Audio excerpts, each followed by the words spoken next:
Hello, and good morning everyone, and welcome to the Achates Philanthropy Foundation Conference, Art, Audiences and Money.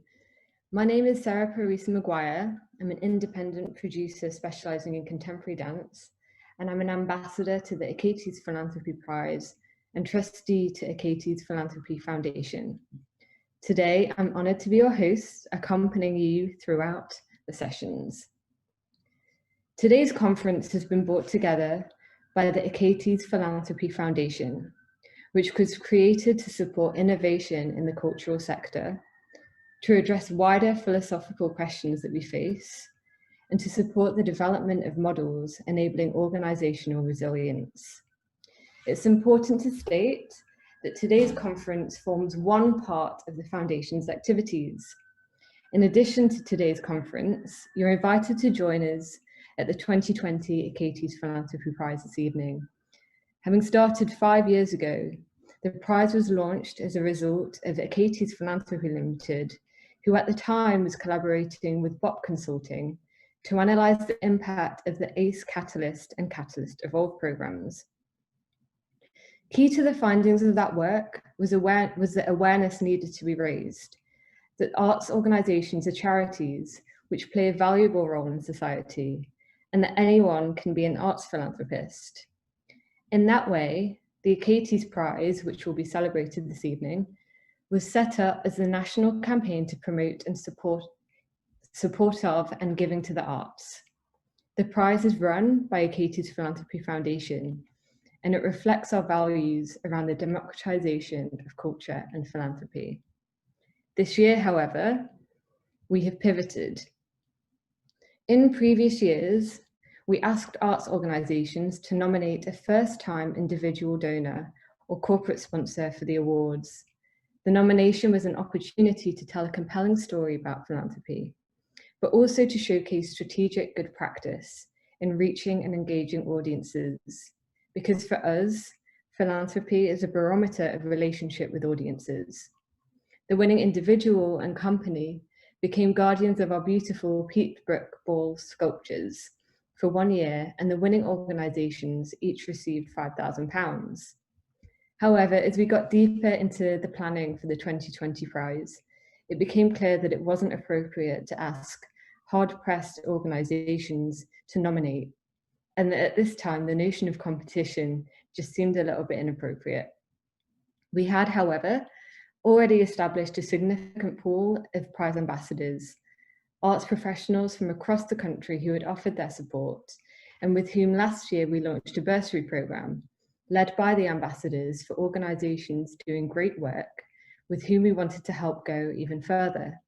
So, in 2020, this year, we decided to pivot and empower 8 ambassadors, one in each region of the UK, 5 in England, Scotland, Northern Ireland and Wales, to research and generate 15 case studies, each from their region, showcasing best practice in terms of how arts organisations have responded to the needs of their audiences and how their audiences have in turn responded to that work. The result then is a non-competitive showcase exhibiting in the end a brilliant 121 nominations from across the UK in every size, type and location of organisation, from which a regional showcase of 24 has been selected. The final 8 organisations make up the national showcase, will be announced this evening at the award ceremony, which follows at 7:15 after the conference.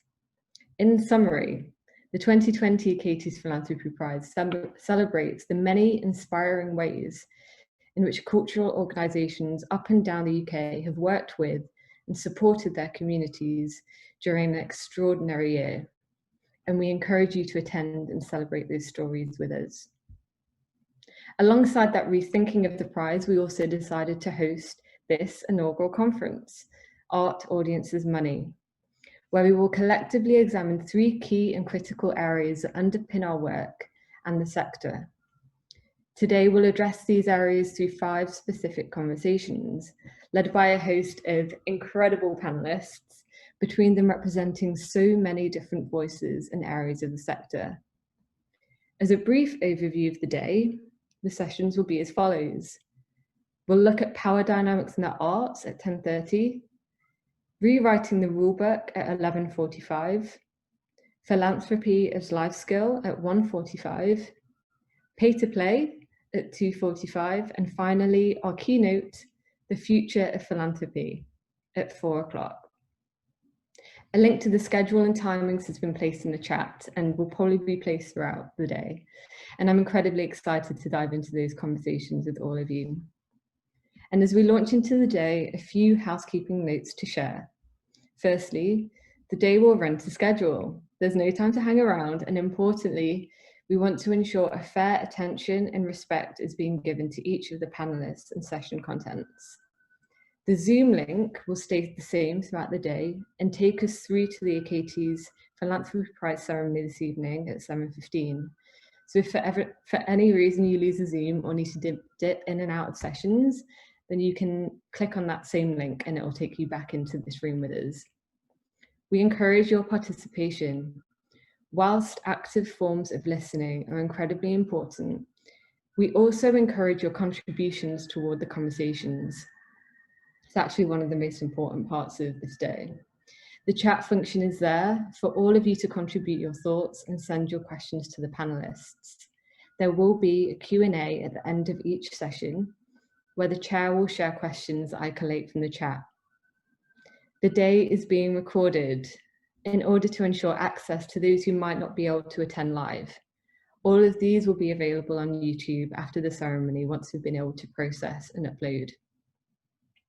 Regarding any technical difficulties, our prize director, George Achates, is present to deal with any glitches that may come up. Hopefully this won't happen, but if it does, you may see or hear her wonderful self pop up on the screen. And if anything is technically out of the ordinary, you can reach Georgia in the chat too and raise any issues there. And indeed, it's important to note that the contents and details of these sessions are correct at the time of broadcast, which is Thursday, the 12th of November, 2020.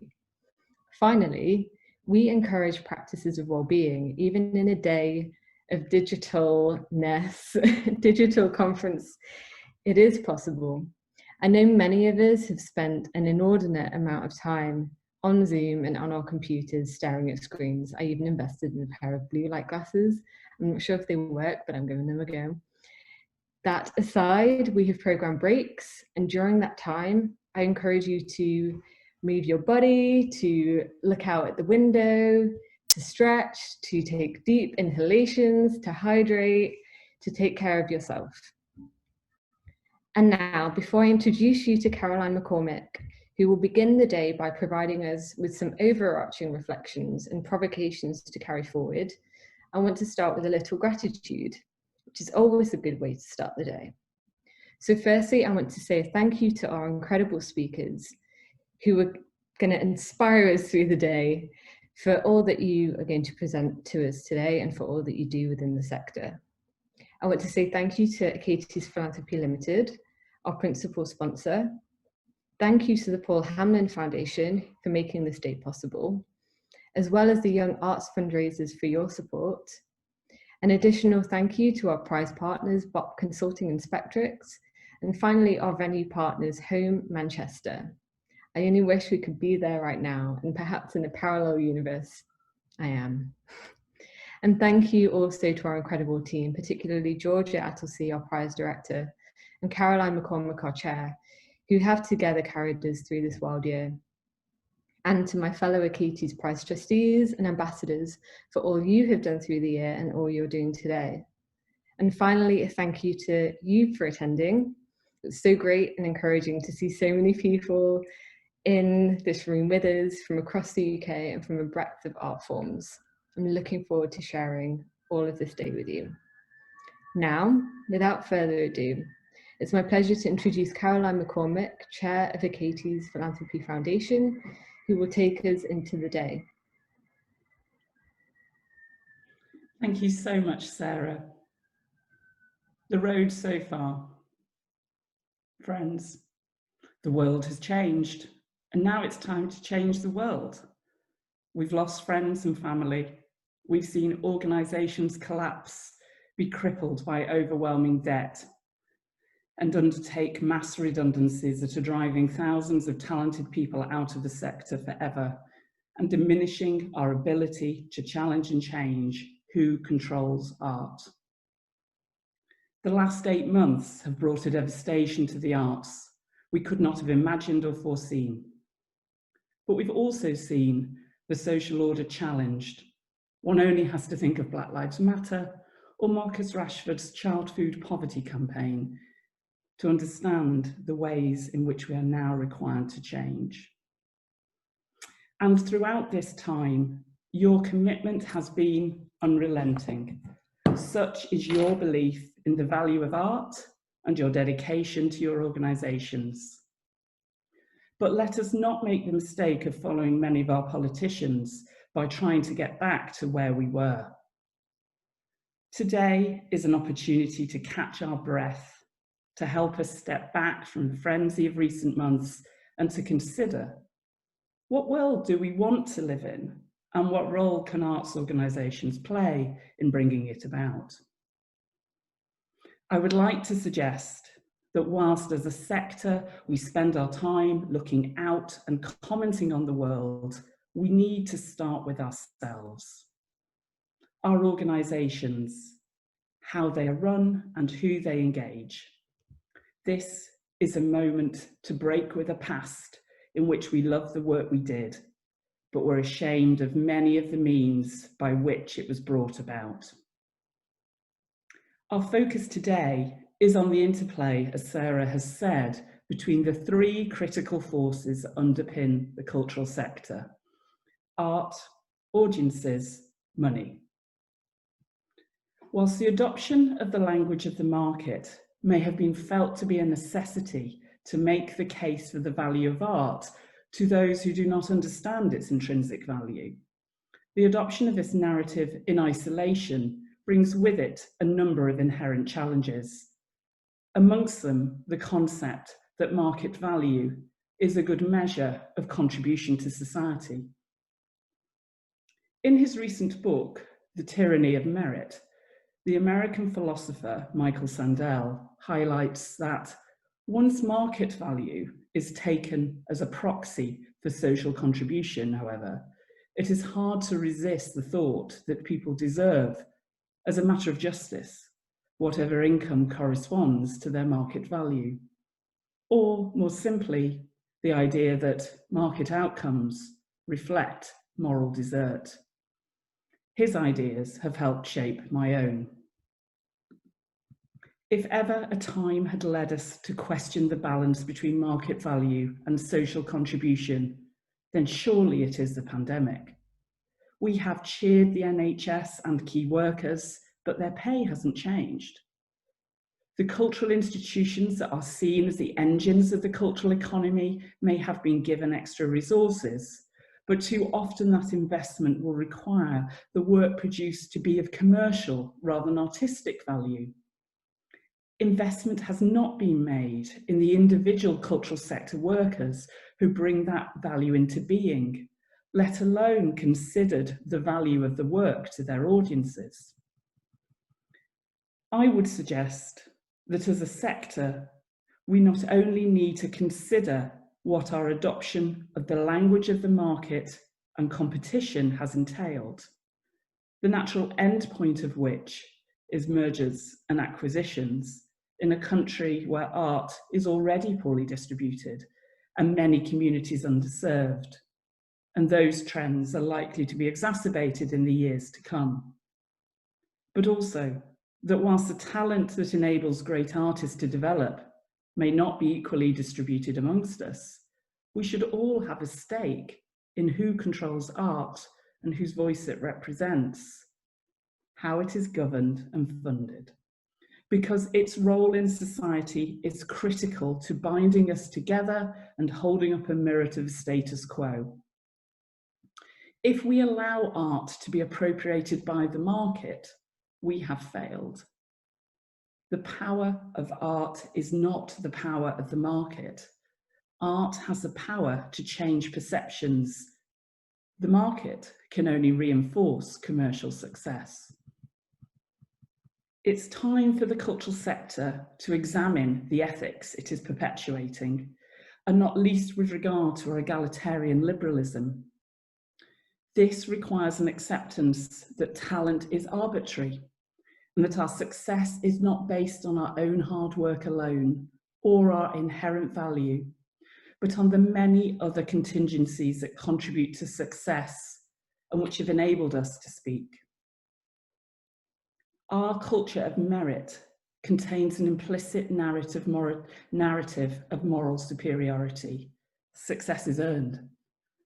But once we can accept the damage that narrative does to those who do not achieve success on these terms, perhaps we can start to understand the damage this does and why those communities may feel little desire to be part of a cultural sector that has long seemed irrelevant to their lives and, worse, has judged them for their perceived failings. Worse too, often when these voices are raised, it is with the aim of making these audiences consumers of our work, not producers or contributors to it. From this pandemic, we need to evolve a new vision of a cultural ecosystem, one in which as organisations we add value to one another rather than competing against each other. One which values talent no matter where it originates and which seeks to remove the barriers to its development. But it is also one which treats everyone as people with a valid point of view, and our power structures reflect this. Not just those whose respect is warranted by their artistic or financial contribution. This, Aristotle's civic good, simply cannot be achieved by economic value alone. It requires an opening up of the conversation, and we hope to contribute to that process today, because as Sarah said, we believe philanthropy is a barometer of our relationships with our audiences. It is an exchange of value. In doing so, we are proud to stand alongside initiatives from organisations such as the Gulbenkian Foundation and the Leeds Centre for Cultural Value, both of whom are doing tremendous work in this area. Humility is a challenging sentiment at the best of times, and these are not the best of times, but they are the times we're in, and they are not without hope. We must be humble if we are to be the voice of our nation and not an elite judging those whose market forces have already judged harshly. We must offer social esteem by opening up our structures of power. We need solidarity and compassion. We need to question who is on our boards, who are our communities and our donors, and how can we bring our audiences, some of whom pay to engage and others of whom are subsidised, into dialogue with each other. Today, we will be interrogating many of these questions and our sector's approach to them. We don't know the answers, and the work of the Achates Philanthropy Foundation is to support projects which explore alternative approaches to sustainability in the sector. But we do know the people who are asking the right questions, and it's their voices we want to raise today. We begin our interrogation of these issues with an exploration of power dynamics in the cultural sector. We will then look at how new models that challenge the traditional narratives and structures are emerging. After lunch, we will move on to consider the role of philanthropy as a skill we are now rarely taught, and how empathy is central to a successful society. A panel of theatre leaders will then consider how we value audiences and their contribution to our organisations, before our closing keynote, in which a panel of industry thought leaders will explore the future of philanthropy. We know that culture is essential to our lives, and many of us have felt that especially keenly at a time when our lives have been reduced to our family and friends, our homes, the food we eat, and the work that those of us able to work have been doing. We believe that the value of culture, which in recent years policymakers may have presented in economic terms alone, has shown itself to be so much more at this time. Artistic, physical and mental health, social value, community building, educational and supporting innovation, as well as economic value. Even yesterday, Neil Mendoza called for arts organisations to ensure they are measuring other types of value, because the pandemic has exposed the limits of the argument of the economic value of the arts. Well, Neil, here we are, we're doing our best. There are some of the ways in which arts organisations have responded to the pandemic and responded to the priorities of their audiences. Tonight, we will present a national showcase of 8 case studies drawn from 121 researched by our Achates Philanthropy Prize regional ambassadors in every region of the UK. 24 were selected for a regional showcase, and our ceremony, hosted by poet and librettist Kartika Nair, this evening will showcase some of the very best examples of the work you've all undertaken and how audiences have responded to it. As Sarah said, we have deliberately taken away the competitive element of the prize this year and have instead tried to create a vision of the ecosystem that this work represents through the curation of the national showcase. Like Sarah, I want to take a moment to thank our sponsors, Achates Philanthropy Limited, our brilliant team there, and our supporters, the Paul Hamlyn Foundation, and in particular, Regis and Moira for their wonderful support. One of the first provocations of how culture could be opened up, I was able to be part of more than 25 years ago was at the National Theatre, as I was fortunate to be part of the Paul Hamlyn Nights initiative for first-time attenders. We stand on the shoulders of such giants, and I can't think of a more fitting supporter today. And I also want to pay particular tribute to the great work of all the charitable foundations supporting culture at this time. Thank you for your support of the prize, our work, and the sector as a whole. We're really privileged to have a number of foundation directors as part of our panels today. All of our judges who have spent considerable time supporting this project, and all of our panelists today, thank you. Our hardworking trustees, all of the prize ambassadors, Georgia, Kyle and Jen, our partners Home, Bop Consulting and Spectrix, thank you all. So, this is the road so far. Where next?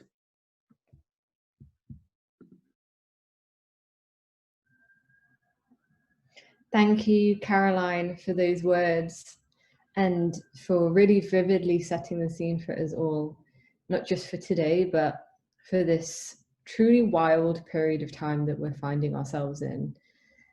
With those words in mind, I'm now honoured to present the first session of the day, an area and examination of systems that underpin all we do, power dynamics in the arts. In the conditions that support the creation of art, the audiences that engage with it, and the economics that underpin both, we see a recurring pattern within the industry of unrepresentative power dynamics. In this first session, we'll explore how the cultural sector can propose an internal rebalancing of power across art, audiences, and money in order to stimulate new ways of operating. Before I introduce our chair, for those of you who are just joining us, a reminder to invite your participation, a key part of the day in these conversations. The chat function is there throughout for you to contribute your thoughts and send your questions to the panelists. There'll be a Q&A at the end of each session where the chair will share the questions that I collate from the chat. So do chat away and I'll see you in there. And now, welcome to our guests and to our chair, Libby Penn. Libby started her career as a theatre director before moving to work in the technology sector, where she fused her passion for the arts and technology, working with ticketing company Spectrix. Since then, Libby has gone on to work with a number of disruptive technology companies in the augmented reality and gaming space. most recently working with Improbable, a gaming technology company specialising in virtual worlds. Libby continues to be an avid supporter of the arts and has been a trustee of the Achates Philanthropy Foundation since 2017. Thank you, Libby, for chairing this session. Very excitingly introduce you to our guests and our chair. I will hand over the baton to Libby, who will introduce the guests and lead us through this first session, Power Dynamics in the Arts. Thank you, Libby. Thanks, Sarah. It never surprises me that despite having had a long career in technology, I'm still constantly befuddled by Zoom. So apologies for us being a couple of minutes late. That is the nature of the beast, I think.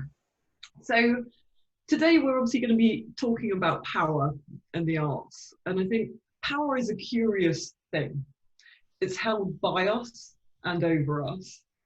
And for a long time in the arts, actually, we found ourselves beholden to powers outside of our control. Audiences, donors, government, and then came COVID. Even BC, before COVID, we knew that there was a need to change, that those powers around us were changing the goalposts and that we needed to rethink how we worked. But when COVID hit, it actually was no longer a case of thinking about change. We've been forced to change to survive. And we've had to rethink everything from our value proposition to our operating model, from how we reach our audiences to who our audiences are. And in a funny way, COVID has forced arts organisations to engage with what's known as the fourth industrial revolution. And this revolution represents a fundamental change in the way that we live, the way that we work, and the way that we relate to each other. And it's a technology-driven change, but it's also one that is blurring the boundaries between physical, between digital, and between biological worlds. And as with previous revolutions, this one enables us to rebalance power and to reinvent ourselves stronger. And our speakers today are going to show how we can embrace that change, to reclaim our power and come out of this period stronger. And we have speaking Suzanne, creative strategist and Achates Philanthropy Prize ambassador, and Hazel, chief executive of Toonspeak, Young People's Theatre. Suzanne is a London-based cultural thinker, a title that she coined to describe her work as a strategist, as a researcher, and as a conversational artist. Sorry, Suzanne, that you are nothing but not conventional. Using these mediums, she works at the intersection of academic research, business, art, and culture. And we're also joined by Hazel. Hazel is currently the chair of Youth Theatre Arts Scotland, the director of Shona Repe Company, and chief executive of Toonspeak. Hazel is also a trained mentor and coach and an expert in funding development within the arts and the culture sector.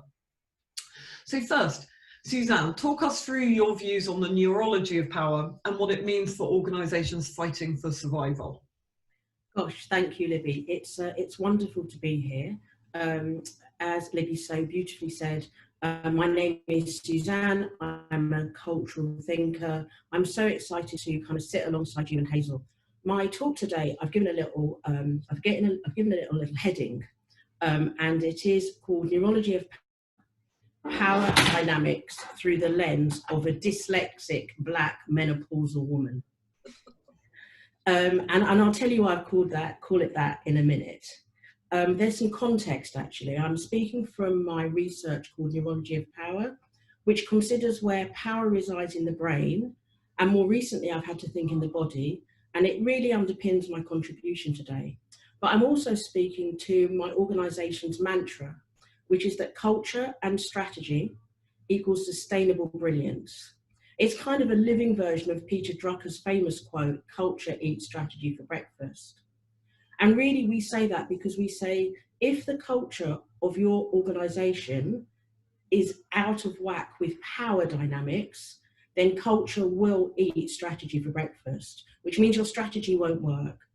But our belief is that actually, if you can address the issues of power within your organisation, then you'll be able to match your culture, the people, the organisation with your strategy, and then you'll get brilliance. The other topic that I'm going to relate that to is another belief of ours, which is that innovation and inclusion are twins, and that in itself will bring you equitability. And the fourth thing that I really want to talk about is the fact that absolutely everything is interconnected. And so this idea that you can do one thing but not another simply doesn't work. The way that you behave at home, the way that you behave at work, we can see this, that society is very interconnected. So what am I going to talk about? I'm going to start with this topic of neurology of power, which is so close to my heart and my professional existence. When I was talking to Caroline about the possibility of a conference, I banged on endlessly about the role of power in organisations and society. For us as individuals, and also us during this pandemic. And so it is an utter joy to be here today and hearing everyone else talking. For me, power is one of life's big themes. I'm honestly really surprised that this notion of power doesn't feature more in business conversations.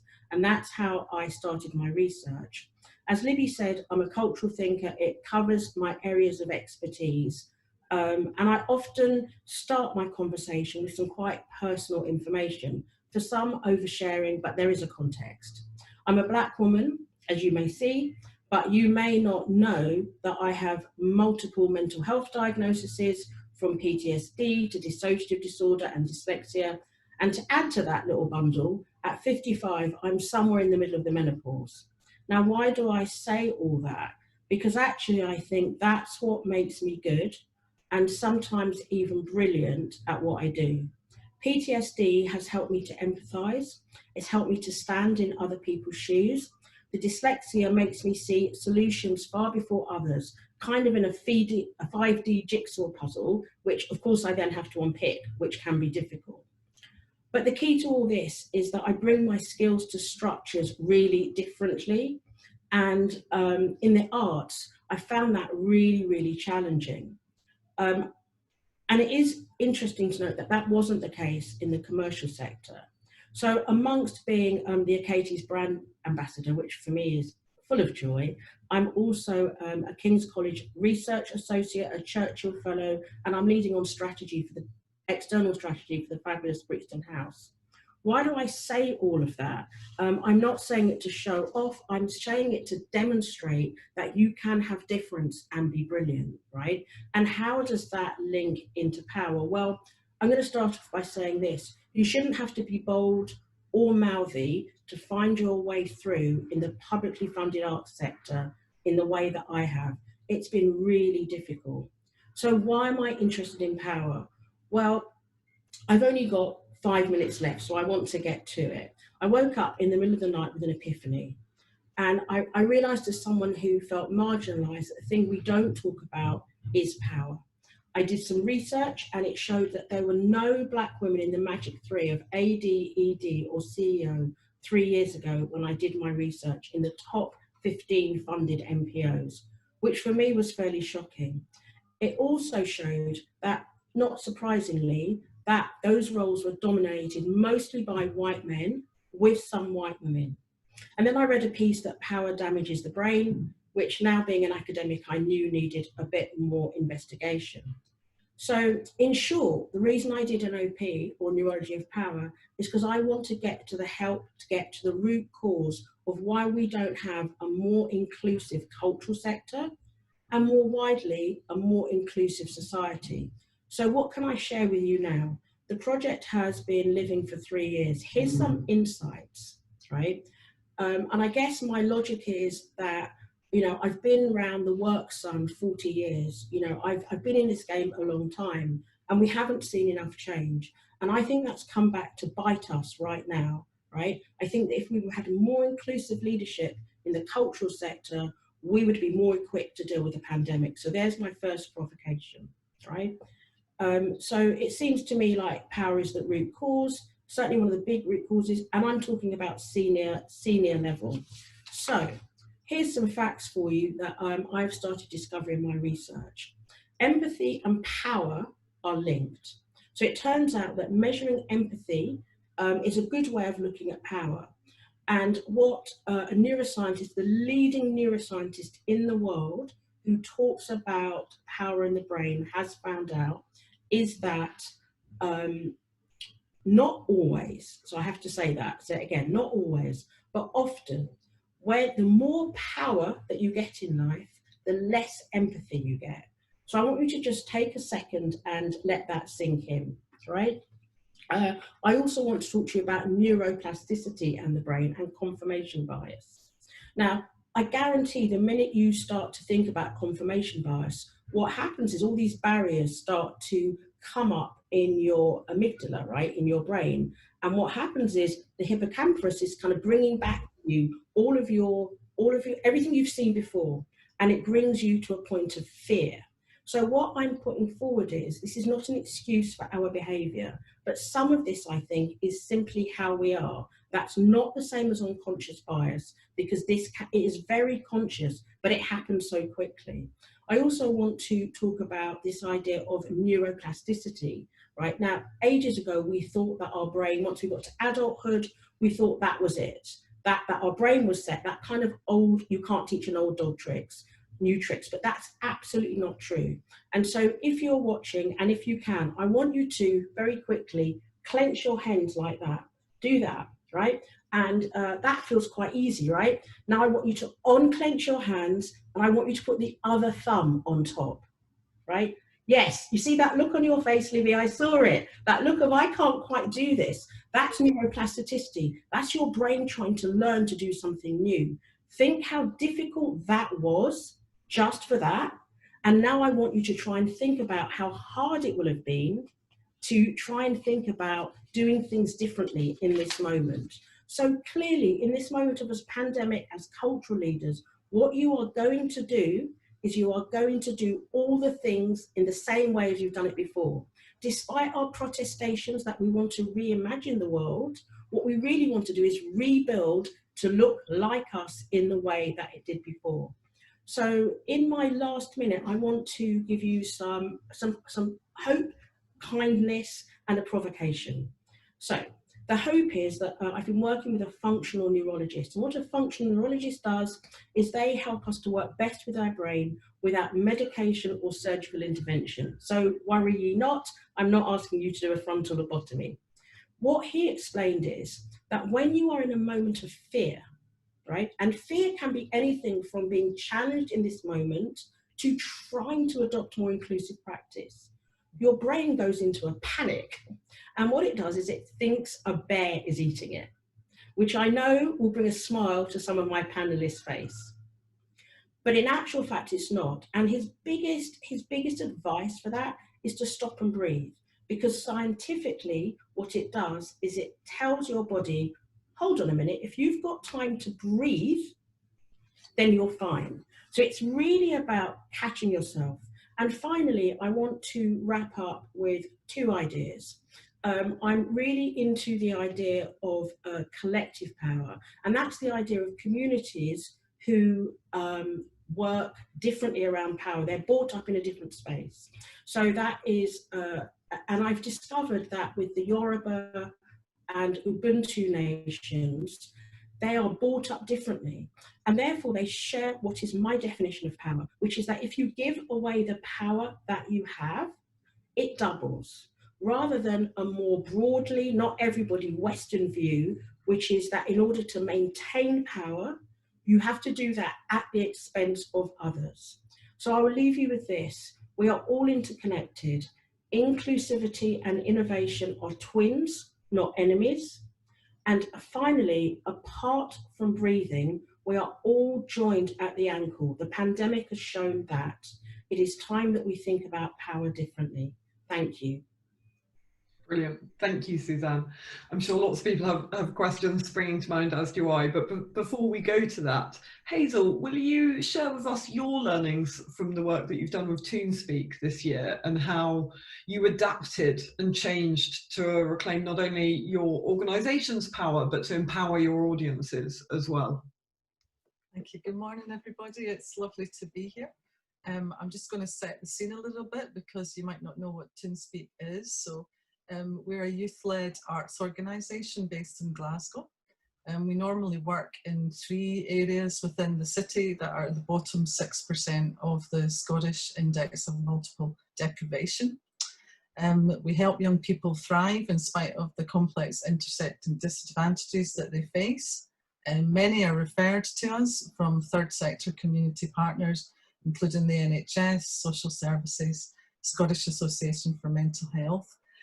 We provide free transport to enable participants to come from right across Glasgow to attend. And pre-COVID, approximately 75% of our activity took place in a place called Burmulloch, which has been Toonspeak's base since 2017. So Toonspeak's kind of standard program is a tri-part program, and we kind of describe it as inspire, transform and progress, and it's an extensive range of developmental and creative learning activities that are all about early intervention and nurture, building confidence and transferable skills, and providing progression opportunities towards arts careers and paid work experience. So like a lot of the rest of you, our program's been on hold since the closure of our office space on the 17th of March.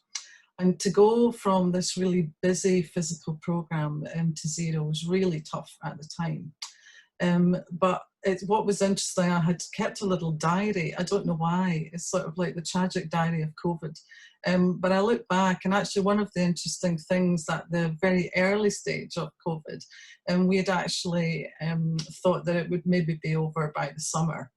And we talked about the loss of a term. We were not at that stage considering a new normal, just simply back to normal. So at that stage, when I was thinking about the sort of powers in our organisation, then I think we would have had expert power derived from possessing the knowledge that we had with lots of expertise in theatre and performing arts, our bread and butter, and also referent power derived from interpersonal relationships, and those were all very easy in a fantastically busy, small open plan space with young people popping in regularly, lots of connections to participants and to each other. Then something happened. I've called this was when really COVID really kicked in. And this was maybe about April, and the fear kicked in then. And so I want to talk a little bit about working with fear and uncertainty and what I've kind of called relocating the power source. So we needed to make a plan. And to do that, we needed to deal and acknowledge fully with the fears that we were collectively feeling as the team. So I'm just going to outline a couple of them. So one of them was what would happen to the vulnerable children and young people we work with in lockdown. Many were already struggling. OMG, we're funded to deliver direct physical work. What's going to happen to our funding? Who actually are we if we're not physically delivering? How will we stay in contact with our young people? What would happen to our freelance workforce? And this one that was very strong was, don't furlough me, please. So it was all kind of a lot to kind of take in, and I know that there's lots of leaders here today, but I think it was really important for me to kind of take a little bit of time out of the office. And this fantastic seminar landed on my lap, and it was a bit of a game changer for me. And it was a resilient mindset and compassionate leadership. And it was led by Dr. Claire Macaulay, and it was provided to Bruce Tate Associates, who are just brilliant and run a lot of these brilliant seminars in Scotland. And during the surgery, Dr. Macaulay actually kind of really resonates with me, because she talked about, rather than focusing on resiliency, which at the time was the real buzzword, or this idea of bouncing back to normal, she talked about this need to adapt as we face what were a series of new normals rather than a normal in a singular. And she also talked about adaptability actually being a skill, not an attribute, and therefore it could actually be learned, modelled and taught. So I found that really powerful. So when we actually came back and thought about that, and I think really I then kind of molded my leadership around this idea of adaptability. So when we then actually started to make the plan, we ended up kind of actually directly using the fears that we were feeling. So if I go back to the anxieties and fears that I laid out a minute ago, so what would happen to the vulnerable children and young people we work with in lockdown? Many were already struggling. We came up with this idea we would be an anchor organisation and apply for funding to deliver a response programme. We're funded to directly deliver physical work. What's going to happen to our funding? We'll communicate with our funders and we'll let them know what we're doing rather than what we're not. And I have to say, we've had amazing support and flexibility from our funders just by doing that. Who actually are we if we're not physically delivering? Well, this was really interesting because our mission, the Toonspeak mission, is to change lives through creativity. And our values are excellence, empowerment, progression, advocacy, listening and learning. So really, all we had to do was do that differently. How will we stay in contact with our young people? We decided we would call each and every one of them individually and check in. So that was a lot of calls. What would happen to our freelance workforce? Well, we decided we would devise a response programme that would offer employment for our freelance staff and for other artists if possible. Don't furlough me, please. My answer to that was, I won't, we've got a plan and work to do. So our response programme then, which we built from acknowledging and working through the fear and what I would call repowering, was 3 specific things. So creative calm was our response to anxieties and concerns about the future and loneliness we knew many young people would be feeling. And this programme was about, actually, we knew that the very vulnerable participants in the extreme context of lockdown, we knew that that would create new issues, particularly could exacerbate pre-existing difficulties in their living situations. So it offered them a series of interventions, beginning with the check-in call, and then one-to-one group activity, it was delivered by 3 brilliant therapists, drama, music and art therapists who'd worked with us before. So this one was interesting, and I just wanted to, I hope I'm okay for time, Libby. We initially didn't get the response that we expected from our participants, and it took a lot of time to build up the kind of trust in that type of work difficulty digitally. So it actually took a lot longer, a lot more of this kind of check-in and building up trust. And actually, rather than a series of kind of shorter one-to-one sessions, actually what the need was for a much longer sustained time period with individuals. We also did a project called Projects by Post, which was designed, it was a response to children and young families being locked down at home. And this one was, it was designed to bring structured craft and a creative arts programme to particularly families in the Barmulloch area. So this one was extraordinary. We'd actually planned to make up and deliver 300 packs and 6 weeks of activities. We actually delivered 1,728 packs and 10 weeks of activities. So that one, it was kind of easier, I suppose, in a way. You were giving people the pack, they were getting onto it. The other digital project was also really rich, but really hard. And this one was called Access to Digital Creativity.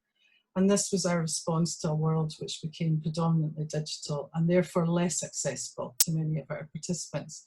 So this was designed to help young people get online, remove financial and technological barriers, provide support and guidance and tools to get creative, and with an assessment-based access to a fund to equip them for participation, from headsets to data to the purchase of hardware and sound equipment and even musical instruments. And this one was just amazing in terms of audience and change, because we'd expected it to be particularly appealing to our kind of participant age range 14 to 17, and it actually changed totally. And the actual age range for that project was age 1 to 24. So across this whole programme, the engagement from vulnerable families was really high. And so we actually had 102 vulnerable families made contact with us and that was just fantastic. And we had an additional 178 referrals from partner organisations. And the reason I want to mention that, because that's actually, although we are an organisation that would work with referral partners in non-COVID context, this is a far higher number of referral partners than we'd ever worked with before. So just a little bit about audience and shift. So the audience for our work pre-COVID was very much dictated by the programme that we had on offer. So the main audience for our work were the participants themselves, parents, families and friends, with small income target against ticket sales for our larger summer skills shows and spoken word events. So, but our response program's been delivered in small groups or one-to-ones, and so the content and creation's been individual. So of course we've created more, not the big show, but an incredible array of small showings and creative adventures. We've also learned that we can share more immediately, and there's a potential to reach a much wider audience and let more people know about our work. Parents and those who care for the young people who attend Toonspeak are a core audience, not just to see the result of the work, but also to support their understanding of the creative industries, possible areas of progression for their children. So this area has seen a remarkable shift, and yeah, the parents have become so much more engaged and involved. And you know, what started as a necessity to make sure that they understood the parameters of working digitally in order to give consent has ended up with parents taking part and being active in the room, which is just amazing. Have I got time, Libby, or should I wind up now? If you wind up now, because we've got a couple of questions coming in. The powers in our organisation now, if we revisit that, so the expert power derived from possessing knowledge, and it was in theatre and performing arts, we now have a different level of expertise. And we've had to bring new people in to help us and support us and train us. And we've also now got our freelance staff have also been trained. So we're now able to deliver digitally as a choice. The referent power derived from the interpersonal relationships, we now have a much deeper relationship with many of our participants and our creative staff. And we also have a new power, one that has derived from adversity. We rose to the challenges, we found opportunities and a lot of goodness along the way. That was fantastic. Thank you, Hazel. I love that wrap-up thought of from diversity comes power. I think hopefully that should resonate with many people. So between the two of you, some really interesting theory and practice there. And I think everyone's very grateful. I see the chat has been lighting up.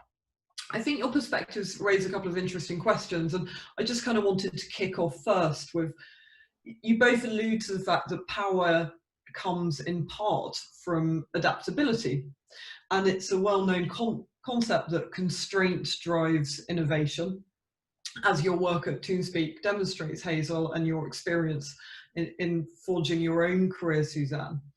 So how do you both think that organisations can sort of best harness this moment of almost enforced innovation for the longer term and really hold on to that moment of change and coming back with the opposing thumb on top? Suzanne, have you got any thoughts on that? Yeah, I think it's really interesting when we talk about organisations, and obviously organisations exist, but ultimately organisations are people. And I think that's the bit that we lose sight of. I think that the very first thing we can do is, so I have dissociative disorder, and sometimes if I have sort of a moment, I feel I have that moment of fear and feeling like there's a cement brick hitting my head. And I've had to train myself over 10 years to recognise that moment. And having recognised it, I'm now on the road to do something about it. I think I would offer that as a solution to organisations. It's so hard. You're in a pandemic. You're trying to keep going, but it's a bit like me and my weight loss journey and my health, right? I didn't do the work before the pandemic, and now I'm having to do the work of being more healthy to be stronger at the same time as I'm trying to be resilient. We are going to have to do the work that we didn't do. So take that moment that you feel fear as a leader, that's the moment you need to go, oh, hold on a minute. Who should I be having in this conversation? How can that build resilience? It's tricky because we're human beings. Does that help? Yeah, absolutely. And I think you're absolutely right. You know, it can be enormously hard in so many aspects of our lives to drive change. And it is like a muscle memory, right? And I think that adaptability comes from committing to building the new muscle memory.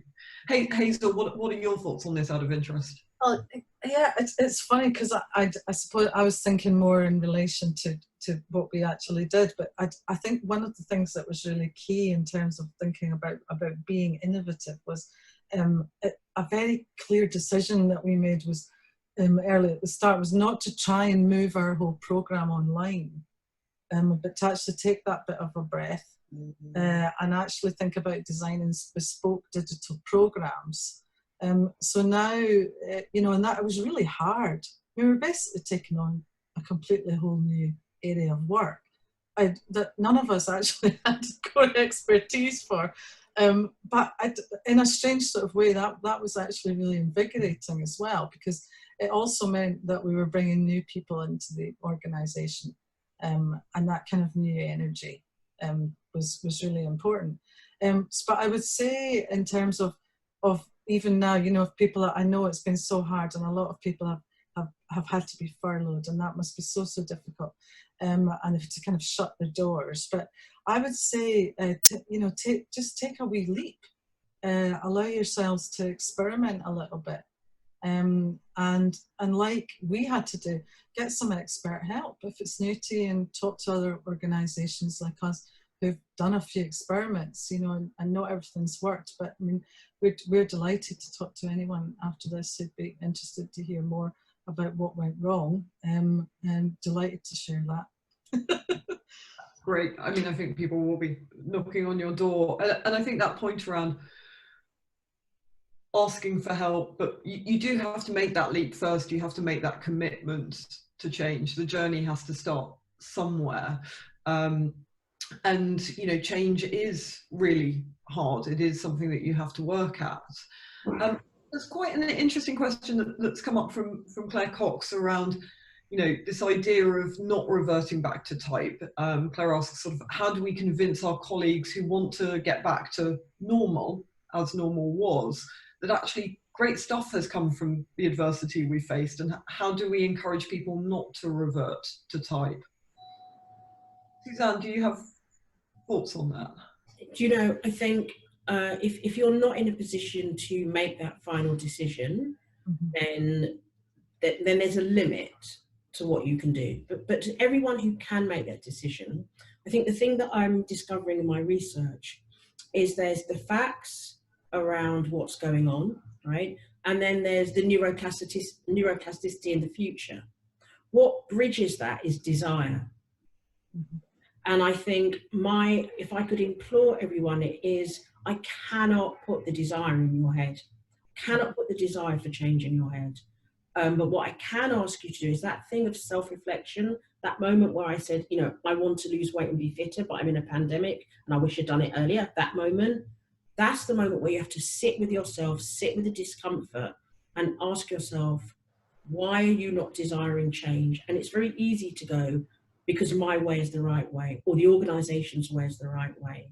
But this I would offer, there are many organisations who've done amazingly well. And like Hazel, I just want to say, this is not about me sort of thumping people, but this is about constructive critique so that we can move forward. And I think all the organisations, whatever state you're in, you have to stop and breathe, and you have to look around you, and if every time someone's offering you a different way of doing something, you're going, yeah, but not today, ask yourself why. Libby, so it was in terms of actually that kind of idea of what might be happening to members of a team if they do feel resistant. I've been kind of interested in where that kind of ties with their sense of belonging, because we know that people need to feel psychologically safe in order to be productive. So there was something there where I'm finding myself, when I'm feeling any of that resistance and frustration in a sense, and because I've kind of moved on, and it's going to be quite hard as a leader to recognise that everybody is different and they're not all you know, necessarily feeling the same way that you are. So something there about creating that belonging that I feel is really important in this discussion. Suzanne. So can I just jump in? I started off by saying this idea that culture plus strategy equals sustainable brilliance. And yes, that is a bold statement in this pandemic. But let me say that by culture, I mean a couple of things. The culture of an organisation, the culture of you as a person. If what you are saying is not mapping up to what the strategies that you're having to rewrite daily, if what you are saying is not mirrored by the people that are delivering your strategy, if what you are saying is not mapping onto your audiences, if the two do not look the same, you cannot succeed, pandemic or no pandemic. And you may have been able to succeed up to this point, but really think about culture being not just the culture that you're putting out, but the culture, what you believe in. If those do not align, I like to make things really simple. If you've got a partner, you know those moments when your partner's telling you everything's okay and you're like, nah, not so much. You can feel it, and you can feel it as an organisation. You have to create that sense of belonging. Your staff, the most important asset you have right now. If they do not feel like they belong, they will be working at 20, 30% of their capacity. And right now you need everyone firing on all cylinders. So culture and your strategy, you'll get there. I totally agree. We often talk about culture as how people make decisions when the boss isn't in the room. You know, it's endemic to how you think, how you deliver, how you work. But you've both sort of touched upon actually how do you speak truth to power a little bit, and Suzanne, you alluded to, well, you know, it can be difficult when you are not the person who's calling the decisions. How can we challenge those power dynamics within our organisations, and so that actually we can be agents of change from below, so to speak? I think you can. I think it depends on the organisation. It depends on your relationship with the people that are leading. I can speak to what we do. Because of all my differences in the way that I operate, I work with a team very differently. It's not 100% equitable. Of course, I'm the boss. But ultimately, what we try and do is we have it so that everyone who comes in can say no. And we build that trust up on little things. And we get to the point where one of our team members who was helping me edit this into 10 minutes was like, you don't need that. My first thought is, I know. And you have to bite it back. And she was right. And I finished bang on 10 minutes. And I finished on 10 minutes because of the most junior member of my team, not because of my own brilliance. So I think that's what I can share in terms of, you have to build trust like in any other relationship. Start with the little things, and then you can work up. And if ultimately you are in a place where you cannot build that trust, you can't succeed. Mm-hmm. Mm-hmm. Hazel, what are your thoughts? Do you know, it sounds so simple, but it's just about communicate, and you can't communicate enough in this environment and with a remote team. But I want to share a funny thing about communication, though. At the start of this, we're a very small team, the core team. There's only 6 of us, and we became completely reliant on Zoom. Or we might treat ourselves to Google Hang, which is just kind of almost like the same. But it was just this brilliant day where my fantastic program manager, Julie Brown, who I think is on this morning, we kind of realised that we were sort of fed up looking at each other's faces, and I mean that in the nicest way possible. And she suggested, well, I just give you a call. And it was a revelation, actually, just to have a phone call and just change that a little bit. So I think for me, this is not a fixed thing. There are days that some of us waking up feeling bright and breezy, and days that we don't. That's a factor of this. So I find myself actually just, I need to communicate a lot and all the time. I actually, what I'm doing now is I can almost sense, I think because we've all got so close, because we've seen each other on Zoom, we've been each other's kind of companions now since March. I can kind of sense when people, I see their shoulders go down, I just know that they're not great that day, and I just call them and I try and deal with it immediately. It's that thing of sometimes it's not just to do with work, but everything, as Suzanne was saying, is connected to everything else, you know, and knowing, you have to know about the wellness of your staff daily, I think, to get through this. Yeah, we've actually just implemented a sort of red, amber, green code at the beginning of every call and ask everyone to sort of hold up or update a sheet, say, with a colour code next to their name. And green obviously means they're feeling fine. Amber maybe, yellow maybe not quite so great, and then red just says, actually, I'm not doing so well. And that could be personal or work related, but through that sort of colour coding, it's really easy to go, okay, actually I need to check in with you, and perhaps now isn't the right time to be asking X, Y, and Z from you. So yeah, I think that correlation between trust and power is so crucial. So we've had another question put into us, which I think is quite a very interesting but quite a nuanced one, which is there a difference between recognising our power as cultural producers and decision makers versus feeling our responsibility as creators and owners of culture? Is one mindset more productive than another? Suzanne, do you have thoughts on that? There's some science, there's some neuroscience around this idea of personal and social power. Mm-hmm. So the idea is, and some people switch it around, but for the purposes of this, personal power is about power that you are gaining for your own personal reasons. They're to drive your career forward, they're to make you feel better. Social power, on the other hand, is more about distributed power. It's power that you're enacting to do good in the world, right? And I think as cultural leaders, we get the two mixed up sometimes.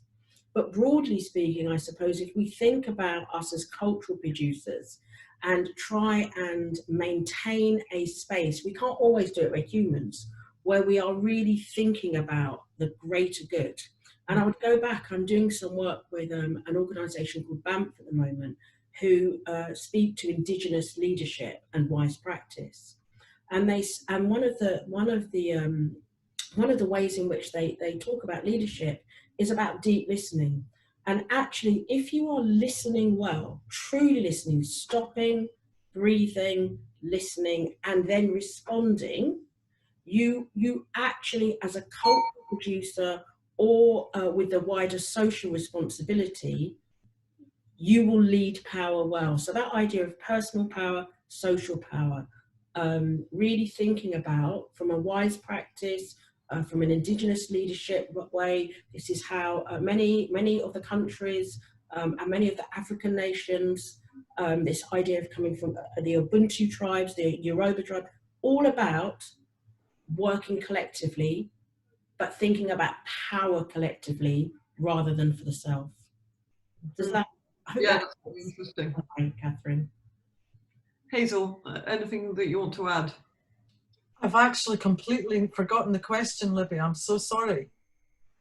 That's okay. It was about effectively the relationship between sort of personal power and professional, and how you contribute to culture through both those lenses, given we're all sort of artists in the space.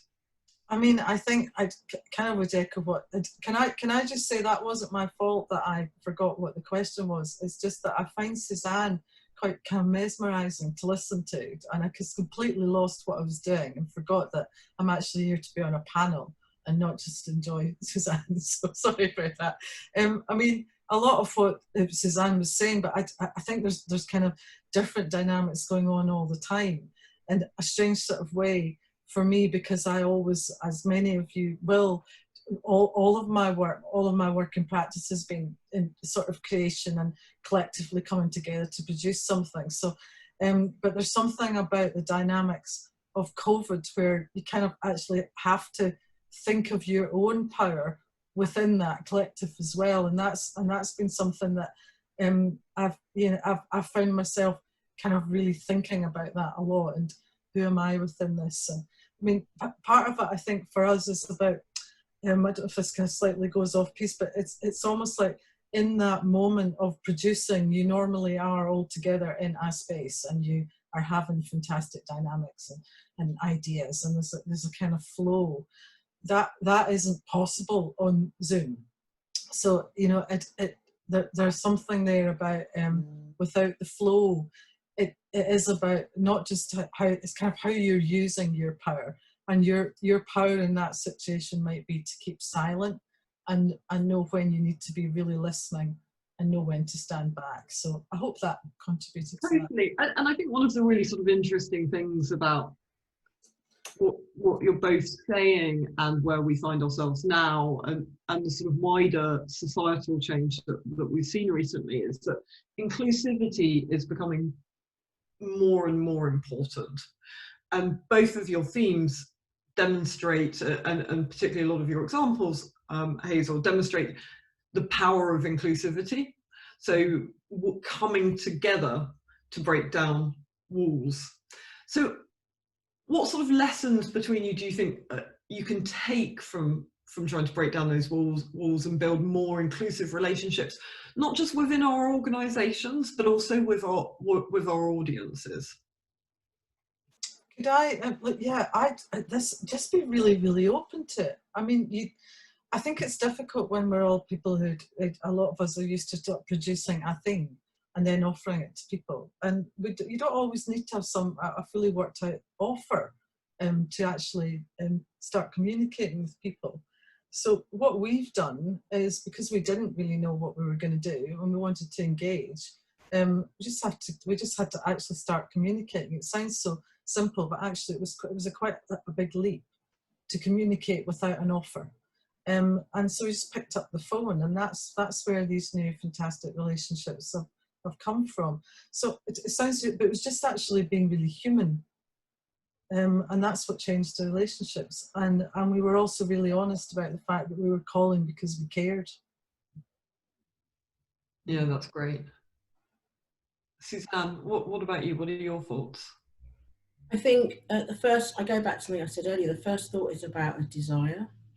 And it's about giving people space to challenge you kindly.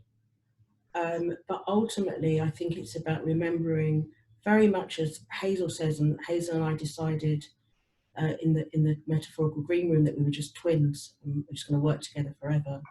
But this idea of being human beings, and for me, anyone who knows me knows that I'm both harsh and kind. But my kindness is about overcoming my harshness and remembering that we're all human and finding common ground and sharing experiences. And I've certainly found that I've moved forward fastest on everything when I just find common ground with people. And that's about talking. Yeah, I mean, I think that's absolutely true. I think what you're saying sort of makes me think of, there's a book called Radical Candor, which has been talked about quite a lot, which talks about caring deeply, but also challenging directly. And I think that those two sort of two concepts aren't necessarily in opposition with each other. And I think we often think that they are, that you can't be direct, that you can't challenge, but also be kind and respectful and sensitive. But actually, I think this stuff really does come together to enable us to have better conversations and, frankly, to make better decisions around how we run our organisations, how we run our lives, and how we have the greatest impact. So a few things have been pinging on the chat around, you know, reading suggestions, particularly around this idea of sort of neuroplasticity and body memory, as well as sort of empathy and power and collective power. I think, do any books spring to mind for each of you to call out now? And if not, I'm sure you'll be really happy to circulate a reading list afterwards. So from me, I've been ploughing through academic papers, and as I've just had to admit to a funder, I'm dyslexic and it's a nightmare. So I wouldn't necessarily inflict that on anyone. I will do a plug. I did an amazing talk with the functional neurologist who gave us this. So I'm happy to share that link. And if you follow me on Twitter, I will try and find some things that are more translatable and more practical, because we're all part of the community. So let's share resources. I'm happy to admit I've had time to do very little reading because I've been running the programs. So, but I'll definitely have a think and get that over, Libby, to be circulated. Great. Sure. I think we've got a couple of quick fire questions we can probably fit in the next couple of minutes before we wrap up. So one is coming on the chat saying, how do you cope or engage with those that may be obstructive or potentially sabotage group or team dynamics? Do you have thoughts on either of those from either of you? It sounds ridiculous. I'm just starting to sound like an old hippie. My hair will start coming down and you'll realise who I am. You've got to just show them a bit of love. I think people are obstructive because they're fearful. I think certainly in my experience of recent times, it's been connected to lots of other things that are external to work. You know, and so somebody's being obstructive because they just can't cope with the pace of the change. They're really uncomfortable about it. So, you know, that for me, I tend to sort of dig in there and think, no, this is where I've got to really, really care. I've got to show it. Yeah, I couldn't agree more. Caring, it seems like a very important theme, not just now, but for always, the golden rule, so to speak. Suzanne, what are your thoughts on sort of dealing with obstructive characters? So there's something that I didn't have time to share in my talk, which is a science. So often there's a lot of knowledge about primates and how they operate in groups, and testosterone features very highly in terms of who becomes kind of the leader in that group. And serotonin for human beings really dictates how we behave a lot of the time and our moods. When you add that into what I've told you about neuroplasticity and about empathy, then you a long way round to saying I completely agree with Hazel. It comes back to this fear thing. Remember the bear? Remember that thing that I'm just about to die, your body doesn't differentiate? And sometimes for some people, they can't differentiate between a challenge to who they are, between an opportunity to do something differently, and a bear eating them. So what I have learned to do, and it's not easy, it's not native or intuitive to me, so I'm very much about who's in the team. And at any one point, to be honest, someone's going to be obstructive, and sometimes that's me. So you really do just have to try in the same way. Remember, human beings, organizations, think about human beings and families. How do you carry along that obstructive member of your family? And sometimes you just have to roll your sleeves up and just keep walking. And at some point, sometimes you have to say, can't do this anymore. But mostly with kindness, I find that very slowly the jar cracks open. Yeah, I agree. I also think, you know, conflict can sometimes be a positive thing. You know, challenging each other, debating, as long as it's respectful and open-minded to the conclusion. Yeah, and just to jump in, like the idea of conflict and being obstructive are two different things. Yeah. I think I'm a really close working colleague who I think's on the call, and sometimes he just looks at me like, "You what? Really? You're crazy." And we have that. It's a very kind conversation, and what underpins it is I always feel like he's trying to understand my perspective. Doesn't have to agree with it, but trying to understand it.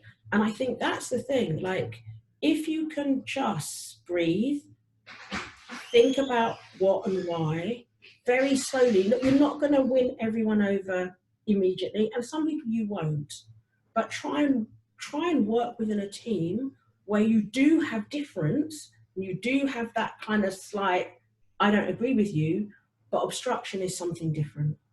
Yeah, definitely. I definitely agree on that. But I also think that's sort of one of the biggest learnings I have, and I have a post-it note on my screen that says, ask people to explain how did they reach that conclusion, because actually you're really quick to react to, oh, they disagree, but actually, as you say, get to the why, really unpack it. Obviously this discussion could go on for hours, but I'm aware there's a whole day of amazing content ahead of everyone. So, you know, thank you, Suzanne, thank you, Hazel. It's been a great reminder to look after each other and recognise that change is possible and we can work through it, but as only if we support each other. So as we wrap up, I just would like a sort of final word from each of you. Speaking to the people on the call, if you were to give leaders one aspect of power to rethink in their organisation, what would it be? Suzanne, let me pick on you first.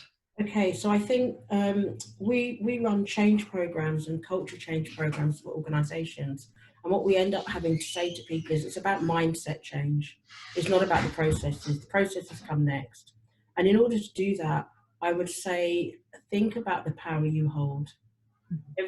Every second that you can, stop, look yourself in the mirror, and when I say, if we were in a room, this challenge is with you, I watch everyone look around going, oh no, not me, I'm not, insert whatever. Yes you are, yes we are. Think about your power and how you can better use it. Thank you. Hazel, one last thought from you. It's just so similar to Suzanne, but yeah, I mean, in terms of power, know your own, look after it, and remember that leadership begins with you. And I just, some thoughts about just today. So if you're not a person who can power nap, I'm not, consider every day taking a power lap. A wee breath of air, get some daylight, look after you. If we were at a physical conference today, we'd all enjoy a lovely bit of social interaction and a wee lunch. So I want to set a challenge for you all today. I want you to stop, have that wee lunch. Don't use the breaks to go straight back onto your email. Take this day and enjoy the rest of the programme. Thank you. Sarah, over to you to wrap up. Hi everyone. My video is now starting. Thank you all so much. It was truly exhilarating, truly inspirational. I think my thoughts have been echoed throughout the chat this morning. So thank you to you all for your words and rousing first session. We're now going to have a short break before we go into the next session, which is called Rewriting the Rulebook, that begins at 11:45. A quick reminder on the next session's focus. Young cultural sector leaders are changing the way we create, consume and engage with the arts, rejecting the models which seem enshrined in law and rapidly changing the landscape. This session will present 3 young leaders, their models for change and what we can learn from them, which I think moves nicely on from the conversation we've just had this morning. The next session will be chaired by Moira Sinclair, Director of the Hamlyn Foundation, and feature Anisa Morridadi, Artistic Director of Beatfreeks, Abdul Shayek, Artistic Director of Tara Arts and former recipient of Special Commendation Achates Prize 2018, and Fionnuala Kennedy, freelance writer and director.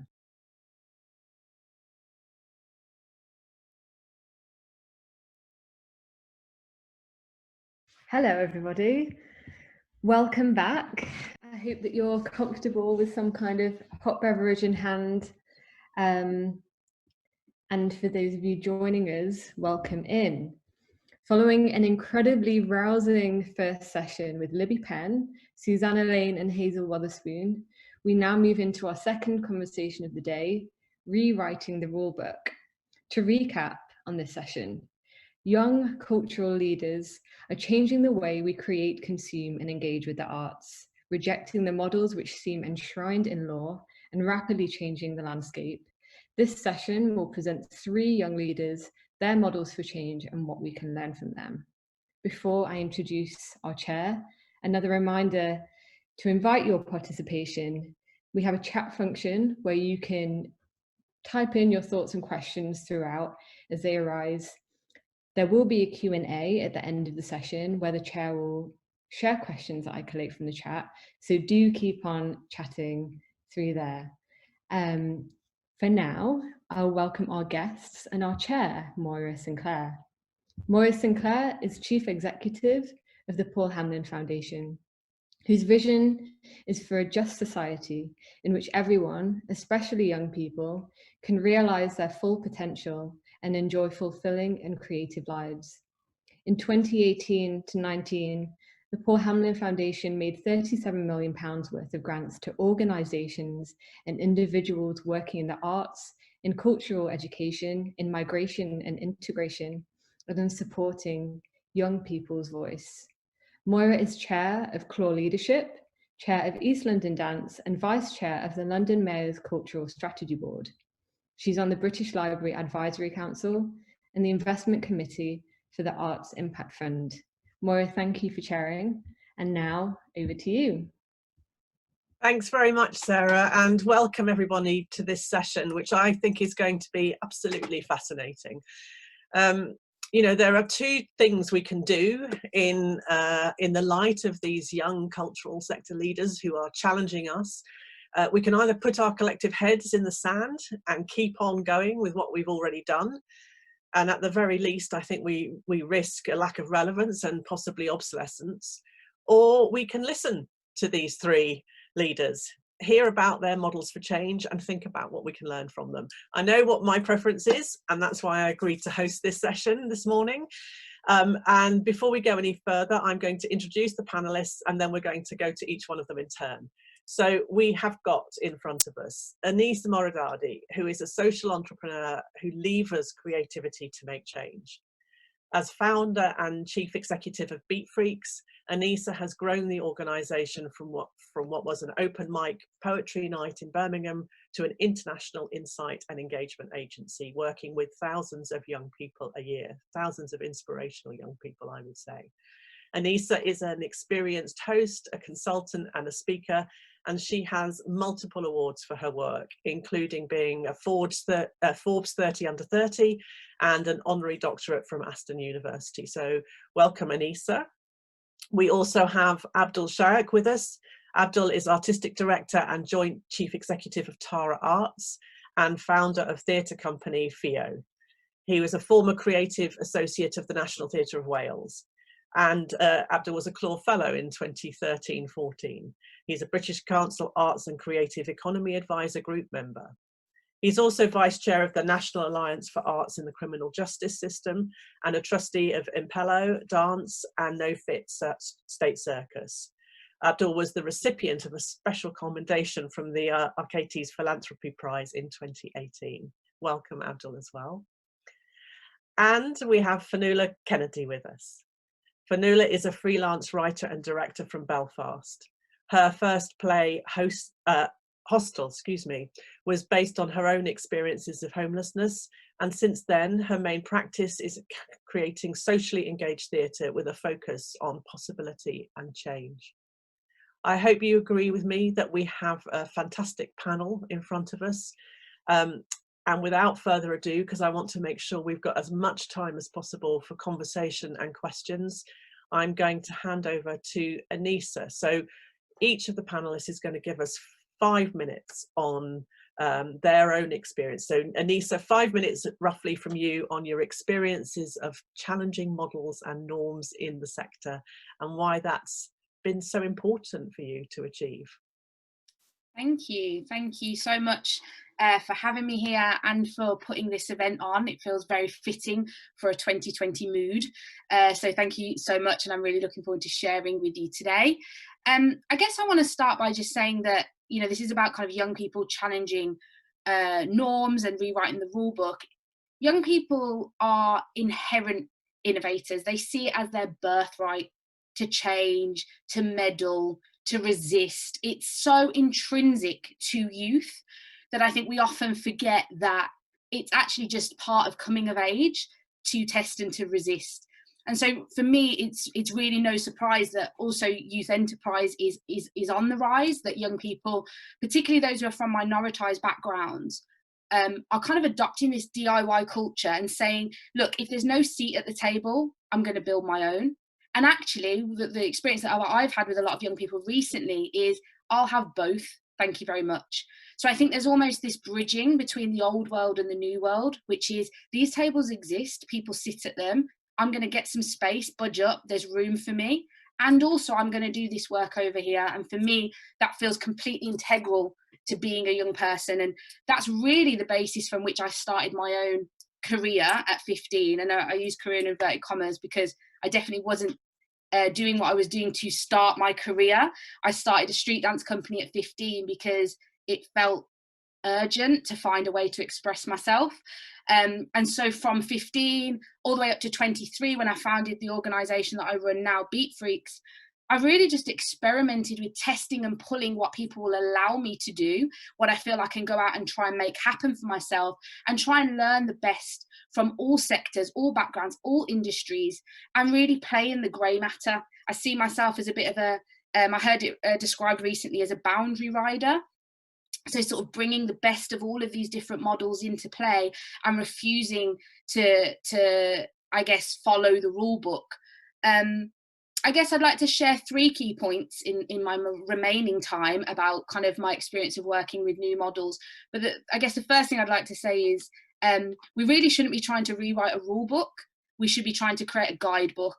This is not about young people replacing the rules and the models that have been with a new set of rules and gatekeepers. This is about just sharing practice. So the 3 things I'd like to say, firstly, we should be working towards building the thing that builds more things. This is a phrase that's not the easiest to roll off the tongue, but it's something that I shared previously in a TED talk that I did. And it's really about platform working. I think we need to move our focus towards generative models, building something that allows for the growth and development of other people or other things. I think this generous model of working means that you can grow symbiotically with other people and communities. And I think what that does for me is it resists this single gain mentality. It allows for a multiplicity that we can all win if we all grow together. The second point is that we need to also resist old models of leadership as much as we resist old models of business and enterprise. You know, at the end of the day, patriarchal leadership isn't working. So why don't we give matriarchal leadership a go? What does it look like to be guided by the principles of a matriarchy? Nurture, holistic, you know, led by femininity. I also realise how often I've internalized the messages, the social messages of what it looks like to be a good, brave and charismatic leader in order to be legitimate. And I don't claim to be a new type of leader, but I do think that I try and call out the bull of when I fall into old traps that don't serve the purpose. And I think that's what we all need to be doing, resisting the old models of leadership. And the last point is I think we need to resist tropes and stereotypes. I think we've been raised on a very poor diet of what it looks like to be a purposeful business. We think of only a trading arm with a charity, or we think of Tom's possibly selling shoes and giving a pair of shoes away. I think we need to be a lot more daring and encompassing in experimenting with the concept of social business. How do we tie personal and community gain together? It makes more sense for the kind of world that we're living in and we want to move towards. So I'm really interested in how we resist the idea of social enterprise needing to look a particular way. I'll lastly leave you on one time I told somebody that I ran a social enterprise and they said to me, oh, so not a real business then? That's what we're working against. That's what we need to change. Thank you. On time, hopefully. Wow. Well, I mean, what a challenge you've given us. I love that. I think we should have T-shirts printed with birthright to medal across them. I think it's a fantastic phrase. And, you know, one that actually I think some of us older people could also embrace. I'm not sure I've ever stopped that sense of wanting to be able to medal. there's loads for us to think about there, and some throwaway comments as well. Anisa, I recognise that thing about not sensing that there's a career as such and having to make it for yourself, and I think that's something that many people coming into the creative industries and cultural sector have actually found the entirety of their lives. That's something that draws people of a certain spirit in, I think, arguably. And your three points, you know, building the things to build more things. I think we might want to interrogate that a bit more when we come to discussion. Resisting old models of leadership, absolutely, tick. And yeah, resisting tropes and stereotypes. I suspect people may want to ask a bit more about what that actually looks like in practice.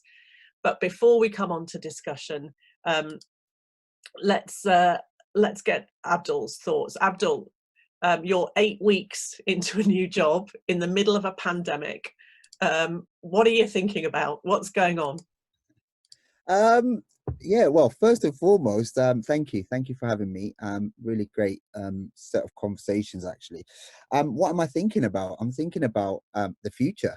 I'm thinking about how we're going to make amazing, interesting work, how we're going to co-create with our communities coming out of this, how we're going to hold those organizations that are saying all the right things now to account when we come out of this, and if we revert back to the status quo and the structures which clearly weren't working. So that's what I'm thinking about. How do we do all of that? I think it's really important that we really learn and understand from this moment and really think about all of the things that are broken in our sector and how we go beyond lip service and we really think through how we're going to create the change that clearly is needed. And that is wanted as well, because I think there's a huge swathe of energy, especially from the younger generation, wanting change, wanting equity, wanting equality, wanting to see a real shift in this world. And I think we're not going to hopefully lose that. And I'm sure the younger generation won't allow that to happen. And I love the fact that I'm still being called young. I've got grey hair now. I think that's from the stress more so than the age. But yeah, I think it's all of those things really. So I wanted to just quickly talk about my introduction to theatre. I'm completely coming from a space that had no contact with culture and the arts. You know, I grew up in a single parent family on benefits. We had very little time for the arts, and I remember the first time I walked into a theatre, it was Theatre Royal Stratford East, and I was trying to find an alternative work placement at 14. I was trying to avoid going to the vets for that placement. I've got nothing against animals, it's not a thing, you know. I didn't want to spend 2 weeks at the vets. So yeah, I walked in there and I said, look, what do you guys do? And they told me, and I thought, this is really interesting. And so that chance introduction, you know, means I'm here today. And I really think it's important, just to kind of touch on what Anisa said about the idea of taking up space and being at the table. I think there's a shift happening, which is around budge up, give me space. And also there's a bunch of other people that need space. And I think that ask is really clear now. And the people leading organizations or at those tables are making that ask to the table and saying, look, it's not just me that you need to talk to. There's a whole host of other people that are here, that need a voice, that need a space at this table. So I guess in terms of the work at Tara at the moment, and I guess in terms of the experiences I want to share, it gives you a really clear sense of the values and my belief that we can create a better world. And actually, for me, what's really important is the democratizing of the decision making around our arts and cultural sector, whether that's about the funding, the access, the work that's being created. How do we create more bottom-up structures rather than the hierarchical top-down structures which clearly aren't working? At Tara, we've started a bit of this work through our current listening space, which is bringing together freelancers and arts professionals to tell us how we can help and support them coming out of this crisis in the short term, the medium and the long term. That was kindly supported by the Paul Hamlyn Foundation. But I'm also really interested in how we engage with our communities, not just in co-creation, but also co-funding, and how we create a better sense of we're all working together to make really interesting things happen. How do we do that? And there's a couple of ideas I'll float in a second. But just wanted to share a thing that we did at FIO just towards the end of my tenure, which was a task force that we set up, Wales Culture and Race Task Force.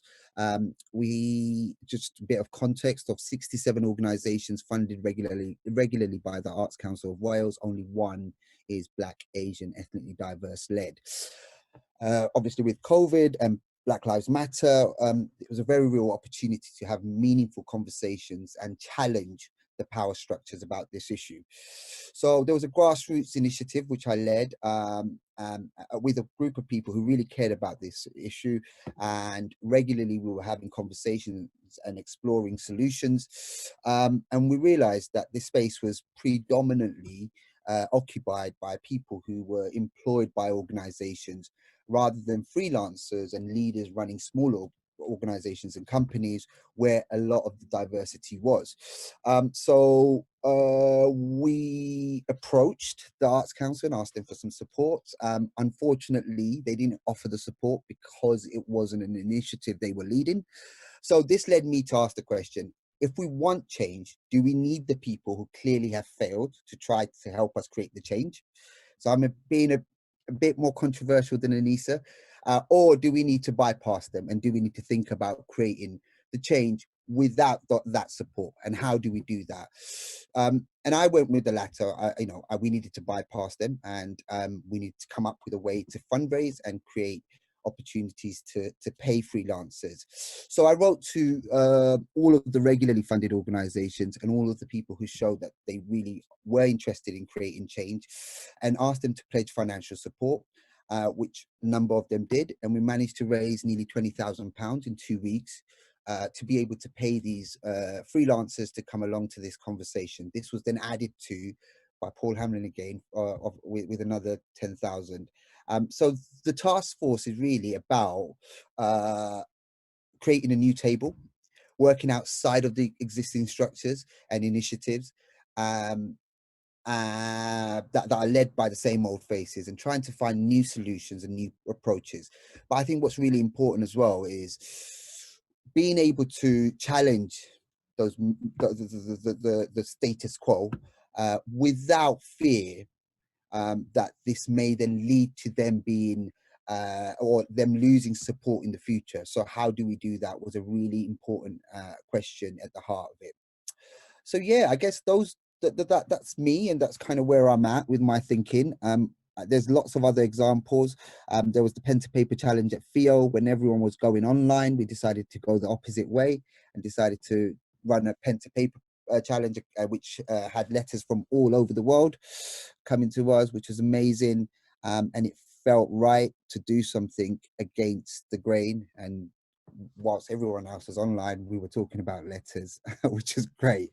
And it was really successful. So yeah, I guess my thing is, let's not fear doing things differently. So yeah, that's me. Hope that's a perfect start. Thank you, Abdul. How I'm sure there is a lot of resonance in the room about how to hold organisations who are saying the right things at the moment to account, and to holding on to that spirit and energy for change once we get into a reset or a recovery mode or whatever we call it. And we may want to pursue that question a little bit more. And I'm also just fascinated by that moment when you decided not to be a vet and to turn towards theatre. And I wonder what it was about Theatre Royal Stratford East that actually enabled or encouraged you to go through the door in the first place. Because I suspect there are many institutions where that wouldn't have happened for a young person like you, or even in my own history of how I got into theatre. There's something about the quality of the way the door is open or not open in the first place, which is I think fascinating. And then that really central point about how do we make sure that people are able to challenge the status quo without fear. And that seems to me to be pretty critical. It is about listening to young people, but it's also about making sure that they can progress in this industry and that there is an openness and generosity from everybody to make sure that's able to happen. Great. Okay, we're coming to Fionnuala now. Fionnuala, again, 5 to 6 minutes from you would be really great to kick us off. Kind of about how you got into this world and what you think needs to change as well, so that more people can find their way in and flourish inside it. Yeah, just as you had said before, Moira, the first play that I wrote was a play called Hostel, which was based on my experience of living in sheltered accommodation with my daughter. And during that time, myself and some of the other residents got together to ask for some changes. And we were told that we weren't following the proper complaint procedures. And then we were all threatened with eviction unless we retracted our complaint. And after I left the hostel, I couldn't kind of shake this experience of a homeless system designed to help people rebuild their lives that was in fact disempowering and oppressive. So I wrote a fictional play based on my experience, and following the first performance, it continued to be resurrected by several housing organisations for events and staff and service users. And I discovered that through theatre, it somehow found a way to rewrite that particular rubric. And I found that really exciting. And it was at one of these performances that I became aware of an organisation called Participation and Practice of Rights, or the PPR Project. Founded by human rights activist Anisa McCormick, PPR is an organisation that supports marginalised people to assert their rights to make social and economic change. When I began researching my next project called Untitled, I reconnected with PPR, joining their Right to Work, Right to Welfare campaign group. In prepping for this panel, I've realised that what I have learned through campaigning with PPR has directly informed my approach to creating work and lobbying for the arts, where before I think I was working blindly. Being the angry person in the room that questions things and makes everybody else uncomfortable, I have now found a group of like-minded people who, instead of letting that anger turn to bitterness, give you the tools to fight for change. Untitled looked at the implementation of welfare reforms specifically into the north of Ireland, examining the dangerous and often opposing narratives perpetuated by our politicians. So PPR teach you to listen to real stories and experiences, ignore the current rules and procedures, and go straight to the top of the chain, gathering support and making noise to get through the door. In Untitled, I tried to examine and expose all the structures in our society propping up a shoddy welfare system, using minutes from government meetings as some of the text and inviting politicians to be part of the show, putting the decision makers in the room with those affected by their decisions, whilst looking at who is actually benefiting from this system. In anything where there are structures or rules, you'll always find someone benefiting from them. But then as an artist trying to stage this work, I came up against the structures in the sector. Sometimes work that is political or deals with issues or real people is often categorised as outreach or lesser than. People want to put it in a box. So we were told our show wouldn't sell. One venue wouldn't let us hire it because they thought it would waste their time, even though we were covering all the costs and they were publicly funded. A trade union we were partnered with hired it on our behalf, and we had a full house.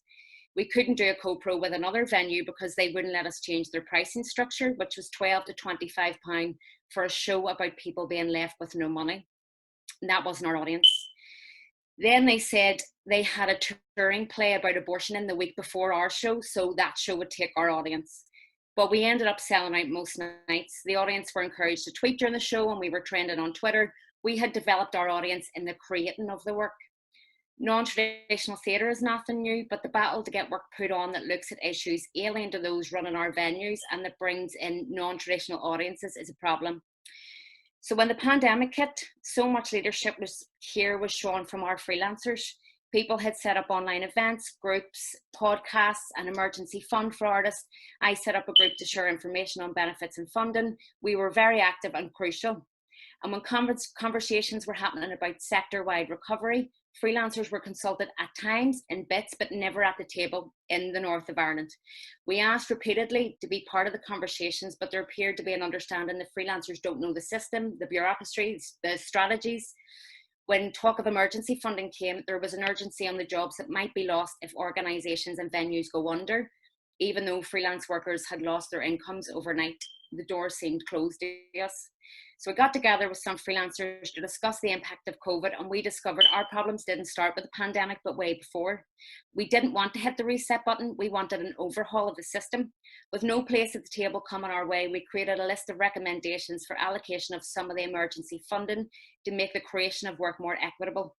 We asked for an independent arts fund, allowing artists full control and credit over their own work, and 3 additional strands of funding for artists from ethnic minority communities, deaf artists and those with a disability, and artists from lower income backgrounds. We made the letter public and sent it straight to the top to our Department of Culture. And we were also supported by some companies here, and then we got an invitation to meet with the chief executive of our Arts Council, who acknowledged that they had never met with a group of freelancers in this capacity to have a conversation. Now, the meeting was positive, and although I'm skeptical about what they might come back with, the fact that it happened was important. There is always risk when challenging dominant structures, and often claiming your rights means acknowledging your worth, and that can be hard, especially for artists. The pandemic saw the rules go out the window. The government was able to implement radical change very quickly. It's always possible. And too often we hear that's how things have always been done. That's not really how it works. Our sector in the world is filled with rule books. Some of them are written, but the most dangerous rule books are the unwritten ones. With everything that's happened this year, I've realized I've benefited from some of these unwritten rules when others have been disadvantaged.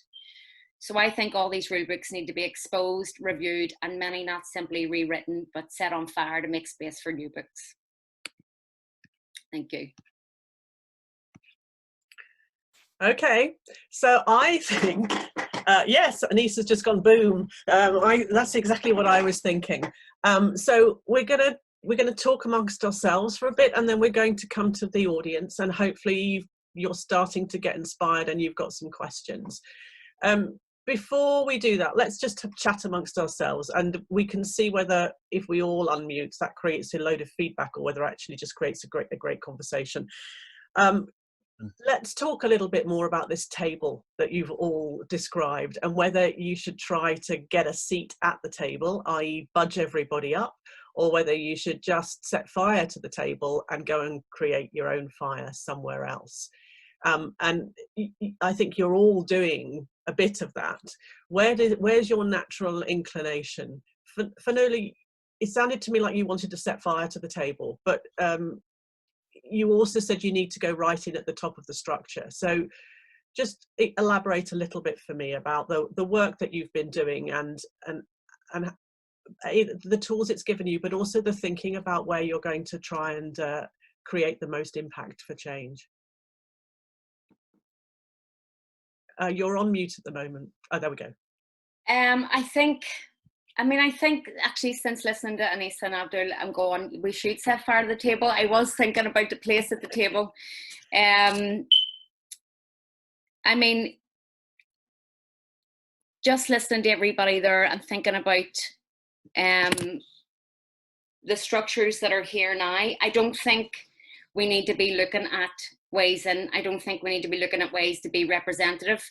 We do need to find ways of changing the system, but we cannot underestimate the difficulty of that and the task of that, because it doesn't, often when we're campaigning, when I'm campaigning with PPR, or when we're saying things that do make people uncomfortable, people actually don't want to hear it.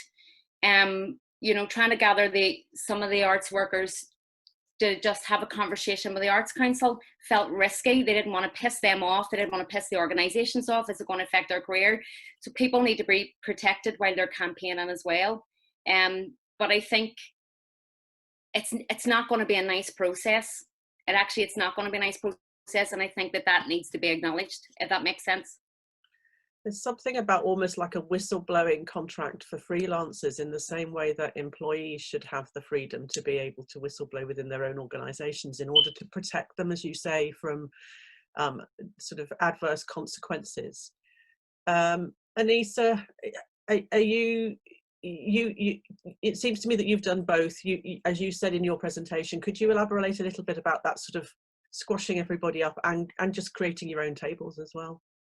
Yeah, I mean, at Beatfreeks we have what we call our Philosophy, which is that society is a big place and it faces some big issues. We fundamentally believe that there's space to build the new world whilst working to improve the one that we already have. And I think that that's where I come at this from. I think it's about how we learn from the systems, the structures, the things that end up being created, whether that was intentionally or not. It's about how we learn from that in order to build the new. And so for me, it's about a dialogue between those two. I think that it's really important that, I think it's really tempting, and my natural personality is to be an arsonist and get rid of it all and want to build from new and from a generous, radical place. But I think the more that I see and understand how resource flows, and the more that I understand, I guess, just how deeply embedded some of these structures are, the more I think the power will be to name and call out where power is and where it gets stuck, and then try and flow that power in other ways. So I think for me, I mean, you can probably hear it in the way that I'm talking right now, it feels like I'm in a bit of a transition thinking about this now anyway. But I think for me, there's something in cross-fertilizing those two spaces, the building of the new and the changing of what is. And I think that's probably because I always come from things. I read recently that optimists make the best critics, and I think that I am a relentless optimist. And so how we can be iterative and build on what exists, I think that that's not always possible, but I think we should start from there. There's a wonderful phrase that you can be a realistic optimist or a pragmatic optimist, which is always how I've actually felt about myself. Abdul, listening to the other two, is there anything you'd like to add about this balance between building and being part of something or trying to change something that's already there? It's just really interesting, like listening to you guys talk and just thinking about my journey. I've definitely been on the outside a little, looking in to the theatre world to a certain degree, and now I'm leading an organisation with significant presence and history in the theatre world. But equally, we're still having the same conversations. 43 years ago, Tara was set up in response to a racist murder, and now 2020, we're having the same conversations about equality and equity. So clearly, either the tables that are there need to be opened up in a way that allows for us to have those conversations, and also then the actions being well resourced. They need to be ingrained within the culture of the organizations, within the culture of society, so that it's really about change and it's not lip service. And if that's, I guess I'm ready to give it a chance, but if it doesn't, shift, then I am definitely also ready to burn it all down and start again. So I think, because of my recent shift, I think when I was at FIO, I was definitely saying, let's do it ourselves. And we've always had to do it ourselves. So that was okay to do. We were happy to, we were optimistic and we were keen to make things happen in different ways. And we knew that we had to do it, and that's what we did. But if the tables aren't listening, like I say, then let's look at a different way of doing things. And I think at the moment, the way that politics, business, when you look at society in general, access to people and people power is there. And I think we have to embrace that rather than be fearful of it. And I think there's something really interesting that we're missing out on in the arts in terms of how we use that access to people in a really interesting, productive way. And in terms of democratizing, like, I really think, how amazing would it be if a theatre could have its audience tell it what it wants in the program, rather than an artistic director saying, here's my program of work of what I think an audience wants. So anyway. Okay, I could take this in so many different ways. Let's just finish the table analogy, and then I'm going to come back to democratizing and what that really means in practice. So if what we've got is this energy, this huge energy and this groundswell for change, are there tools that we should be putting in place? This question's coming from the audience here. Are there tools that people need in order to be able to build those new tables? This is the last time I'm going to use an analogy about tables or carpentry, okay? But are there things that you have got from people around you or organizations around you, or are there things you are offering this next generation of young people who are already emerging? Not that you aren't all still young, but what equips people best to be able to do that piece of challenge? And Abdul looks like he's going to jump straight in, so I'm going to let him, and then I'm going to come back down the line again. I think a key bit of a key thing is the confidence to say no. I think that's so important. When you feel like a piece of work, especially as freelancers or as a young artist, when you feel like a piece of work absolutely goes against your values, but you do it because you need the finance, or you think that's, if you say no to a particular organization, your career might be affected by it. But actually being able to give people the confidence to go, nah, that's not for me. That doesn't work for me, and I'm okay. I can walk away from this and not fear any reprisals for walking away from it. And I think that's starting to, I mean, it's happening, but I think more people getting that confidence. And how do we do that is a really important question I'm asking.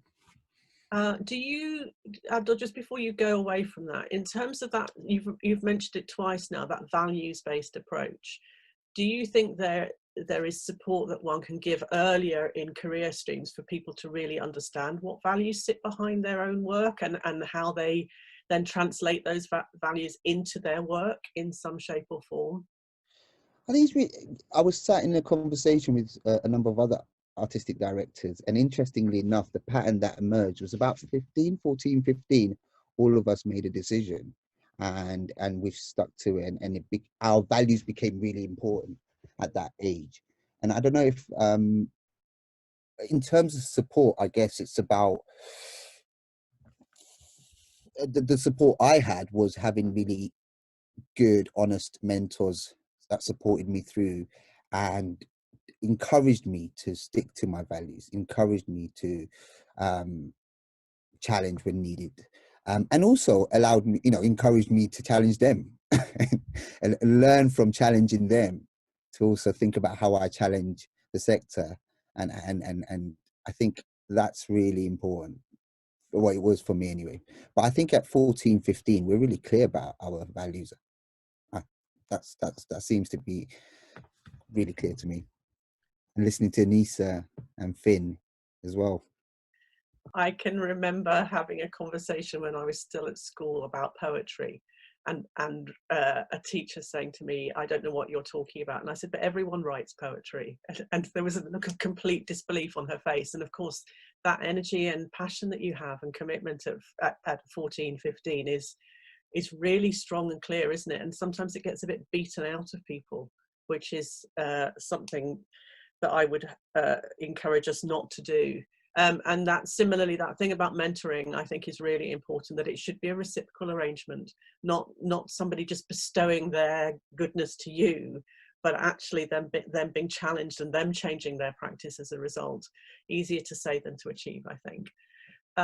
Anisa, tools that people need to be able to challenge the status quo. What do you think? You do a lot of work with young people and help them with this aspect.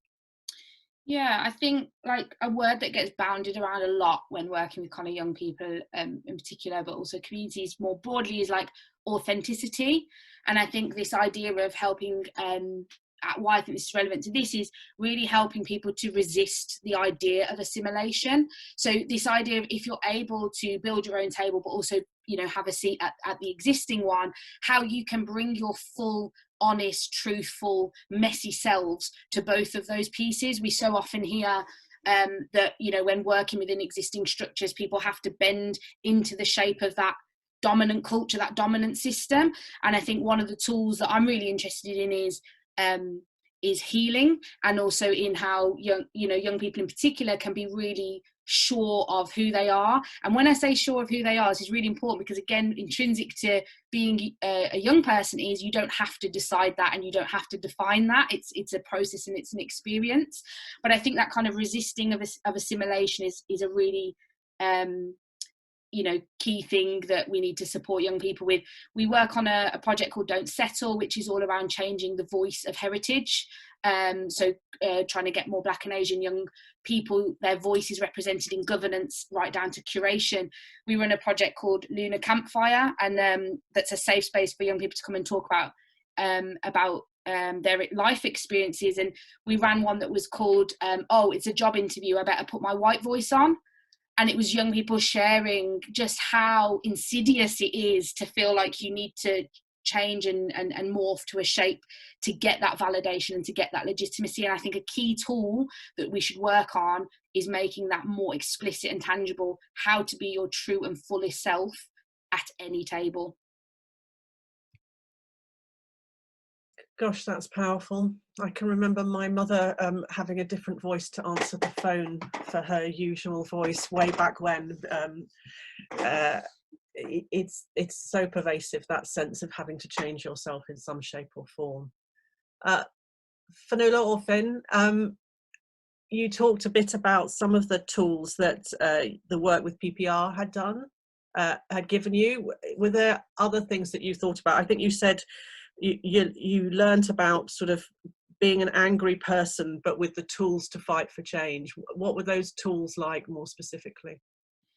I mean, I think what's brilliant about PPR is they just speak to all of their campaigners on a level.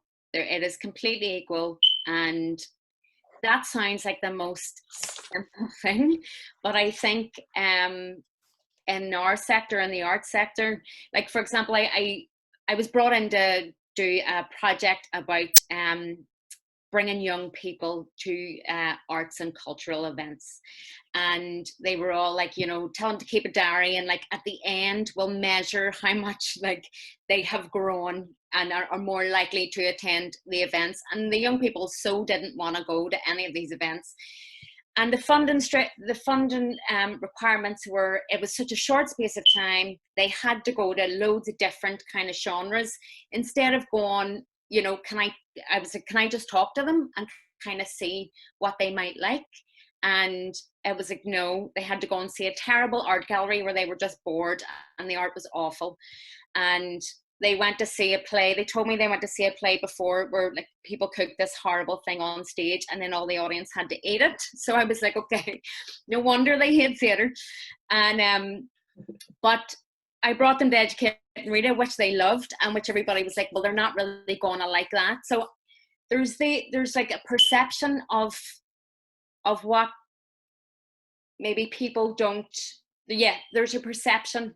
And I think it kind of depends on the artist or facilitator who's in charge of that work. And then that's the problem when they are not the people at the top of the structures, if that makes sense. So I know loads of amazing facilitators, actors, artists that can do that work really well and can help people along with the tools for change, but they're still not there at the top of the chain. Okay, so that really neatly leads me on to a question from the audience, which is, what do we do as a sector when current leaders think they are inclusive, but they're not? So, right, Abdul, go for it. No, I just wanted to say one more thing about the last sure. point. Sorry, that's why I was trying to get in before we moved on. I think there's something about shared leadership and you know, recognizing that people are leaders a lot earlier than we give them credit for at the moment in terms of the structures that we have, and actually you know, listening to Anisa and thinking about my journey and kind of some of the things that we, and Finn as well, and I think it's really important that we start to share leadership with younger people. We do that confidently. We also make space for them to make mistakes, but that's where we learn, and that's the best place to learn. And I think, you know, organizations are doing that, and we try to do that FIO quite regularly. And I've been advocating a kind of 7-year term for leadership roles across the UK in the arts. I think 7 years is more than enough to do what you need to do, and then give that opportunity up to somebody else instead of hogging it up beyond that. And I think it's really important to think about these kind of if we really want change, how far are we ready to go? And yeah, can a 7-year term make a difference? I'm not sure. I don't know if it goes against British employment law, but I'm sure we can change the law if we really wanted to as a sector. So I don't know. Just wanted to share that. It's fascinating, and some people have heard me say this before, but and I don't want to hold the space, but I don't feel I've nearly got there yet, and giving it up feels really hard when you feel like you've got so much more to do and so much more to get on with. So what do we do? So there you are. I'm a current leader. What do we do with current leaders who think they're being inclusive but they're actually not? The suggestion you just made, Abdul, might actually fit within that, which is that we have terms so that people have to refresh and at least represent themselves in some way and talk about these issues and what they're seeing as change in the world around them. Anisa, have you got any thoughts about what do we do with current leaders, apart from ignore them, but actually more productively than that, perhaps?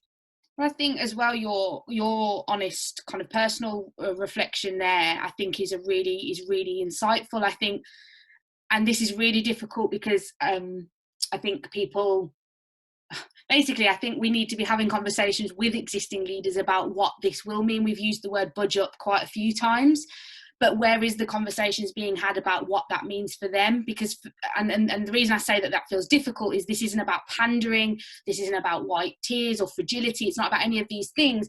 It's about saying, realistically, you're a person, you're a human, you're a leader, your intentions are good. This isn't now specifically at you, Moira, this is much more, broad. But having that conversation to say, well, what does this mean for you personally in your career? And I think that's a delicate balance, but I think those conversations aren't had. I think in terms of the question around what do we do, I think, really quite honestly, quite bluntly, we need to hold them to account. I truly believe that can be done with, again, compassion, and can be done in a way that is understands that they're probably coming at it from the best way that they can in that moment, but at the same time we as a sector need to say it's not okay, it's not acceptable, and we won't let it happen. That is the only way you move beyond lip service, right, is to actually get the action, not just the words. So I think we all need to be a little less, and this is hard because, and I've felt this myself in situations where I've been on a board and I've been the youngest, I've been the brownest, I've been the most female presenting person there. And I felt like, well, why should I be the one that speaks up? Because that's threatening to me. That's not safe for me to do that.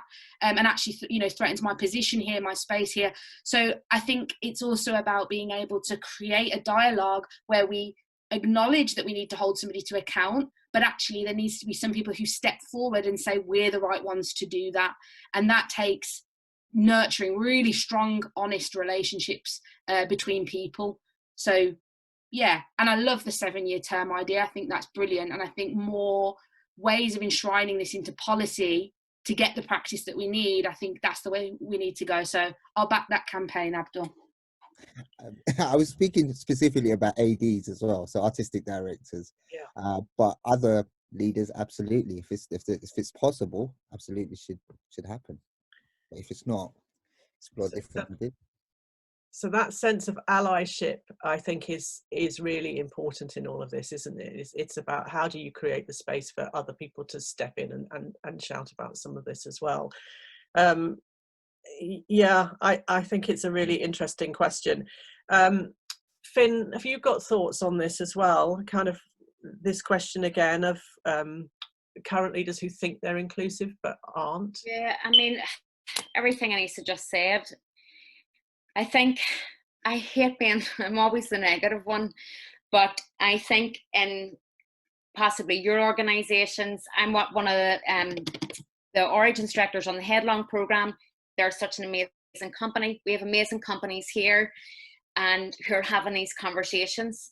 But with Headlong, we toured around a number of different venues and we met people at the top, and they didn't even want to meet us. They didn't ask us any questions when we met.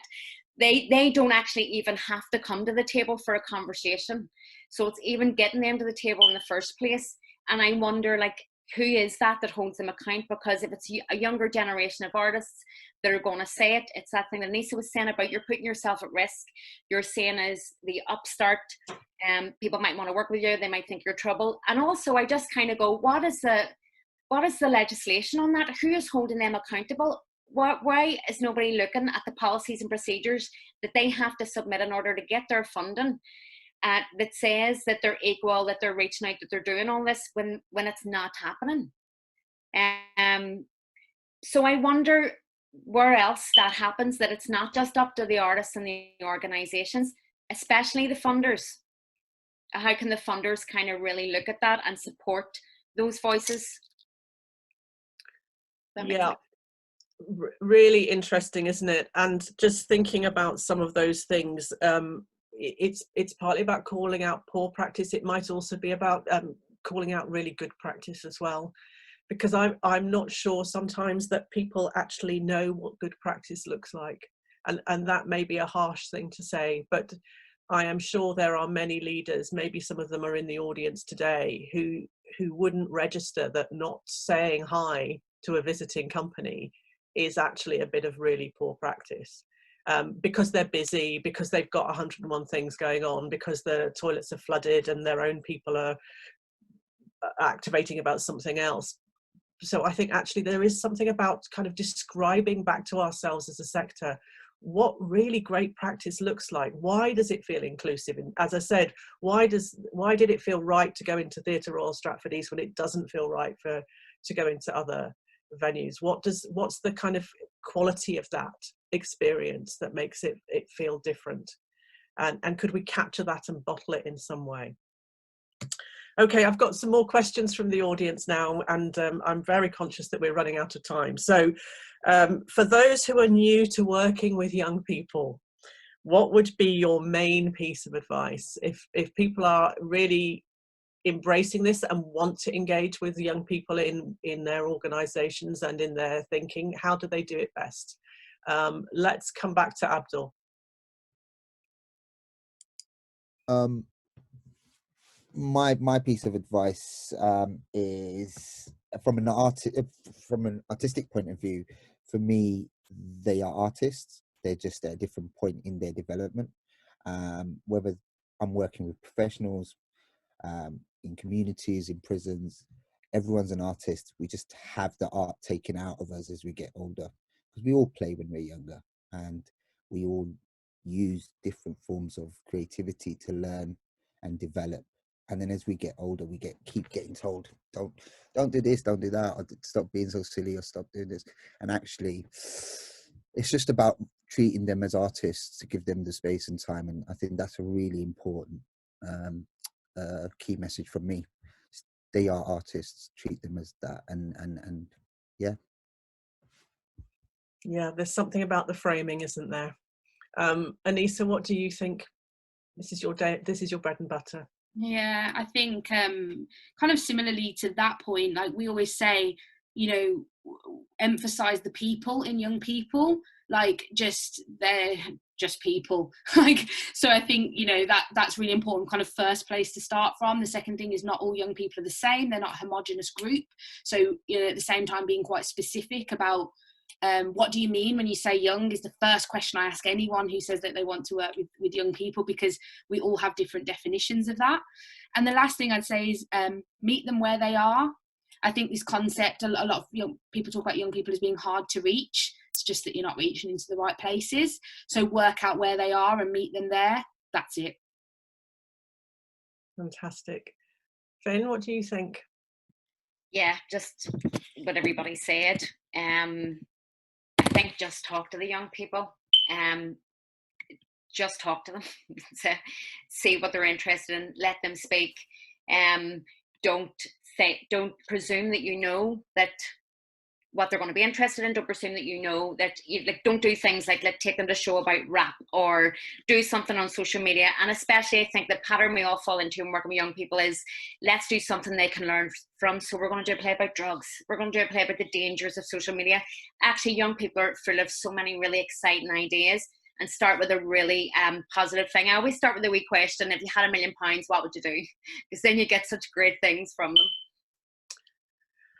Yeah, meet them where they are. Someone in the audience, I think it's Claire Cox, has just said that's good advice for any work, not just for work with young people. All right, I suspect Sarah is beginning to hover and tell me that we are running out of time. I've got two questions I would love to pose to you. Maybe you don't have to answer them both. We've got one around the best ingredients for democratizing the way in which work is made. So one of you or two of you might want to answer that. And we've got one about funding structures. How do we dismantle the structures? I think there's a leaning into a particular way forward there, and a sort of recognition that those inside those structures speak an insider language that unlocks resource. And so it might be something to do with that co-production and changing the way that decisions are made. So I'm going to come to Anisa first. As I said, don't feel you have to answer both. Yeah, I think just maybe kind of briefly on the democracy point, because I feel like it kind of summarises everything that we've talked about today. I think Abdul mentioned earlier the word people power. I think, as I understand it, that is what democracy basically means, like the power of people. And I think to democratise, you know, these systems, these structures, these models, I think quite simply we need to involve more people. And I really would just hold that as a basic premise. I think the second thing is we need to be much more explicit. And I know Finn spoke a lot about kind of those implicit rules. We need to be a lot more explicit about who holds power, why they hold it, can that be changed, or is that the way it is? Why is that the way it is? So for me, whenever I think about democratising a process, I think, okay, well, where is the power currently? Where could it be? And what would need to happen in order to flow that power in a different direction? So there's something around just consciousness, bringing consciousness to the process and to where the power already exists. Great. Finn, for you? Yeah, I think for me, just changing our funding structures would be one thing. I think, especially in the north of Ireland, I don't know what it's like in England, most of the money goes through companies and venues. We actually don't have any pot of money for independent funding that's above development, a £5,000 development pot. So we're not in control of our opportunities as individual artists, or the work that we're made, we're constantly pitching. But also I just think the funding structures, again, when funding is thrown out, it's like it has to be spent by March, or it has to be in December, and we're not given enough chance for proper long-term work that lets us really engage with people who are future artists, or as Abdul says, current artists that could be leaders of the future. We don't get that time to do that because the money needs to be spent and needs to tick boxes. So I think the funders have a lot to do with that as well. And we have a session on led by about funding later, I think, on today, and it would be good to ask questions of those about exactly that, about some of the processes and how easy those are to change. Actually, not everything has to follow those old rules. Abdul, I'm coming to you. Yeah, just want to echo the kind of transparency and honesty about how money's been spent and where it's going. It's really important. And I said I'd mentioned the partner system model that I've been thinking a lot about. Actually, how do we co-fund with community work that we want to make? I think there's something really interesting about people having a stake in the work that's being created, a financial stake, and then in turn, also a voice in terms of the piece that's created. Partner, I don't know if anyone, it might be worth explaining what a partner is. So partner was a kind of communal money sharing system that was created, and communities from South Asia and the Caribbean, who initially were here in the UK, used partners to help set up businesses, buy houses, etc. So is there an interesting way for us to be able to involve our community members, local community, in terms of how we produce work, in terms of giving them a bit of that control, and them putting into a pot and someone deciding what we create each time that opportunity comes along? Yeah, so I think there's something really interesting in that. Or even artists, I think there's a real potential for us to bring together a group of artists who all put into a pot, and then they support one another's work. And in turn, you get advertising and promotion, because everyone wants it to be a success because they have a stake in it. And then I'm not sure about the final bit, which is about what happens if it's financially really successful. Do people get money back for it? Probably not. I think they should invest that back into the project, because it's not about the money side of it. It's more about the co-creation and control of content. Great. Thank you all so much. There are tons of questions coming in. We could carry on all day, I suspect. And that conversation about power this morning, and then about how to engage young people in their power, has been really, really inspirational. The three of you, I think, give me great hope that actually we're going to continue to ask the awkward squad questions in a way that actually creates change. Sarah, back to you. Hello. In the words of Keith, who has just shared in the chat, that was fire. Thank you all so much.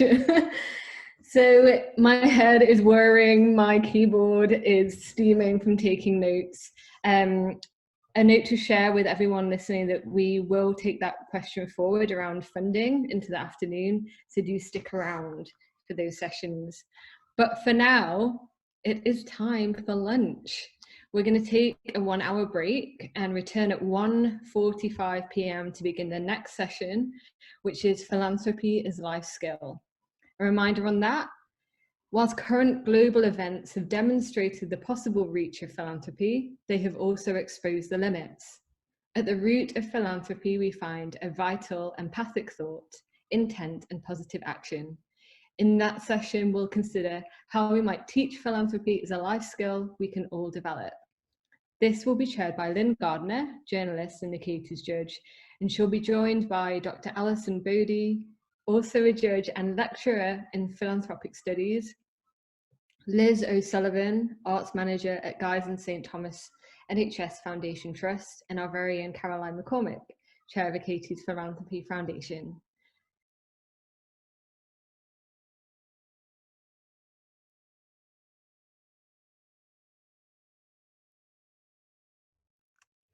Hello everybody.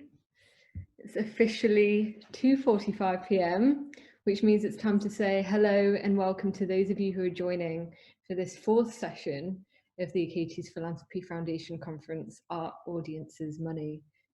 This fourth session hangs beneath the words philanthropy as life skill. And today I'm going to give you a little roundup of what we're going to explore in this session. And apologies, it's 1:45 p.m. for those of you who looked at your clock and saw that that was not the time. So whilst current global events have demonstrated the possible reach of philanthropy, they have also exposed the limits. At the root of philanthropy, we find a vital, empathic thought, intent, and positive action. In this session, we will consider how we might teach philanthropy as a life skill we can all develop. Before I introduce our chair, for those of you who are with us today, a polite reminder that you're welcome and encouraged to join in the conversation by participating in the chat.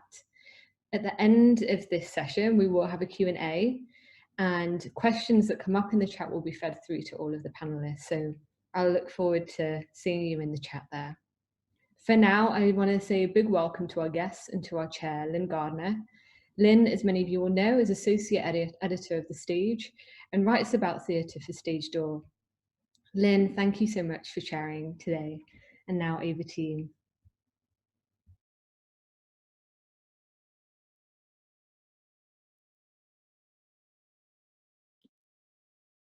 Right, can you hear me now? I think probably that's the case you can. Okay, hello to everybody, and it's brilliant that you're all here. I've been following this morning, and I thought that both the panels were really fantastic, and you know, I'm really confident that this one with the panelists that we've got will be just as interesting and just as thought-provoking. I I'm in some ways absolutely the wrong person to be chairing this session because philanthropy is not something that I really know a great deal about. But I guess I'm a human being, so I probably know something about empathy. And I was really struck this morning in the first session when Hazel was talking about dealing with the members of her team and finding ways of doing that with empathy within the during the pandemic and the particular need in order to do that. Of course, I was also quite struck by Suzanne's research and the rather, I thought, alarming idea that the more power that people manage to achieve, that in not all cases, but perhaps in many cases, that is accompanied by an increasing kind of empathy deficit.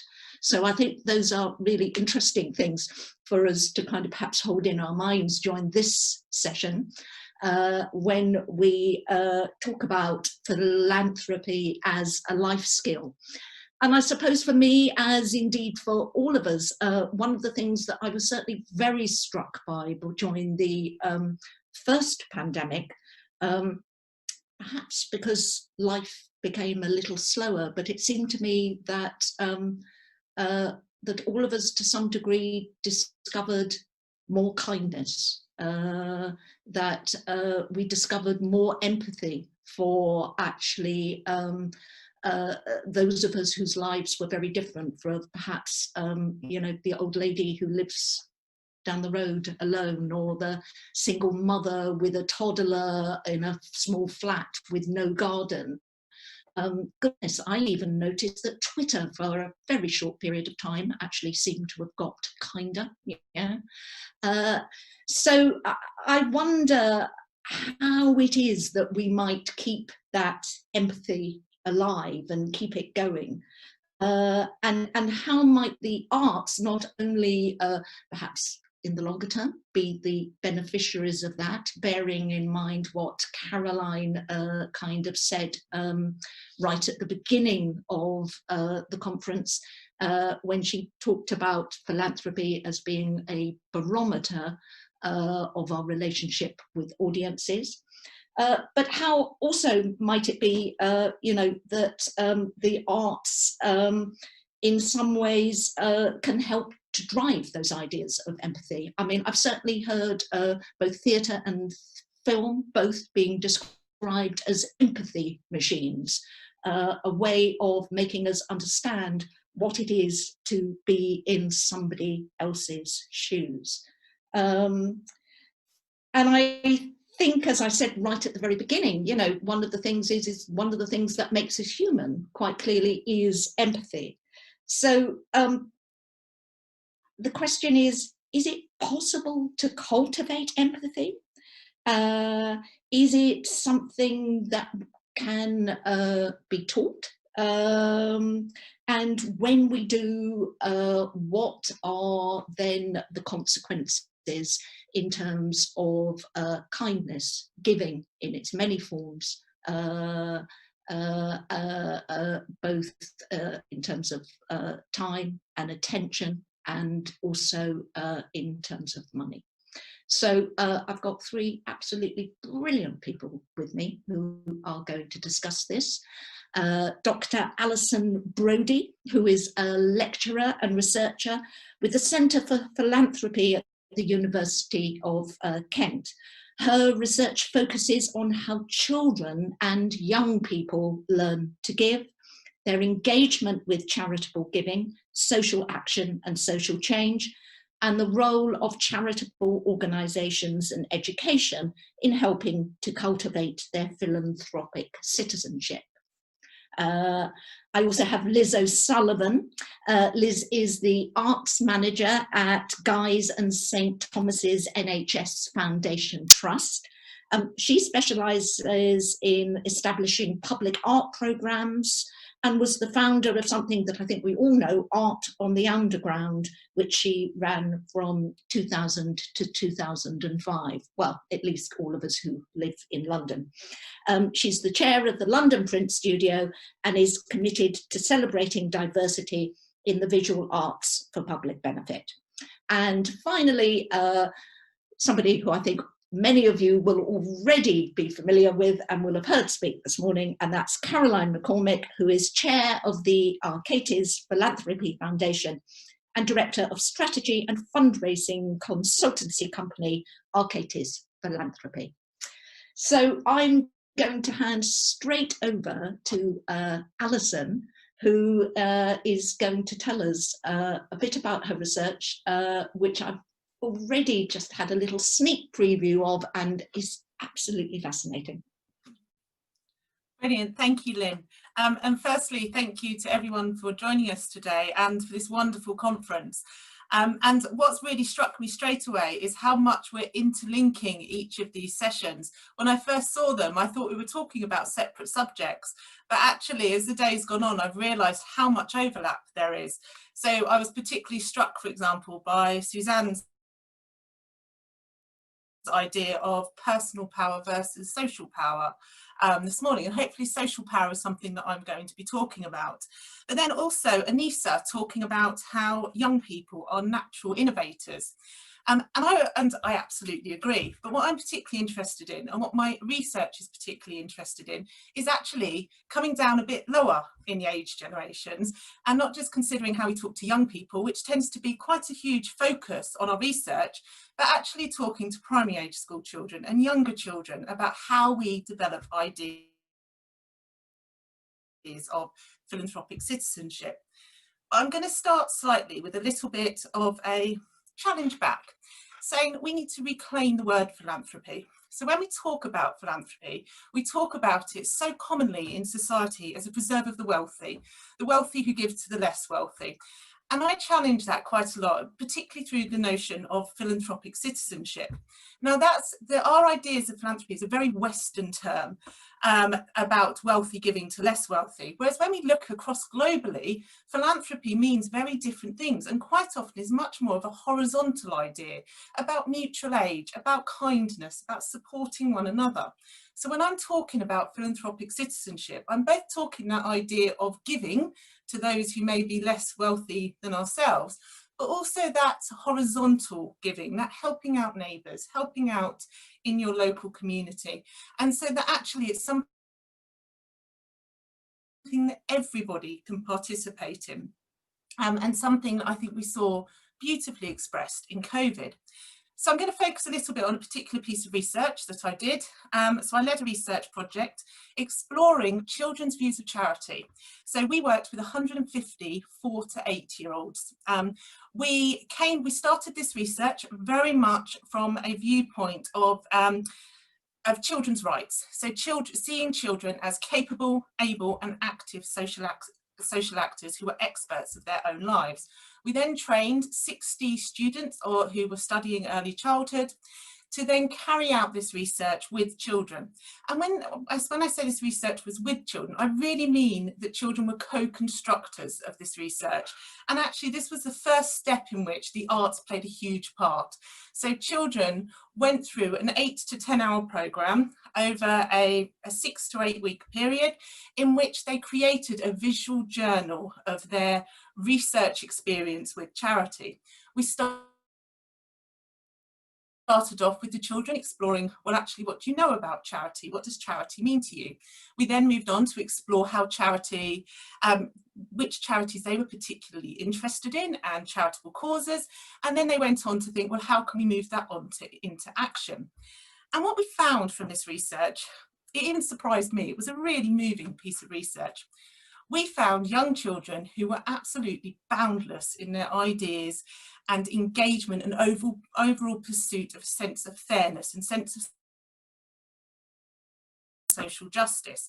Children who really wanted to explore, examine and engage in issues that were around them and actively be part of the solutions to those social issues. and children who saw charity as much bigger than donations. For them, it was an embodiment of a set of behaviours, actions and values. And we have this wonderful quote from a 7-year-old girl who said, "Charity is a really big word, a really big deal, because it means so many things and it's a way of helping so many people. It's a very big word." And I've always held on to that, this idea that charity and giving is a big word, and that actually we need to think about it in those big ways. But this is saying that we should celebrate that actually that this is how the children were engaging, and schools, community organisations, arts organisations and parents do go to great lengths to encourage and support children to engage in charitable giving. However, there was another side to this research which was actually, I think, probably more problematic, in that when children engaged in giving and when they were engaging in these programmes, quite often it was in a very transactional way. So we've got Children in Need around the corner at the moment, and actually whilst 100% of the children could identify who Pudsey Bear was, less than 20% of them could identify what Pudsey Bear represented and actually engage in the cause that sat behind. So this led to ideas, for example, that the reason you were buying a nose, you were buying Pudsey ears, was to help raise money because Pudsey needed a new eye patch, was what one child came out with. And so actually what we were doing was promoting to children that I give for reward, rather than thinking critically about the cause that sits behind. And again, I think this reflects on some of the conversations that have gone earlier today. And this isn't to try and say, to be critical of fundraising campaigns or engaging children in philanthropy from these huge campaigns like Children in Need, for example, which does fantastic work across the country, but really needs to challenge, how do we do that? How are we thinking about how we teach children kindness, how we teach children philanthropic citizenship? Because currently we tend to focus a lot on the act and establishing the act as a habit, instead of thinking actually what sits behind the act. So food poverty is a great example of this. For example, we encourage children, young people to give to a food bank. But my argument is that that's all well and good, but actually if we don't start to encourage that critical thinking about why food poverty itself exists, then actually we are reproducing the problem rather than raising a society and citizens that think more critically about this. And again, I think we have some great examples from the arts that really provide some of these spaces to really critically consider this. I can only think, just as a parent, the Britain Got Talent Black Lives Matters dance by Diversity generated some fantastic discussions with my 7 and 9-year-old about that movement. So it's about creating these teachable moments, these moments in which we can really encourage children to think about actually what is their role as a citizen in helping to create social good and helping to create social change. So I think, I'm not too sure how much time I've got left, but so in a sort of conclusion to this research, I think it's recognising home, school and community spaces as vital spaces that can provide this deeper engagement. But we've got to think about how we do this, how we encourage children to think about this and how we provide those different opportunities. And I think this throws up 2 challenges to arts organisations, both in terms of thinking, well, how do you engage with your audience and how are you going to, as Suzanne put it this morning, use your social power as an organisation, but it also throws up a challenge to the fundraising side of our organisations as well. We have been in a global pandemic. I don't think there is an organisation out there that isn't thinking about its fundraising strategy and thinking about, well, how am I going to raise more money? But I think there's a moral imperative now to think about how that fundraising strategy directly ties in to the overall mission of the organisation. So we're not just raising money for the sake of raising money, because actually that's counterintuitive to raising philanthropic citizens in the longer term. And so my challenge kind of to our audience today is how we can think about that more critically. Alison, thank you so much. That was so interesting. I mean, I was really interested in the point that you made about the idea of giving and how it becomes associated with kind of reward or a transaction in some way. And I think that's something that arts organisations do a lot, but I'm also, you mentioned the Pudsey Bear thing, but I absolutely aware, you know, with my own children when they were little and the Friday afternoon cake sale, and after a while we totally lost any sight of what it is that we were doing it for. It was just a chance to eat cake, you know, and feel good about eating cake. And I just come back to that point, Lynn, because that's a really good point. And just to expand slightly on that, what the research tells us about that is that actually young children are naturally altruistic and naturally engage in altruistic behaviours. We've got a lot of psychology research that supports that.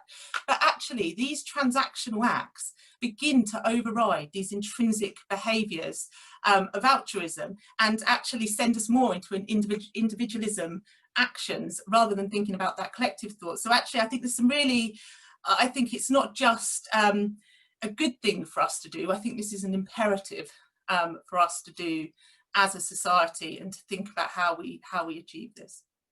Yeah.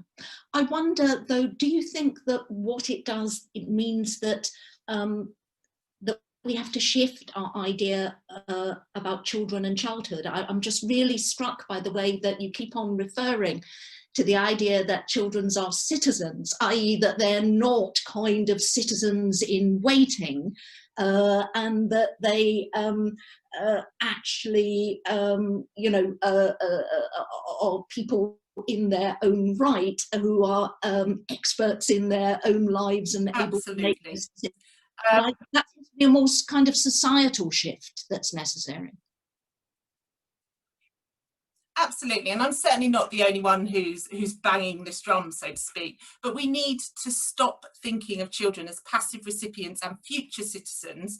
We need to be thinking of children as current citizens within our society, already contributing to the social fabric of our society.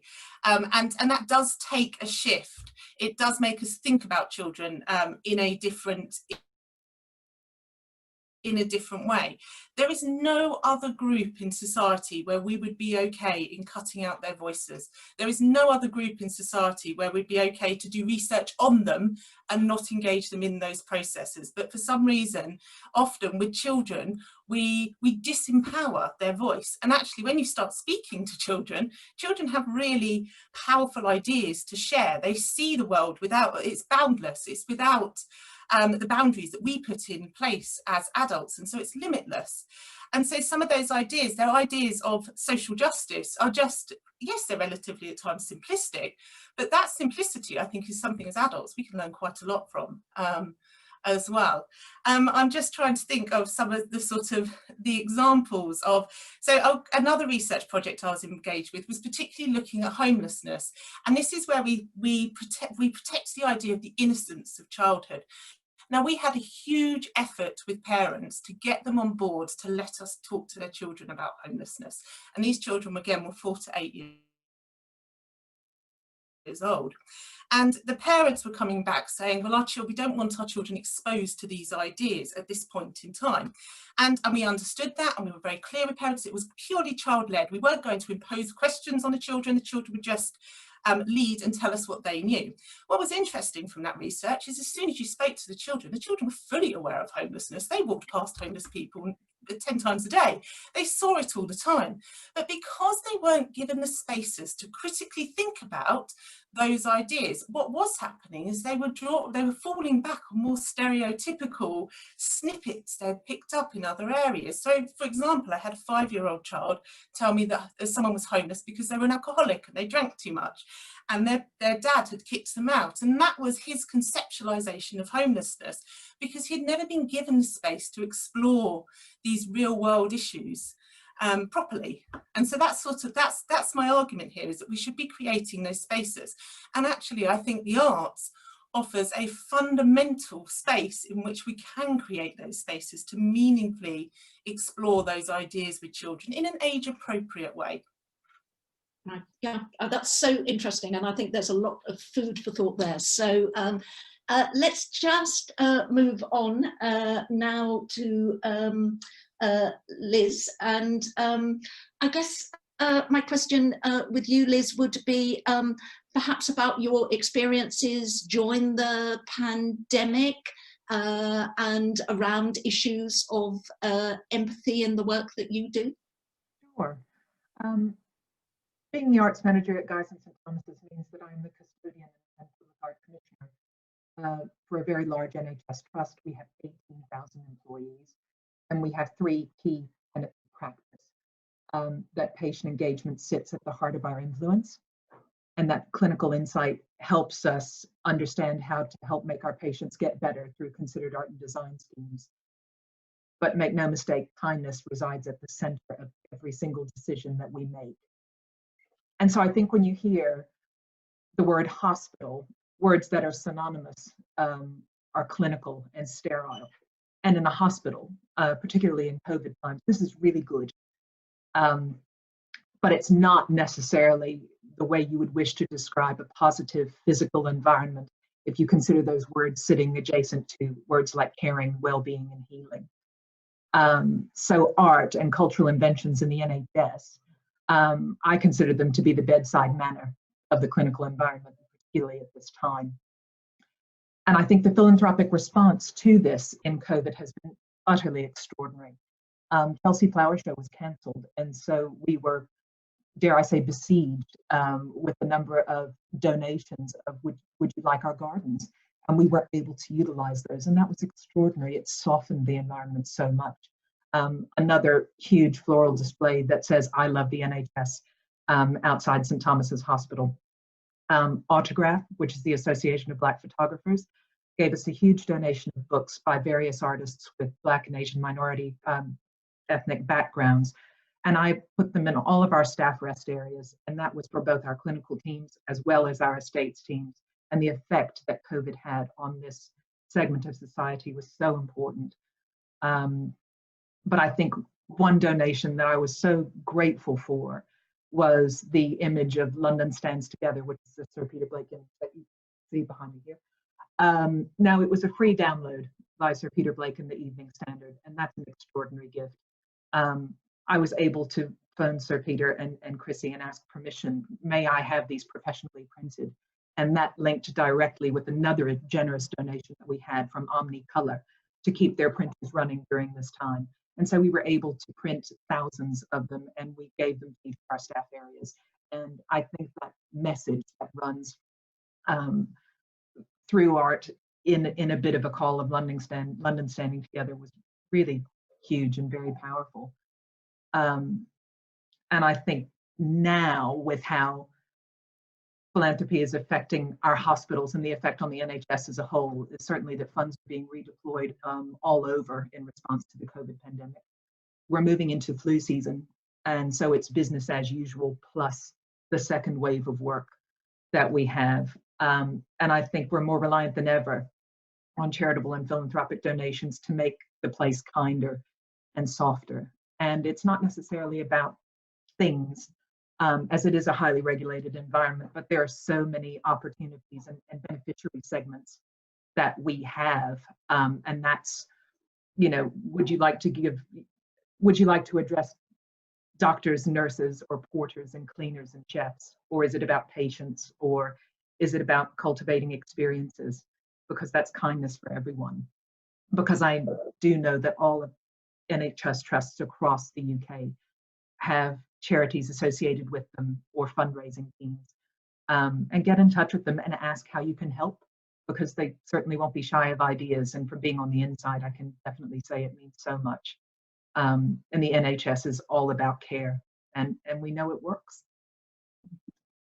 There you go. Thank you.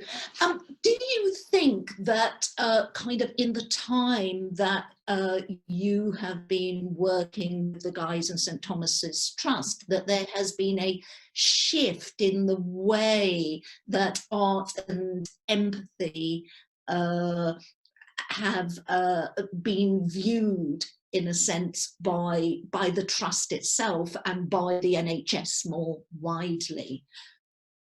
In our trust, we have an extraordinary leadership team who are so wonderful and generous with their time, with their insight. Again, we co-create programs for the benefit of our staff and patients and visitors. So it's not a curatorially led program. Yes, I have a curatorial vision of how I want this to go, but I work very closely with the patients, and the patients decide. Okay. And that's a very powerful thing.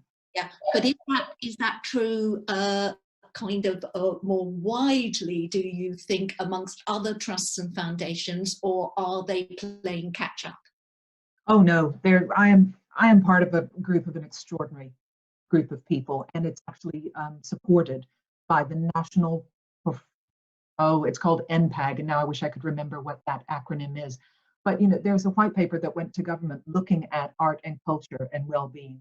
It's incredibly important, and it's not solely about social prescribing.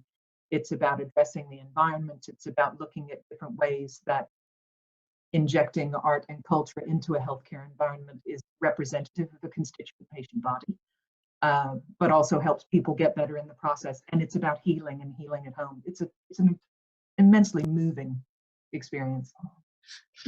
Earlier in the conference, somebody made reference, I think, to perhaps to the Neil Mendoza comments yesterday at the Cultural Federations conference, which was about the arts and well-being, and around issues of well-being, but about the fact that actually they had not been very good at presenting perhaps the data that supported the importance of arts and its and the role that it plays within helping people get better, feeling better about their lives, so all aspects of kind of well-being. Do you think that we do have that data available, or is it just very hard to measure? Obviously, there's quantitative and qualitative data. We are funded primarily by the Guy's and St. Thomas's charity, who are incredibly generous. But most arts programs that run across the whole of the UK in the NHS have an associated independent evaluation with them, and they're within the public domain. And being able to have identifiable outcomes and outputs in an evaluated measure is something that it's a library that's ever growing. And could be really interesting. And for somebody who is working in the context of arts within this setting and therefore with artists, do you think that there is more and more a kind of a willingness and absolute interest on the part of artists to get involved in work in these contexts? The purpose-led approach from any creative individual, whether it be visual artists or poets or performing artists, is there. And that human contact and that opportunity to work with people, either in a participatory art setting or just with kind of one-to-one performances, is incredibly touching. And I think the skills transfer that you can get from that, because hospitals are intensely highly regulated environments, and rules are everywhere, and they're there to protect everyone. And that's a really hard field to get your head around if you're not open to that type of thing. But if that is your thing, it's one of the most rewarding experiences you can have. That's fantastic. Yeah. That's quite interesting, isn't it? Because in the context, again, earlier, somebody, I can't remember off the top of my head who, but was talking about the idea of having to work within constraints, and that sometimes that can be really creative and in some ways oddly liberating. And in this context, I suspect, may not be for everyone, but for some artists, indeed, the fact that they're having to work within those particular constraints of a hospital setting could actually generate art that they would not make in other ways and in other places. Yeah, it's quite a symbiotic relationship, because obviously the tighter the brief, it's not a constraint. It means, what can we do interesting in this space, as opposed to something broad. So that's exciting, and it develops an artist's practice exponentially. I think it also expands the horizons of the people on the inside of the hospital who may necessarily think of art in hospitals as framed objects. And so we've been able to expand the possibility of the horizon of a number of people to say, oh, wow, I didn't think that we could necessarily see it in this way, or that we could commission art that actually has a clinical benefit. So it's been an extraordinary 4 years, and long may it continue. Yeah. Well, it's just exciting to see you so passionate about it kind of 4 years on. So that's brilliant. Let's just turn now to Caroline. Why do you feel so passionately about these issues, and how are you trying to make sure that the Achates Foundation does indeed take them on board and address them? Thanks, Lynn. And it is absolutely so inspiring to hear my fellow panellists. For me, it's so interesting always to think about the arts and the NHS as partners, because of course they were both born out of that same unique moment after the Second World War, and in fact born by the same couple who focused on the two different elements, with Jenny Lee very much the unsung hero of that time, and somebody we should all know a little bit more about. So really fascinating to think about those partnerships between the arts and the NHS. And tonight, amongst many organisations that will be celebrating at the ceremony, I can think of a few who have done just that in their work during COVID. Scottish Ballet springs to mind as a really great example. And it's also fantastic really to hear, as ever, Ali talking about reclaiming and redefining philanthropy. I couldn't agree with you more on this, Ali, although I might challenge your horizontal to perhaps being circular. Because that's certainly how I always think about philanthropy, and I know I've always got back more than I've given. And I know that those of you who listen regularly to our Achates Live sessions will know that we're always talking about the significance of purpose and our audiences being essential. But in my opening plenary this morning, some of you will have heard that I talked about Professor Michael Sandel and his ideas about the tyranny of merit, and how this adoption of ideas, which very much underpins our sort of liberal egalitarianism in the arts, and those ideas around individualism and our position in society being one that's deserved, overlooks and alienates those who've not succeeded on these terms, and ultimately stops us as a sector fulfilling our potential to influence and change. And as Ali said, the arts can really create the space needed to challenge and explore ideas. So for me, there's such a missed opportunity here, which I hope we're all going to be thinking about and focusing on more. I could elaborate on this further, but I suppose I can simply say that at a personal level, I'm adopted. And as someone with that experience, I live in the knowledge daily that, well, I suppose you could say, but for the grace of some being that I don't believe in, but well, I know that things could have been very different for me. So I personally grew up in a small community with Christian values, which led me to organise my first fundraising event at age 8, because that was natural in the community and values that I was living in. But as now what I would call a practising secularist, I and my fellow trustees of a foundation want to see the infrastructure for learning philanthropy, which I would suggest, as Ali has said, was often through those religious societal structures and very much embedded in every single culture, but perhaps has fallen away more under a secular society and been turned into a more transactional approach, as she's highlighted so beautifully through Children in Need. We really want to see that brought back into society to help society become stronger, to give people from the earliest of ages that chance to learn the skills which we think is so rewarding and such a beneficial thing, not only to other people in society, but to ourselves. And to me, that's the essential concept of the civic good that I was talking about this morning, and it binds us together as communities. And for me, that's what arts organisations should be doing. So the Achates Foundation is looking to launch a new programme, putting Ali's ideas very much into practice through arts projects, teaching philanthropy to primary school children.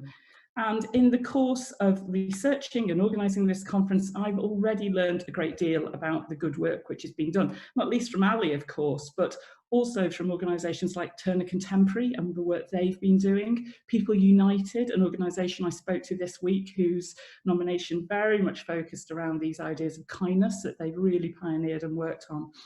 But today, what I'd really like to do, if I may, Lynn, is to put a bit of a shout out and say, if this is a subject you're interested in, please do get in touch. We've decided as a foundation, we need to make a space and raise voices, as I hope we are today. But I think we also need to do some heavy lifting. So this is an area of work we'd really like to collaborate with some of you on. Oh, that's really, yeah, that's great to hear. And I think from everything that we've heard today, I think is really, really, you know, necessary and needed. And I think in particular about that idea of getting away from the idea of that things are transactional in some way. That seems to me a word that has come up again and again, and it's certainly one of the things that I feel, you know, really quite generally about the arts, that that the arts very much in its relationship with communities and with audiences often finds itself in a transactional relationship, and actually seems to almost actively kind of embrace that rather than looking at the ways that it can be one of mutual benefit. Yeah. We talk about philanthropy and many different kinds of philanthropy. Alison, you've raised, you know, many different kinds of examples of children and giving. Do we think that philanthropy is something that in terms of organisations and perhaps of the arts, that you think only that it is for bigger organisations for them to engage with, and that actually what people are always looking for as an arts organisation is that one multi-billionaire who is going to give them a you know, a big pot of money? And how this might kind of change, this kind of thinking might change those attitudes. If I can come in to respond first, and it'd be great to hear from the other panelists on their views on this. I think very much philanthropy is something that is for everyone and for every organisation, be it the small community group. I myself am a director of a small community organisation, and we work with our local community foundation, and we have philanthropists who support us, and they may only give us £2,000 or £3,000, but for us as an organisation that only turns over £10,000 to £20,000 per year, that's a lot of money, and we can do an awful lot of good with that money. And so actually I think this is where I kind of repeat almost what I said at the start. We need to step away from that idea of seeing philanthropy as simply being the high net worth individuals, and there are some fantastic philanthropic organisations out there. Let's not move away from that. Some that are funding some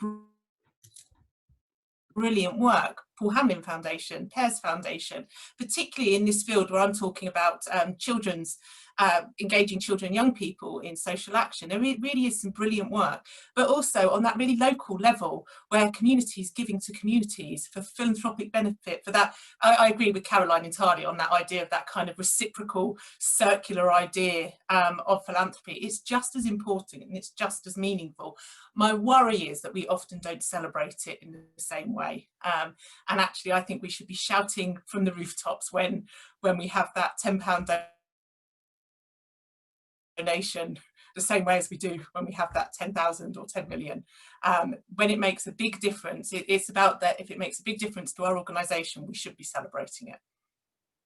So it's and that for me, actually, to add to that, it's about cultivating that culture of philanthropy, and that cultivates the culture of philanthropy both within organisations but within communities as well. I think that's so true, and of course that's partly, of course, what the Achates Prize actually was set up to do.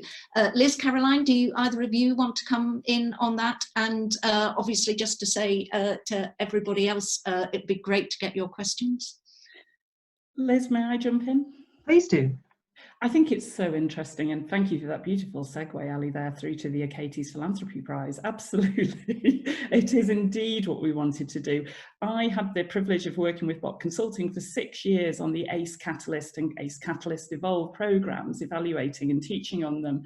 And within a year, it had become super clear to me that people don't understand the arts of charities, they don't understand that they drive real value in society, and finally that because we let philanthropy in the arts through the back door, we only wanted a few very eminent individuals, a few very wealthy individuals, because really we were hoping it might go away. We've born this slightly odd, slightly to my mind perverted culture by which only very wealthy people are considered philanthropists within an arts context. And we've seen research within even the last week about the distrust that exists around those individuals. So for me, I think it comes back to that point of reclaiming the idea of we are all philanthropists and that our giving of all kinds is really valuable. I'm hoping that still with us, I know he was this morning, is Nigel Farnell, who is the winner of our very first year of the Achates Philanthropy Prize and has been a complete inspiration to all of us who work on it.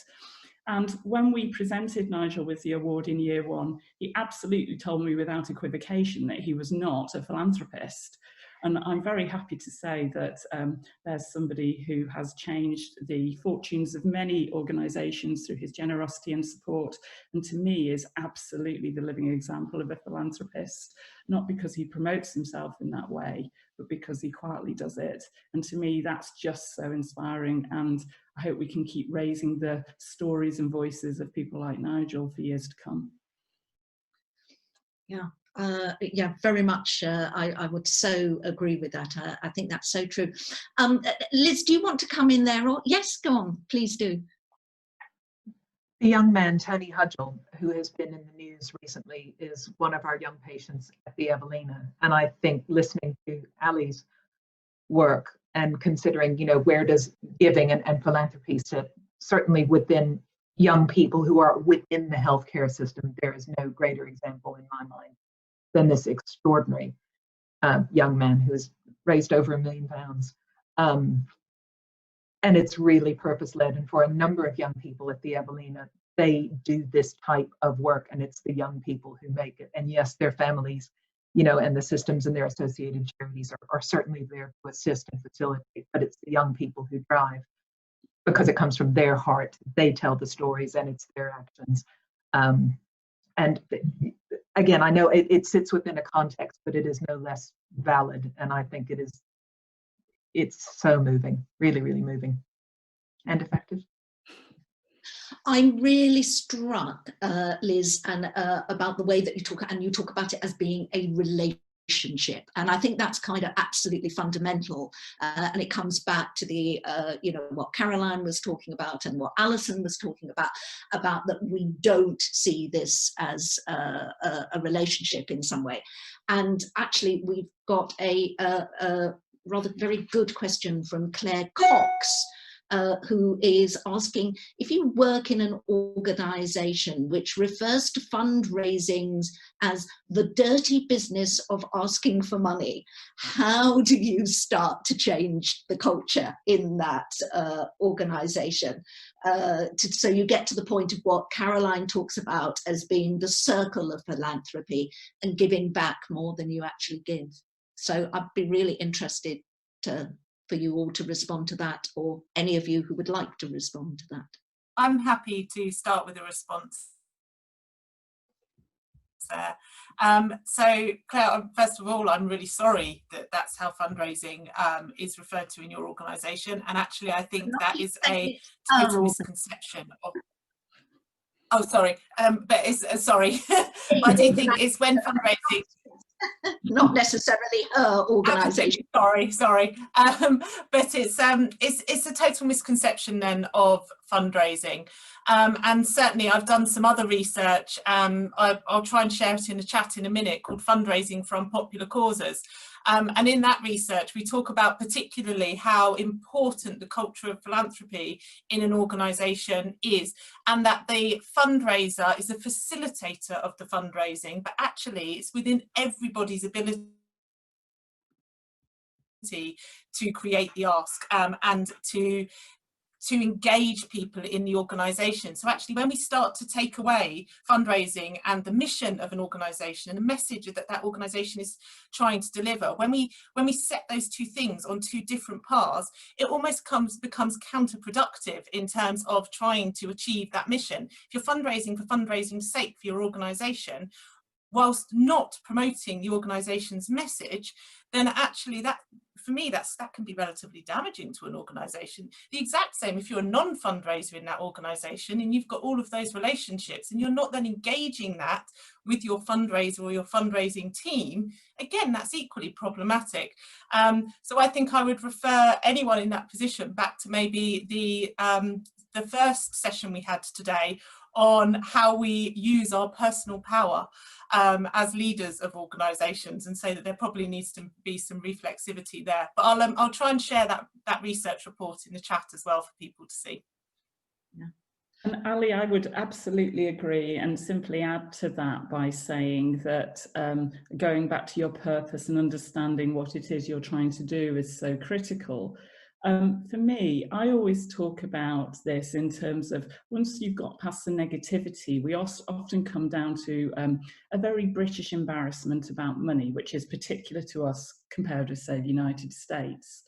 And when I run workshops, which believe me, I do all the time with boards in particular, what I really get them to do is to think about the barriers that they've got to fundraising because of some of those complex historical things that come out of that belief in the arts as paid for by the state, and then the way we let philanthropy in and deal with a lot of that, because often we do have a culture whereby the same people who were campaigning for full support of the arts are then not a very long time afterwards being asked to ask for money. So there are psychological shifts that have to happen here. But ultimately, when I'm doing that, one of the things that's really important is to think through and have an ownership of that purpose and case for support, because ultimately you're not asking for money. I always ask for the change that that money is bringing about. Money is an invisible, imaginary tool that we have made up. It's a conspiracy that we have all signed up to make our lives work. It doesn't actually exist. It's an idea. And the idea is, just as Ali has said, a facilitator of that ability to have an exchange. And so really all we're saying is, I believe in this idea. I believe you believe in it too. You have the ability to make it come about and make both our dreams come true. Could you help us do that? And I think the minute you stop asking for money and you start asking for change, a lot of that difficulty, which is actually about an embarrassment, starts to fall away, because you're just both talking about the things that you believe in. And certainly at the hospital, we've been able to handle the reactionary response to COVID, where people wanted to give us stuff. And I'm not talking about arts, I'm talking about, a major food chain who wanted to give us all of their meat in the first lockdown when they closed the restaurants. That was not necessarily helpful, but what it did do was open a conversation to say, how might we be able to work and you be a part of this in a very different way? And it was incredibly powerful. And anytime, I'll hold my hands up to being the American in the box of squares. And I'm very happy to talk to people about money, because they say, how can we help? And again, it's not about the money. I say, how would you like to come with me to create something that's going to help people in a place where they don't want to be? And that it sits at the heart home. It doesn't sit in the back pocket, and it's very easy to get your head around. Yeah, I mean, I think you've all made really, really excellent points about the idea that it is a way of starting a conversation, as you're talking about, Liz, or with Caroline talking about the idea that you're not asking for money, you're asking for change. Or Alison, the very good point I thought that you made, in a sense that that it's everybody in the organisation who is a part of this, not just the people over in that little department on their own who we never talk to, who it's their responsibility to go out and raise all the money.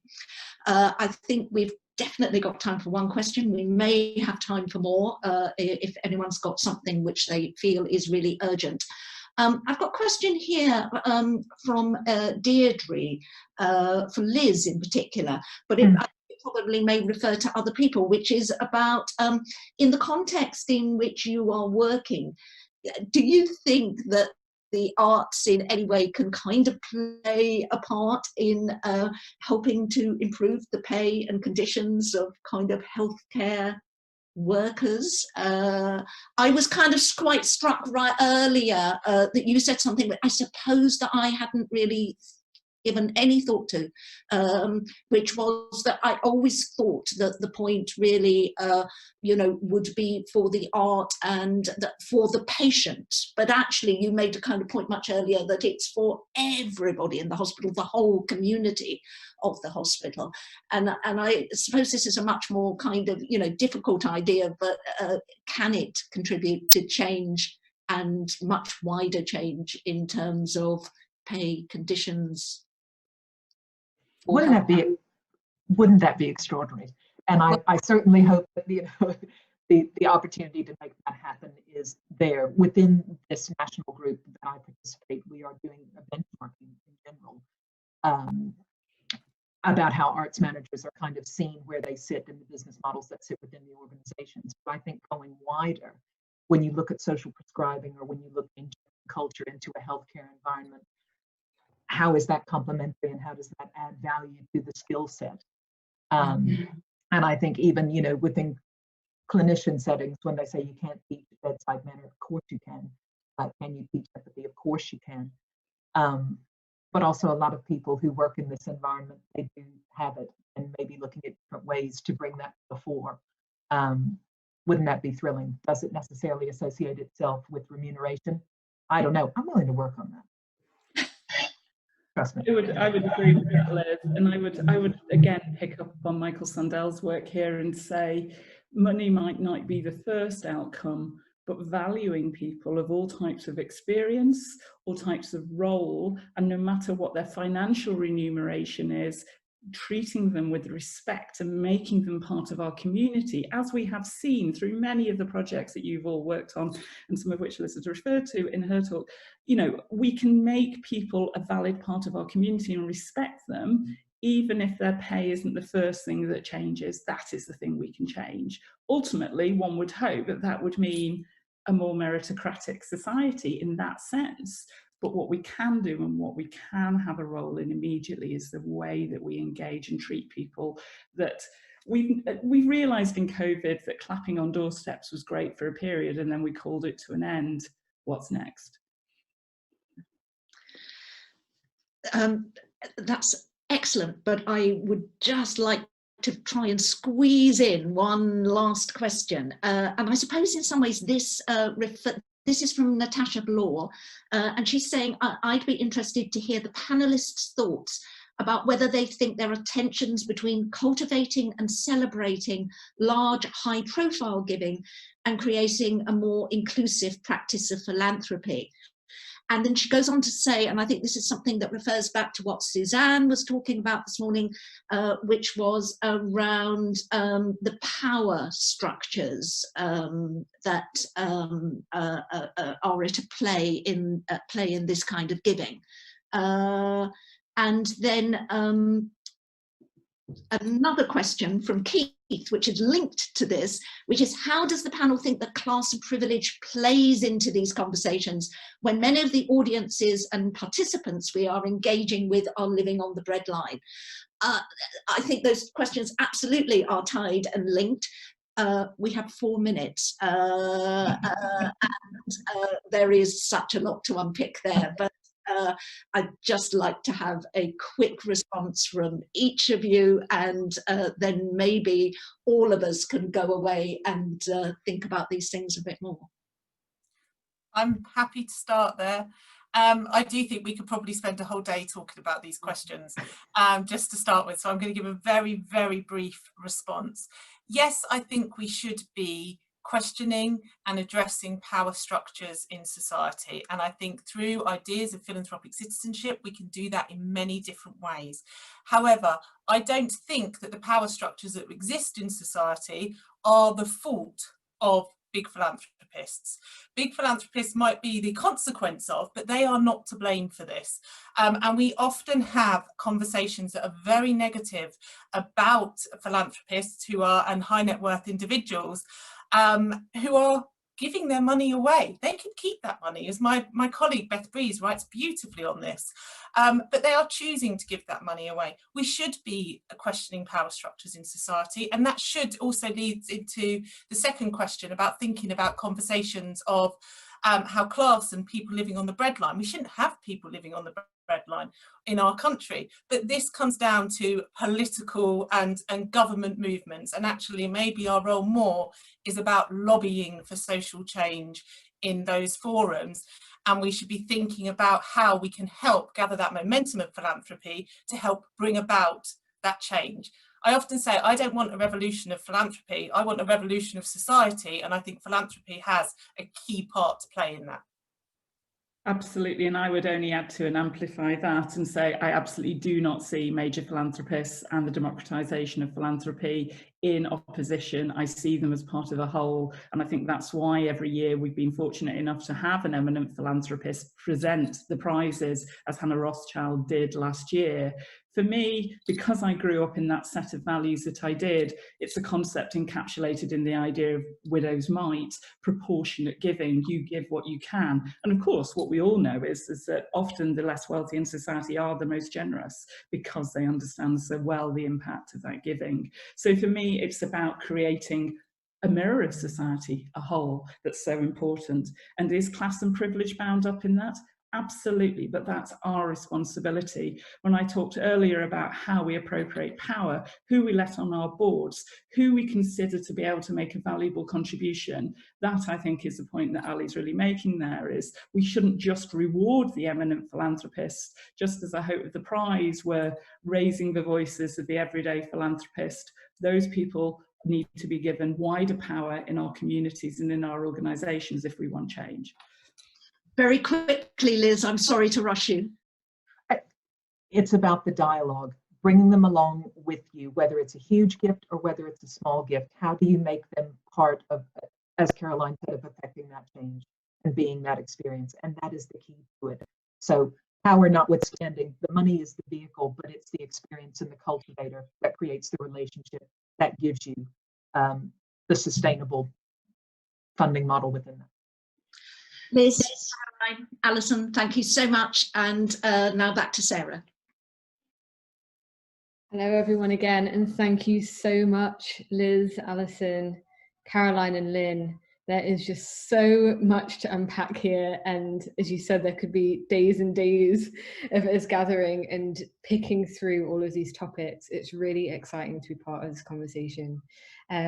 And just, yeah, to mention again, as Caroline said, the foundation is looking to develop this work further. So if there are people who are interested in being project partners on this, then do reach out.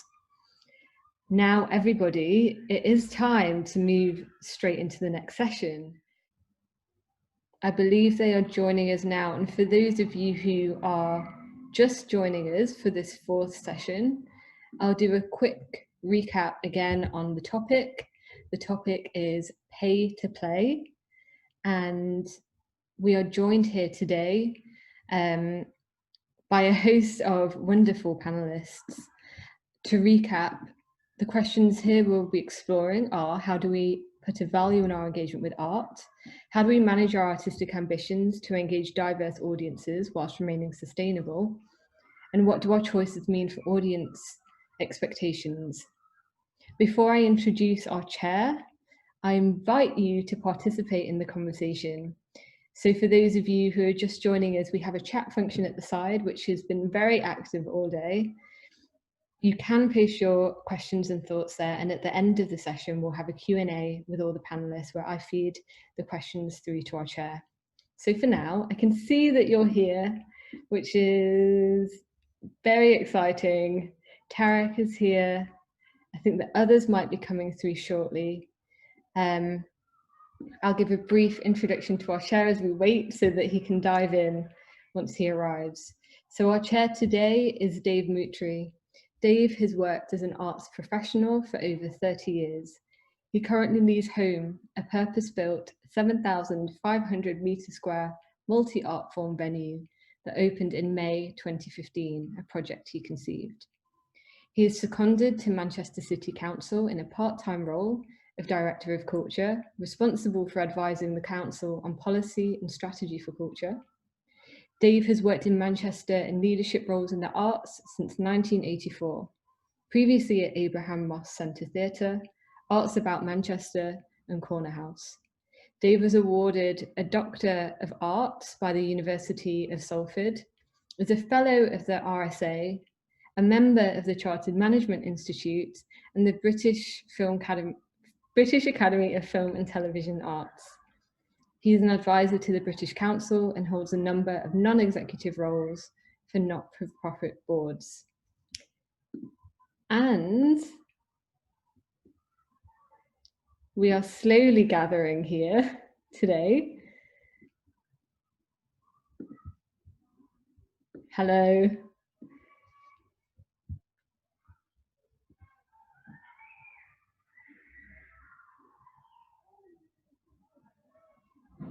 And here we are. So we're waiting for one more.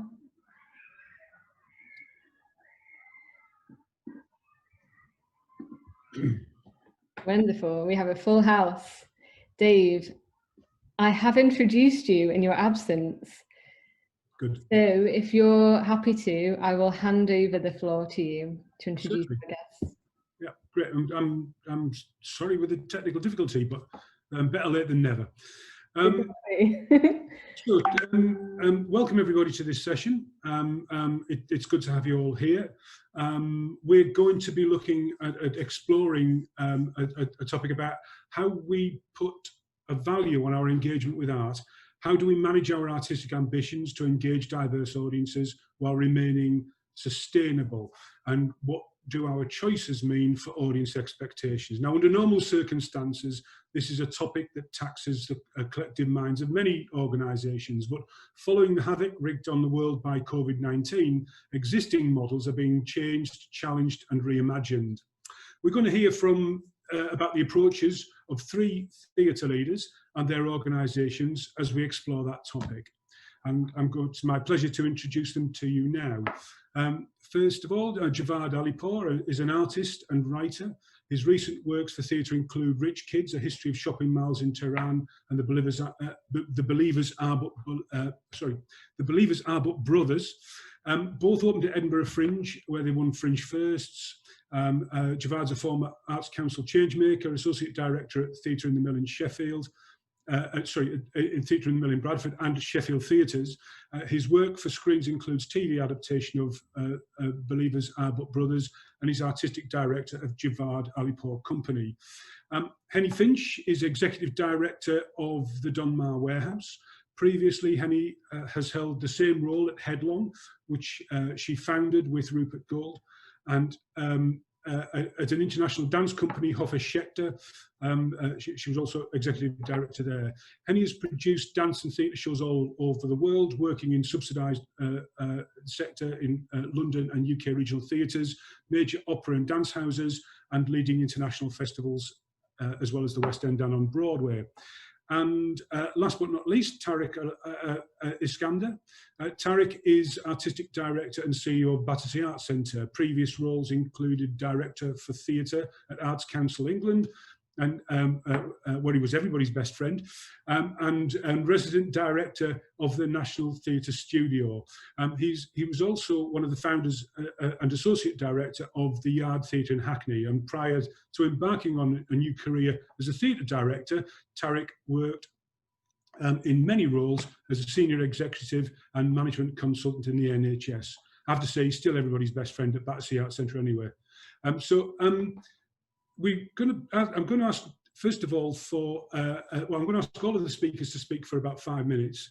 First of all, Tariq, then Henny, and then Javad's going to respond to the things that Tariq and Henny have said. So Tariq, over to you. Thanks. Hi, everyone. Really nice to speak to everyone today and to be on this panel. Thanks, Dave, for the really kind intro.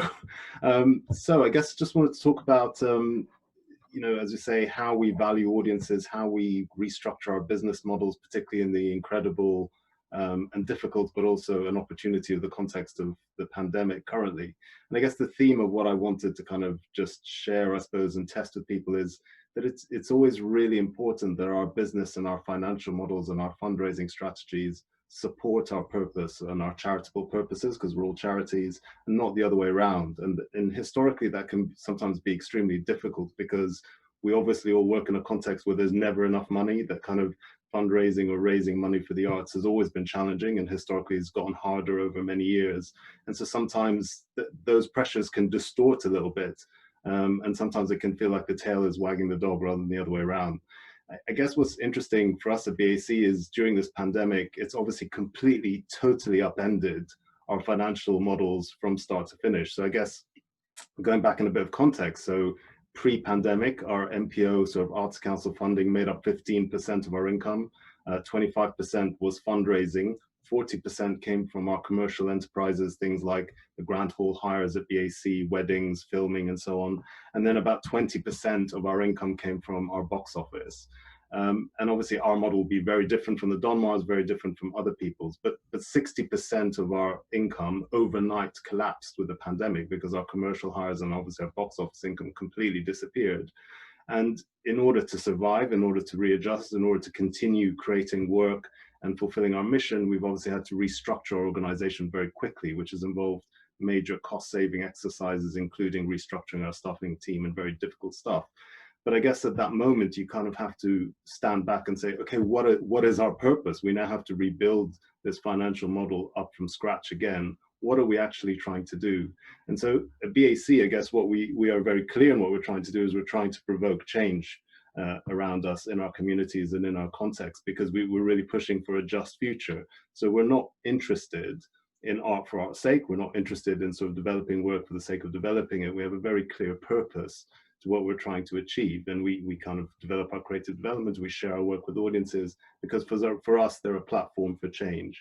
So in a sense, the value to our audiences, you could say, is not really about the ticket prices that they're buying. It's not really about the money that they're putting back into our economy, our creative economy. The value for us is they are the object of everything we are trying to do. Everything we are doing, whether it's the type of people we showcase, the work that we're programming, what we're presenting, is about provoking change in those people and provoking change in those communities.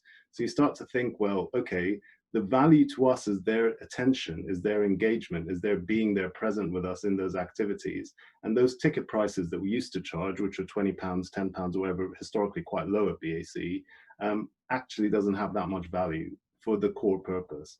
So in a context where we've lost that 20% of income in the first place, it's an opportunity for us to say, well, what if we never revive that 20% income? What if we say that from going forward, and this is what we're planning to do from spring next year, all our activity without exception will be pay what you can or available for free to anyone who wants to participate in that.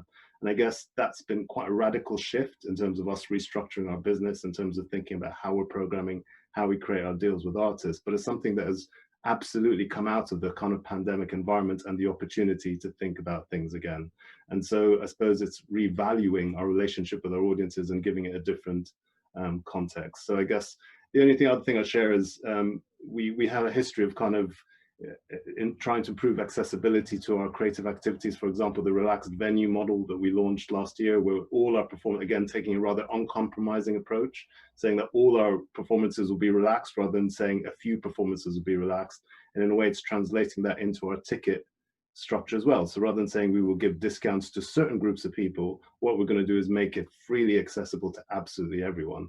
And I guess the learning we've had from the Relaxed Venue project is by improving accessibility and inclusion in one area, you actually have a side effect of bringing loads of other people that you hadn't expected to feel much more welcome and available and supportive to the work you're doing. So I guess that's just one example of how we're kind of revaluing our relationships and restructure our models to take advantage of that. Thank you, Tarek. A very focused version of being mission-driven there, I think. We'll move on now to Henny. We'll take questions later, but Henny, can I hand over to you now? Sorry. Hi, everybody. Nice to be here. And Tarek, thank you for that absolutely brilliant, inspiring intro. I'm sure mine is going to be much more boring and prosaic, but I'm going to run people through a bit of where we're at and where we're heading in terms of the change that Mike Longhurst, who is our new artistic director, and I are bringing to the Donmar, where we've only been for a short time yet. So you may know that we have only 250 seats. You may not know that we also get only 6% of our fund from the Arts Council, 6% of turnover. So that turnover is made up of 6% Arts Council, about 50% fundraised income, and the rest is box office and a little bit of commercial revenues, but nothing in the league that BAC is able to enjoy. So obviously we're a producing theatre, so the bulk of our costs are for productions plus overheads and salaries and things. So fundraising ranges from a high of about 3.5 million in recent past years to about 2.7 to 3 million in a normal year, which of course this is an exceptionally not normal year. And that fundraising mix breaks down as to about half individuals, about 45% corporates, and a very small trust and foundation line. And the business model has required a certain type of programming to maintain revenues in order to sustain the business. That has led to historically a focus on work that would appeal to our core donor base and rather minimal education programs. And this is not a disrespect to fundraisers, because we love you and we're grateful for everything that you do, and I'm extremely grateful for my compact team that raised such a large amount, but it was in effect, the organisation was a machine for fundraising, and it's fair to say that not that long ago, you could go to the theatre at the Donmar and 90% of the people in the house would be donors. So when Mike and I arrived, our key goal was to open up the theatre for new audiences. As absolutely blindingly obvious to anyone who spends time there is that the audience is predominantly over 55. And very white. We also felt it was very important that we were able to diversify the work on stage and embed with our local community, which is an interesting and quite difficult community. We're located on the borders of Camden and Westminster, which is actually an area of really wide income disparity, and there's pockets of extreme deprivation around us. It didn't seem to us on arrival that this community was really served or involved with the theatre's work, despite huge efforts from our immediate predecessors who had tried to build out links. So in order to change the model that I outlined before to support this new vision, as Tarek says, that's the right way round to do it, we really have to try and work out a way of reducing our reliance on fundraising. So that includes reducing the cost of the organisation, driving up the commercial revenues, which we previously not really had much handle on, because we had a long-standing complicated service agreement with Ambassador Theatre Group, who ran our bars and activity at the theatre. So we've recently separated from them so we get more control of revenues. And given that we only have these 250 seats, if you want to make space for new audiences to actually have a space to sit down, you have to drive down the number of donors in the audience without, destabilising the model too much.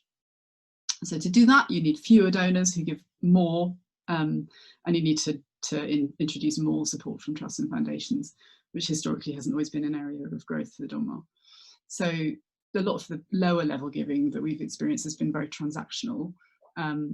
Memberships are £75, and that essentially gets you priority booking, so you can be one of the people in the seats at the theatre. What we've had to try to do to move the dial is establish greater philanthropic motivations as opposed to those transactional relationships amongst the donor base. So we've been creating higher profile participation and talent development activity with low Arts Council subsidy, though that's quite hard because those projects, they need investment to get them off the ground. You need to be able to take a chance on them. So that's a process of growth. And in our first season, one thing which we did was to signal the change, was that we worked with the amazing Clean Break, that I'm sure you're all familiar with, an exceptional theatre company that works with women with lived experience of the criminal justice system, who are based in Camden, like us. And they created a play called Blank that was on the stage at the Donmar, performed by a company of a mixture of professional actors and Clean Break members. So we also embedded Clean Break members within our team, front of house at the theatre, and some actually remained on the staff with us permanently. That's a really big shift in emphasis for the theatre. And we also launched a main stage participatory project for people from the local area called Assembly. If COVID hadn't happened, that would have been on stage in the main programme along with our other work, and it was going to be led by local people looking at climate change. It's one of the great tragedies of COVID, actually, that project has had to move online, but we remain really committed to showcasing the diversity of our work like that. So there's been a few challenges on the road. Obviously, to maintain financial stability, it's important that you create signposts for the existing audience to help transition them to a new type of work. And I think when we arrived, we made quite a lot of quite radical artistic interventions early on, and I'm not sure we totally took care of people's journeys, which I think are slower than we would imagine. And it does require a kind of mindset change at board level and in the team, which we're still working on. And of course, COVID has been a total disaster and a huge disruptor, but actually, as Tarek said, there are opportunities in it to rethink how we interact with the world. And the fact it's only strengthened our resolve to make sure that our purpose is front and centre all the time. Thanks, Henny. So we've heard now from two venue-based organisations, both of which are involved in quite significant change programmes that have been impacted on by COVID, but not initially driven by COVID. So I'm going to hand over now to Javad Alipoor, who obviously is an artist who spends a lot of time on the road with his own company, to tell us how it feels things work from his point of view and his part of the arts world. Javad. Yeah, thank you. Super interesting to hear what everyone's got to say, and I think in the broad context of the whole conversation that is much bigger than our industry and our sector. That question of what coming back after COVID looks like. It's really great, to hear and see how people are really substantially thinking about what's to paraphrase Boris Johnson, what building back better might actually be. That's my only Johnson paraphrase for this chat. I hesitate. I think I'd say a couple of things really. I think for me, as someone who runs an independent company, like producing company, I think one of the interesting sort of parts of this discussion is to looking at what Tarek's talking about, new relationships with artists, or what Henny spoke about working with Clean Break and stuff. I think what's interesting is that, like, for certain clear historical reasons, the kind of infrastructure necessary to drive that kind of sense of development of value in a community, the infrastructure for that has always sat with buildings, never with independent artists and smaller companies. And I know that there's been some attempts to address that through some kinds of arts council funding and what have you. But I think the reality is that we can see that there's a whole heritage of infrastructure building which is tied up with buildings, and I think that means that we are more comfortable about making an argument about the kind of philanthropic, but the value to philanthropists of what we do when that's tied up to an institution of a certain way. And I think that, like as Henny was speaking about, the kind of idea where giving moves to a model where education and artist development is part of that, and so on. That's kind of part grist to that mill for me. I think one of the things that would be really, really great for us to try and move past, as well, my provocation, if you like, would be to kind of one of the things that actually pre-COVID, the recession of 20 2008 onwards, 2010 onwards, and the kind of funding standstill and all that stuff, one of the things that opened up, I think, was an opportunity and the necessity for people to start collaborating in ways they weren't doing before. And we saw all kinds of forms of collaboration coming out of that, you know, certain touring networks and so on. And I think what it seems to me is that, like, we are still at a place where there are certain communities and certain individuals where that very, very careful, important, and kind of built on a friendship notion of developing people's sense of value in the work we do still hasn't happened. I mean, to make the obvious points, you know, there has been Black and Asian middle class, you know, upper middle class people in this country for an awfully long time, and they're not represented in the kind of people who are in the mix when we're having these conversations often. Now, I would venture that there are people who aren't in buildings who are in a position to be wanting to help to do that work and be part of that work as much as there are in buildings. Do you know what I mean? When we think about those different models of what kind of asking people to contribute for a value they share with us, what that might be, I think that's a really, really sort of crucial thing that I've been thinking about, and just sort of trying to get out a little bit of that. And it's not, you know, this isn't like you know, we're all friends, but trying to get out a little bit of that, you know, the feeling of the independent artists or independent companies' relationship with let's say kind of fundraising, is that when you know, if you're in the venue and you're close to them and they've got a gala night, well, then they invite you along. Do you know what I mean? And to try and move beyond that and almost think about how this question might become a question of co-production and co-creation, in a way that we sometimes think of other things nowadays.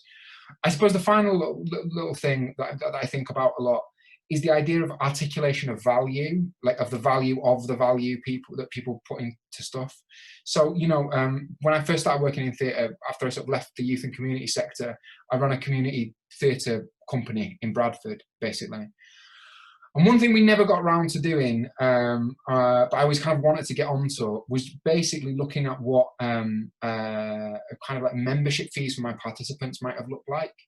And I think there's a discussion and there's an argument. I do think speaks to some of the stuff that Henny and Tarek have talked about in the midst of this political milieu we find ourselves, being able to articulate an argument about the value of people's contributions. Like, for instance, just to go on Tarek's example, you know, if you know if people are paying what they decide, or if they're coming and not paying anything, do you know what I mean? If they're deciding to pay nothing, you know, we need to find a way of articulating how someone's turning up through all of the things that would have stopped them turning up and really committing is worth someone else's 50 quid. Now, that's not to hammer the person with 50 quid as somehow intrinsically a bad person, but to articulate an example of the worth and the value of that person being able to do that thing. So yeah, those are my thoughts, really.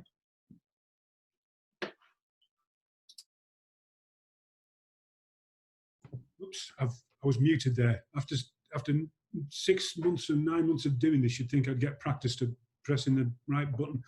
Thanks, Javad. That was really interesting, and particularly the notion of co-production, co-creation in the value chain is a really interesting one, and the value that we place on contributions, whether they're monetary or other contributions, contributing time, really interesting. So I'm going to open up now with some questions for the panel before we extend out to. So I can see there's a question already dropped in the Q&A box, and there's one in the chat. But Sarah's going to field questions for us. But in the first instance, can I ask the panel, what does the explosion of free digital offers during COVID mean for audience willingness to pay for access to art?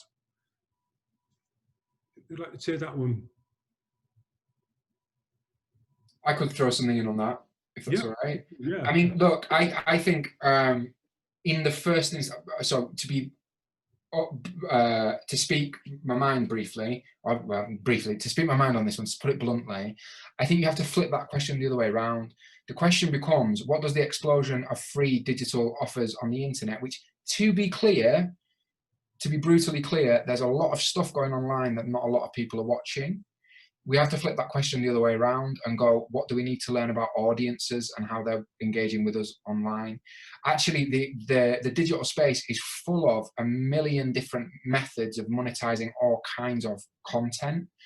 And I think one of the things our sector, we've not necessarily been that good at, is actually just a little bit of humility. Do you know what I mean? And going, there are people who've been doing this for like 10 years and we might look down on them as like podcasters and streamers or whatever, but they've got half a clue as to how to build an audience, how to build a community that wants to value what you're doing and so on.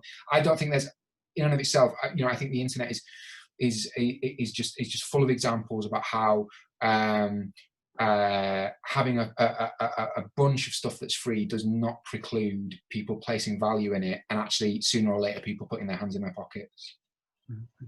I'd second that, I say, and I think we haven't done much digital content through this time, but we have done some significant pieces, and they are really about keeping the community that we spent such a long time building up close to us in our work, and we're not going to charge them for that interaction. We want them to be with us. We want them to keep on supporting us, and so we give them these pieces of work as a way of maintaining the relationship. And I think we also, like, we don't want to make bad films. Like, we don't really do films. We're not experts about this stuff. What we can do is do something that's okay for the time being, but there are far greater artists in this sector, in this world, who can make better content than we can on the whole. So I tend to think we should leave it to them in the long run. Tarek, you're looking to come in there? No, it was all right. I mean, I really agree with what's been said, but I suppose I challenge a little bit. I think you started, Dave, by saying that there's been this experiment about this rush to digital that the pandemic's forced us. I guess I'd say that we haven't really engaged in the digital medium properly. So there's been a big dump, as I say, and BAC has been part of this, of putting stuff online and all the rest of it. Very little work created for the digital medium, very different work that is distinguishing itself from film or capture or television. And so actually, I question whether we have actually experimented properly in the digital sphere and whether we do know what those monetization opportunities are, especially as Javad says, there's lots of very clever ways of doing this that haven't been explored. So I feel like we think we're in this territory, but we barely touched it, I suspect. So, I mean, following on from that, what is the relationship between pay what you think, pay what you decide, and philanthropy in the audience relationship? Because this model's being used a lot for digital content, but is also, I mean, you're expanding it significantly at Battersea, Tarek. Tarek, do you want to start on that one? Yeah, I mean, I do think the commercial transaction and the setup obviously impact. I mean, I say this as a director as well, impacts your relationship with the art and your experience and how things are presented. And I think we're very used to, in a digital environment, to not paying for stuff up front, or paying for it via subscription, or paying it via donation. So I think if you set up a paywall, as many newspapers do, for example, before you step in, it immediately alters your relationship with that value. So I think it really matters. And I think there are some important lessons. I guess what's interesting about the digital sphere is you've removed the geographical location to who's accessing your work. So you're also dealing in a very international audiences, potentially with different social norms, different cultural assumptions. So I think it just changes the ballpark. I guess just to expand on that, I guess what's interesting about the challenge of moving to pay what you can for everything or pay what you like is that very often artists are the people least happy about that arrangement. Even if you're remunerating them well for providing that work, some artists expressed to me their concern that their work is being undervalued by not putting a commercial aspect to it or charging people to participate in it. I mean, I definitely fundamentally disagree with that, but I do think that's an interesting question. I personally think that you can generate, I have a theory that you can generate a lot of money through philanthropic giving, either directly through that content or through fundraising around that approach. That's my hunch, though yet to be proven. So I think the two can be quite closely interlinked. Any more on that from the panel? No? Okay. Thanks for that, Tarek. We can successfully create a holistic offer which engages both, can we successfully create a holistic offer which engages both paying and subsidised audiences? How do we blend? Any thoughts on that?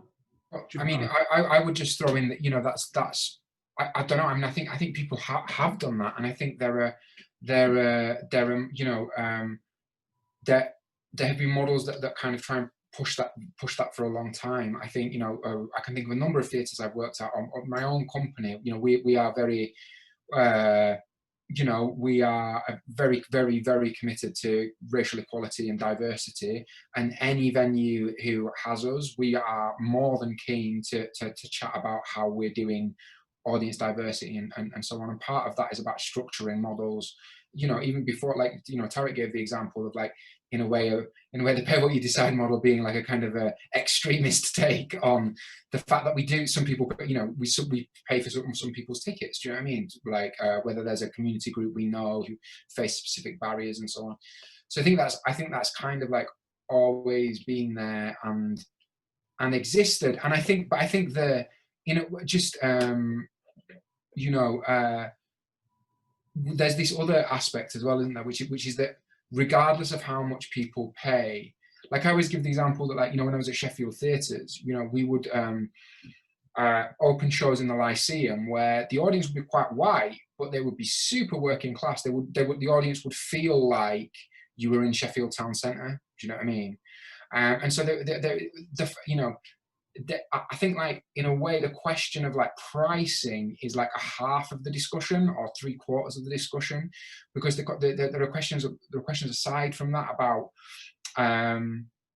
what the trust that people have in what you're doing, like the trust in the quality and the trust in which you know, our let's say our traditional audiences in this country, up and down the country, we have a 70-year history of, like, talking to them. Do you know what I mean? So there is that intrinsic trust there that I think goes beyond what people are paying for things.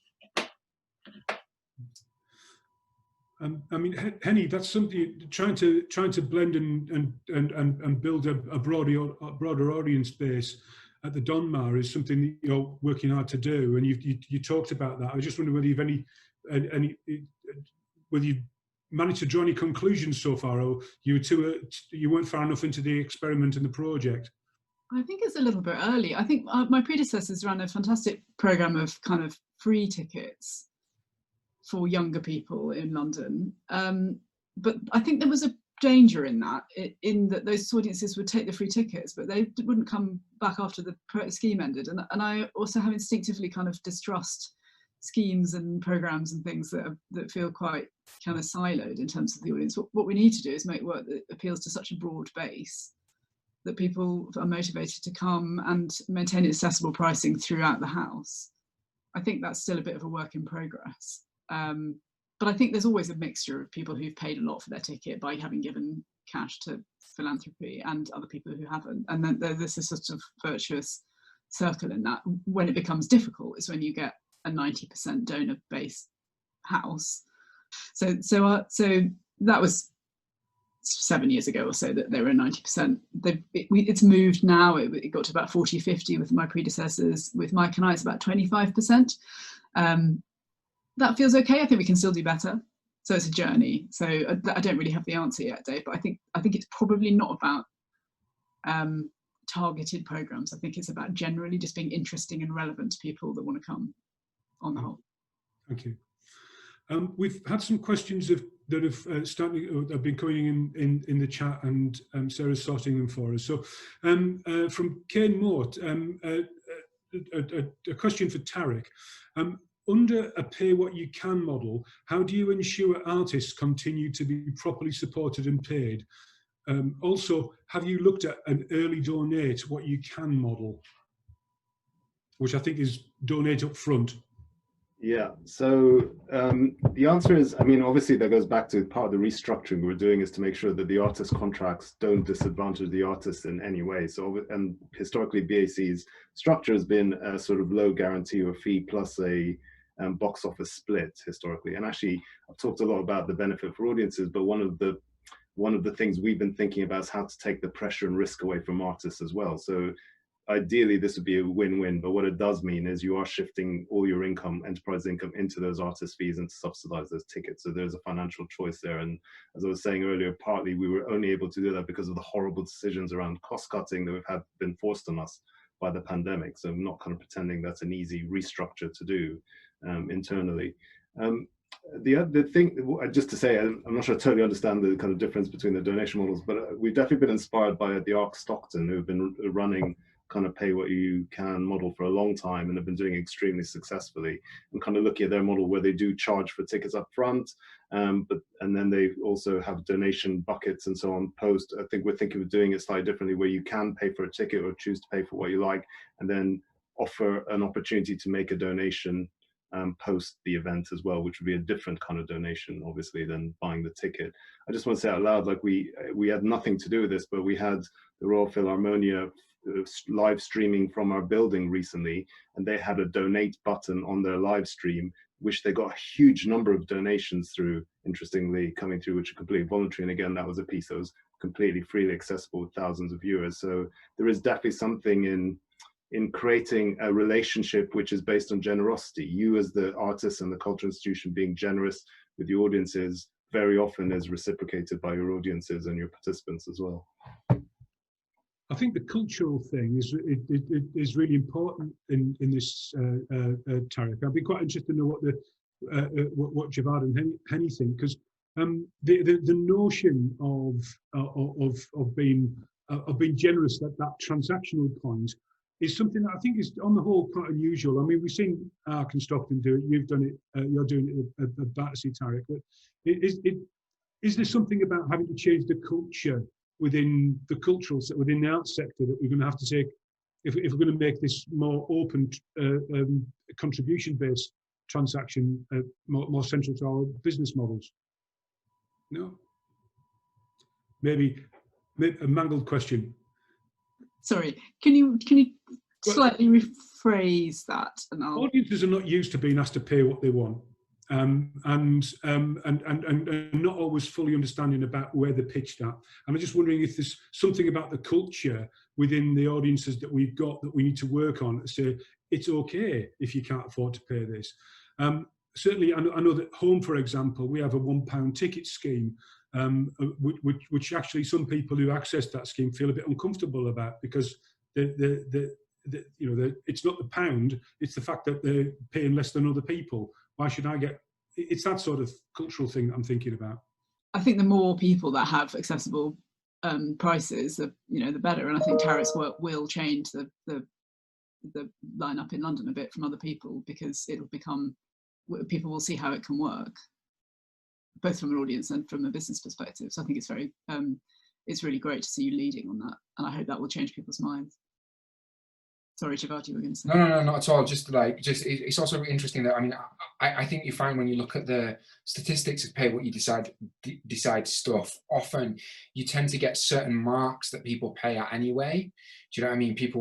Most donations and most amounts will come around a certain thing, which is often largely culturally driven as to what people think they're coming to see, if you know what I mean. I know some people who've done like I know a company who pay what you can, like feminist comedy nights in Bradford, and like everyone pays a tenner pretty much, because that's what you expect to go to a comedy night to cost, and then you get the extra stuff in terms of the generosity on top of it as well. But yeah, I mean, it would mark a cultural shift, and I think this is a cultural shift that goes right to the heart of the history of how and in what way we subsidise as individuals and as a country, we subsidise art and culture in this country. And it goes back to that post-war model of, one strand of that being about, being about paying for a piece of this country's cultural crown jewels. And so that gets caught up in all kinds of, do you know what I mean, something serious and good that you're going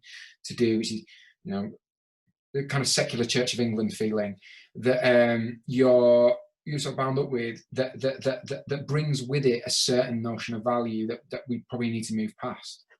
My experience of working internationally quite a bit in the sort of recent years has been that in the European countries where the subsidy levels are so high that the ticket prices are really low, you just get people experimenting with different art forms and going to stuff that you just wouldn't have in this country. Because if everything's a tenner at the Paris whatever, you can go and see some really obscure contemporary dance piece and take 6 members of your family. And I think we can learn from that, really. I think people will gain from greater flexibility about what they're seeing, and you know, which then will allow artists to take more risks. You know, I think when something's 75 quid, there's an expectation about how it's going to be delivered, which I think is quite a pressure for the artists, and it's quite liberating when you're suddenly out of that for a bit.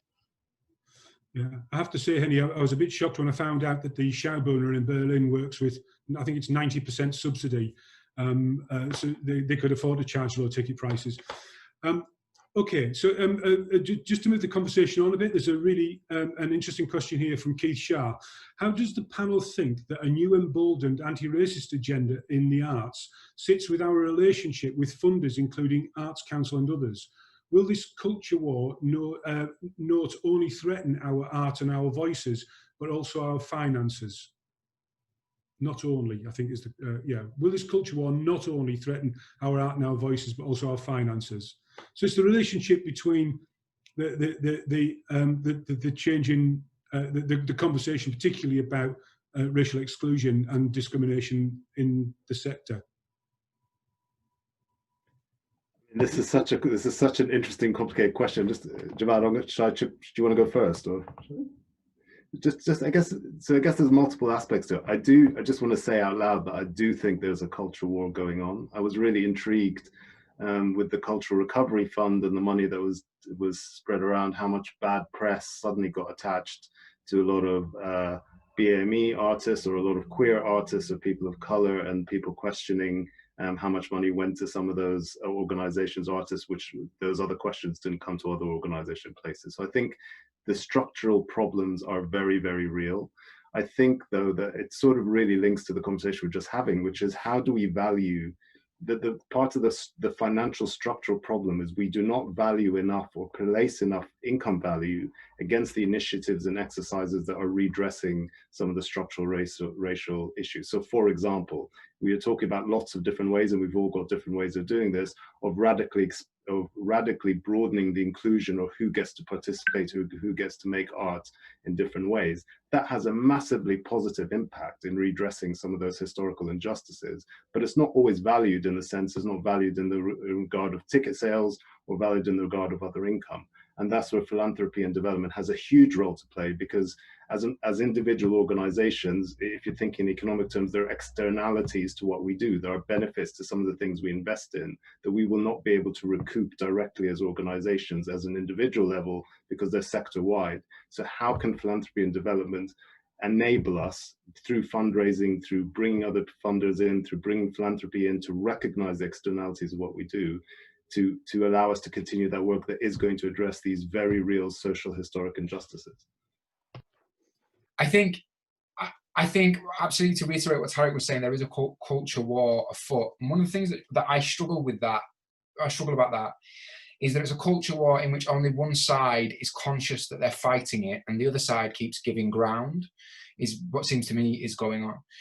And I think, you know, it's one of the things that strikes me about this setup is I think that in a lot of the arts and culture establishment in this country, which is still disproportionately white, I think in the bones of a lot of those people, there is a vision of this country that says there are basically two kinds of people.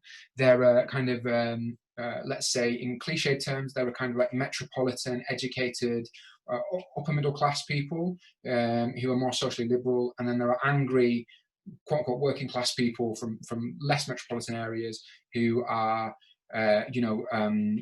more socially conservative. But obviously what that completely whitewashes is the lived experience of the multiracial working class communities of all of our great cities, which are precisely those parts of our country which we have been ignoring for 70 years.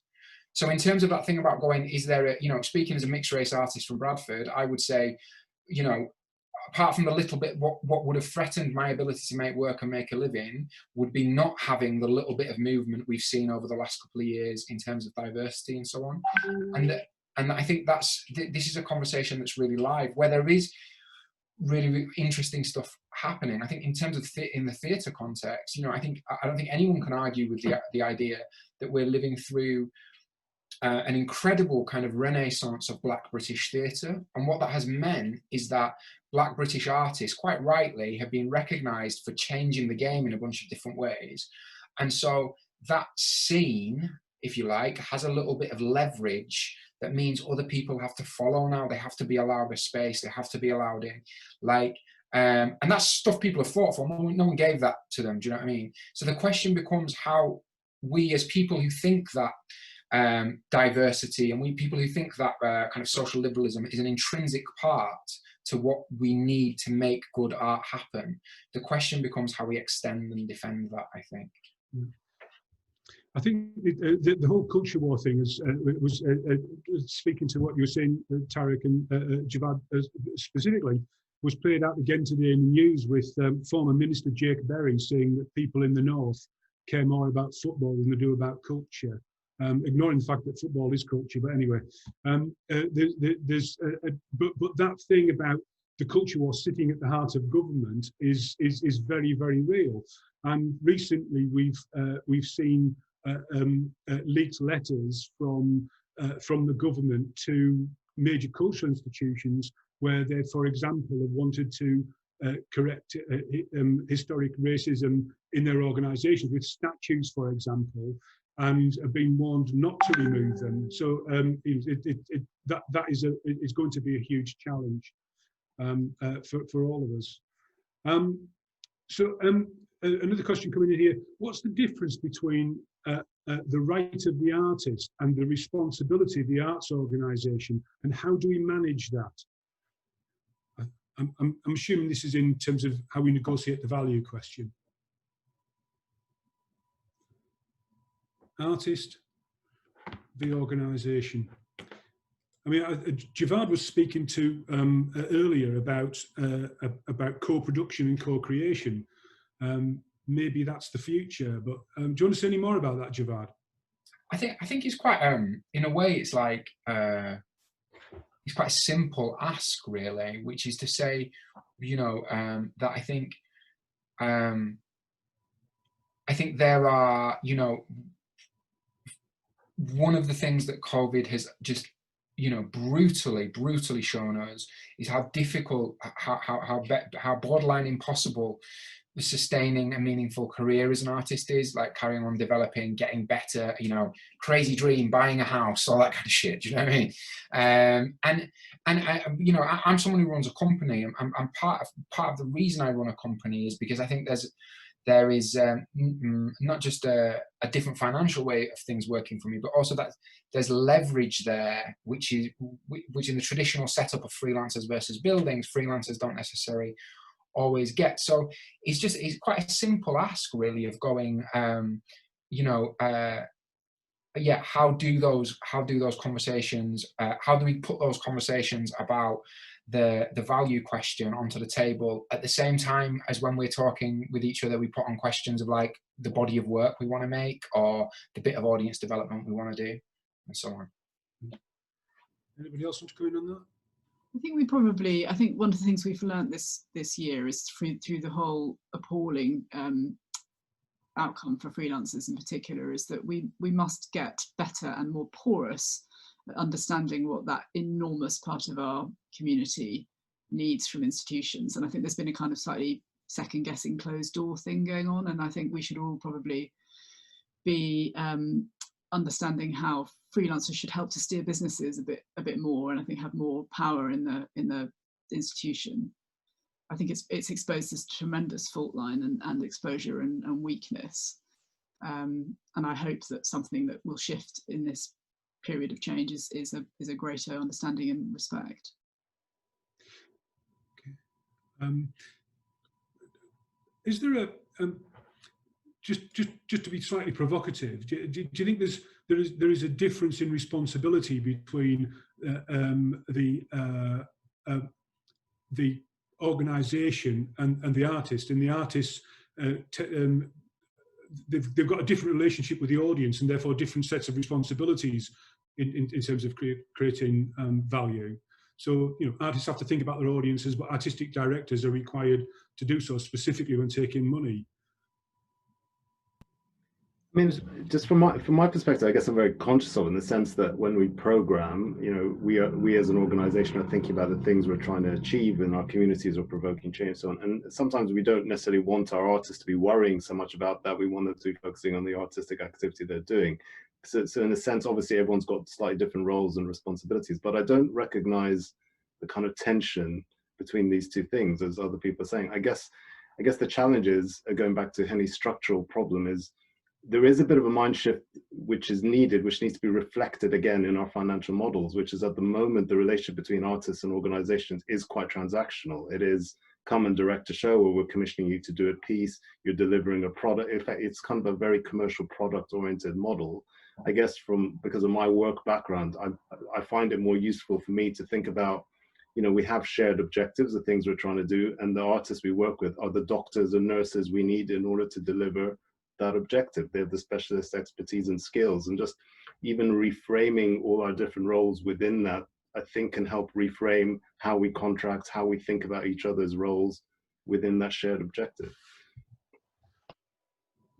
Switch the light back on again. Okay, just looking to see whether we've got any more questions coming in there. There's a comment here about, I believe there needs to be a distinction between pay what you can and pay what you decide. In one, it's regarded as a service, and one's a donation. I think this is pertinent to how to consider the kind of income generation you want to get involved in. I think that's a good point from Victoria Hibbs. Are you doing pay what you can or pay what you decide, Tarek? Yeah, I use them slightly interchangeably, but I do think it's more pay what you decide. It's creating an opportunity for people to decide what they want to contribute. It's not meant as a charitable exercise in one sense, if you see what I mean. So it is going to be more of a donation model, or a combination of the two. Yeah. Okay. Another comment on that: pay what you can needs to also be linked to programming and how you build connections with audiences who might not think it's for them. Then we could really look at transforming who has access. This does assume, of course, though, building on some of the points earlier, that price is the barrier. It's not always the barrier. There are other things that get in the way, I think. A comment from Kirsten. I think people who work at institutions are also professional artists, but tend to be in part-time, low-paid jobs and have limited autonomy or power within institutions. I think that's often the case. Tarek, you're not in there. Are you, any reflections on that comment? No, I just recognise it. Also, I find it kind of interesting because I feel like as soon as I got this job, I had to abdicate my right to call myself an artist. So it's also kind of interesting how you kind of end up shifting it too. It's a general thing. I think it's not just unique to our sector as well, that we undervalue the skills that we have in-house very often at the time. I mean, when I started this job a year ago, and it has been very difficult to do since, I just had coffees with every single staff member who worked at BAC, and got the talent and different set of skills that everyone had. I mean, we literally created an entire band who were performing in our bar just from our front of house staff, who were all professional musicians, hugely trained and kind of able to, it's just we don't, for an industry that talks about people a lot, I do think the NHS is much better at this than the arts are. We don't really engage with people. We don't see people for who they are a lot of the time, whether they're our own staff or our clients or our audiences. We treat arts like a machine, and we don't treat it like the people-centered organizations that they are. And we could definitely learn a lot from other sectors, I think. Well said, and I think this whole, God, it's going to have been a year soon, of Zoom management of people is terribly reductive of that kind of interesting personal relationship that you can have with people, and I think there'll be challenges when we all come back out of our spare bedrooms and back into the office, and need to recognise everybody's voices again, because I think it's been quite difficult to maintain a feeling of value just from a management perspective, really. You know, how on earth do you keep them all together and motivated and respect all the multiplicity of voices when you're not in the same room? It's been really tough. That's going to be something we need to work hard on when we all get back. Yeah, I think so. That's not going to go away. Hi, Sarah. Looks like time's up. Hello, time is up. Thank you guys so much for the huge topic that we've been exploring just now. There's something, Tarek, in what you said about is operating like a machine, which reminds me of something that Gardner just said earlier, which is, can theatre be, and the arts be, a machine of empathy? Yeah. So Thank you again, all. We are now going to go into a short 15-minute break before we go into the final session of the day and our keynote, which is the future of philanthropy. I'm going to give you all a quick reminder of that session before we take this short break. As statutory funding declines in real terms, philanthropy is increasingly important to cultural organisations. This final keynote will explore the implications of philanthropy, from the emphasis on intrinsic value versus social impact, the slow growth in UK cultural grant-making trusts focus on arts and culture, and how funders can encourage the democratisation of philanthropy. This next session will be chaired by Paul Ramsbottom, Chief Executive of the Wotherspoon Foundation, and he'll be joined by Sulfina Ahmad, Director of the John Alleyne Foundation, and David Hall, Chief Executive of the Foyle Foundation. Hello everybody, and welcome to those of you who are joining us for this final keynote session of the Achates Philanthropy Foundation Conference, Art, Audiences and Money. And apologies for the slight delay. We're experiencing a couple of tiny technical difficulties, which we're working through. Thank you for bearing with us. As we were assembling the conference, we knew that the sessions throughout the day would bring up some wonderfully dynamic and vital conversations held by and led by a group of inspiring individuals and buoyed by the contributions of us all. The subject then of the keynote came last. For our keynote today, we'll explore the future of philanthropy. As statutory funding declines in real terms, philanthropy is increasingly important to cultural organisations.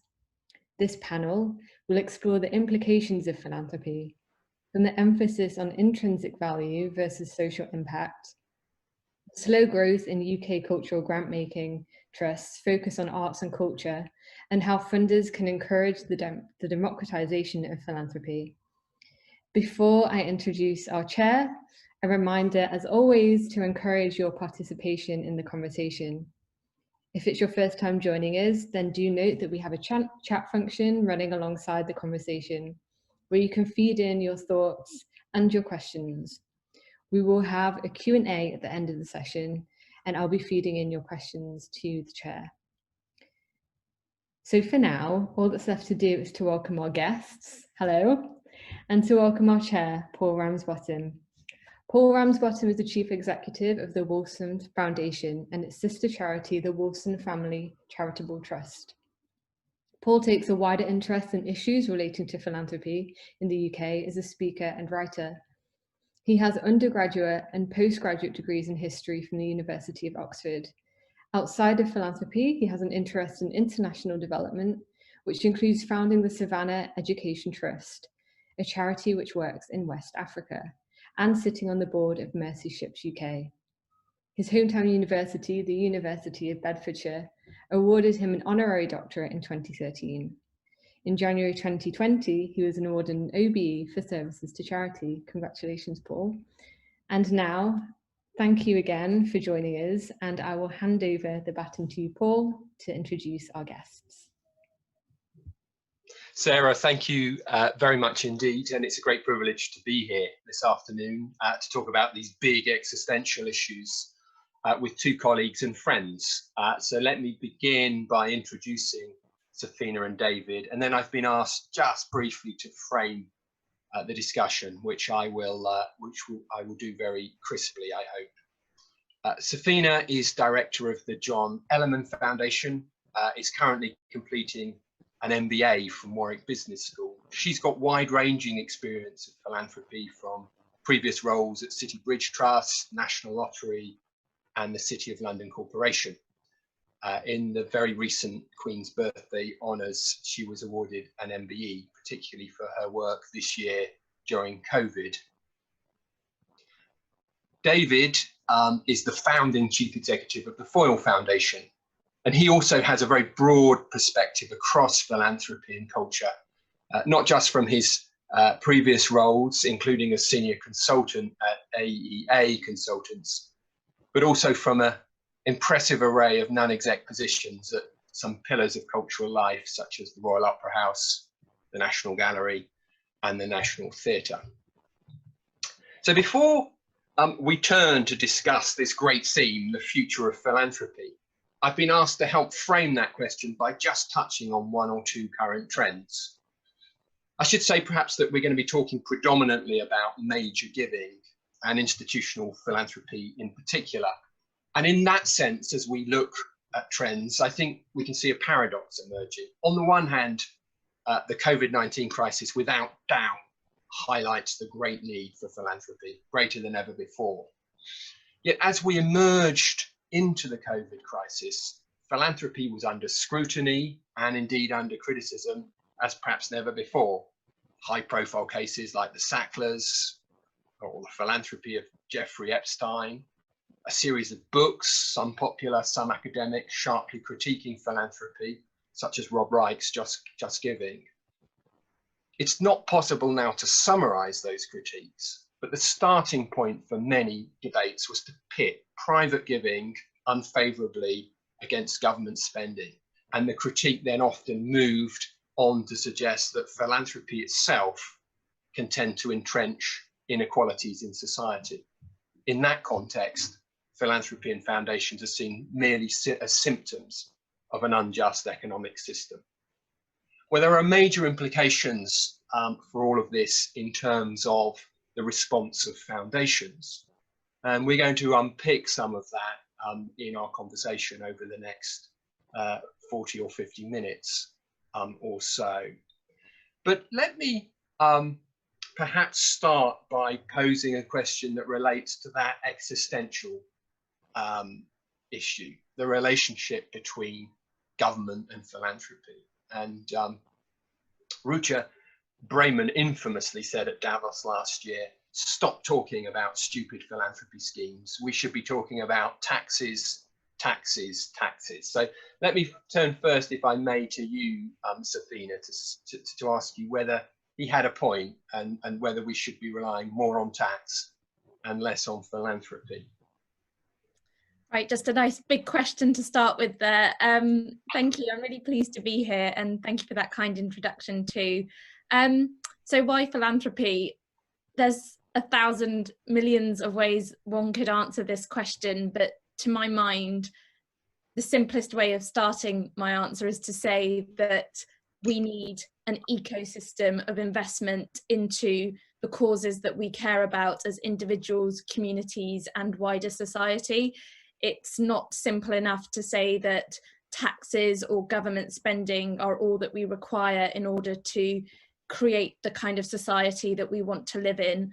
We see time and again that it is through individuals coming together and committing resources, be that their time, their talent, or otherwise their money, to the things that they care about, and those things are able to thrive because it is based on individuals giving. So that's a real kind of micro example of philanthropy, and yet to the macro, so institutional philanthropy, philanthrocapitalism, and so on and so forth, those things are deeply flawed. And I think all of us on this panel and beyond in our sector recognise that they are deeply flawed and can be improved. And you can see that that is exactly what's happening. To say that it is just government that can answer the problems and the opportunities that we experience and face is not sufficient. So philanthropy definitely has a role, but it has improvements to make. Great, thank you very much. And David, let me turn to you and perhaps narrow the focus slightly to think about philanthropy and culture, whether there are any arguments in that context to add to what Safina has said. And maybe also to expand out in terms of thinking about future trends. Is one of the impacts of COVID to place less attention on cultural philanthropy, or perversely might it be to place more attention? So those two questions, if I can throw those at you.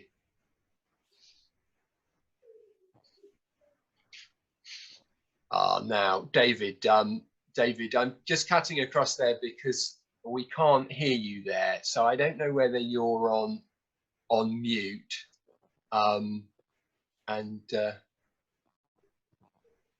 it would be a shame to have an erudite answer that was also not able to be picked up.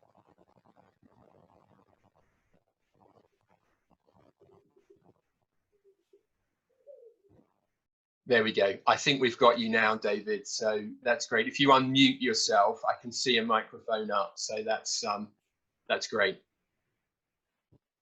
Oh, no, I can't.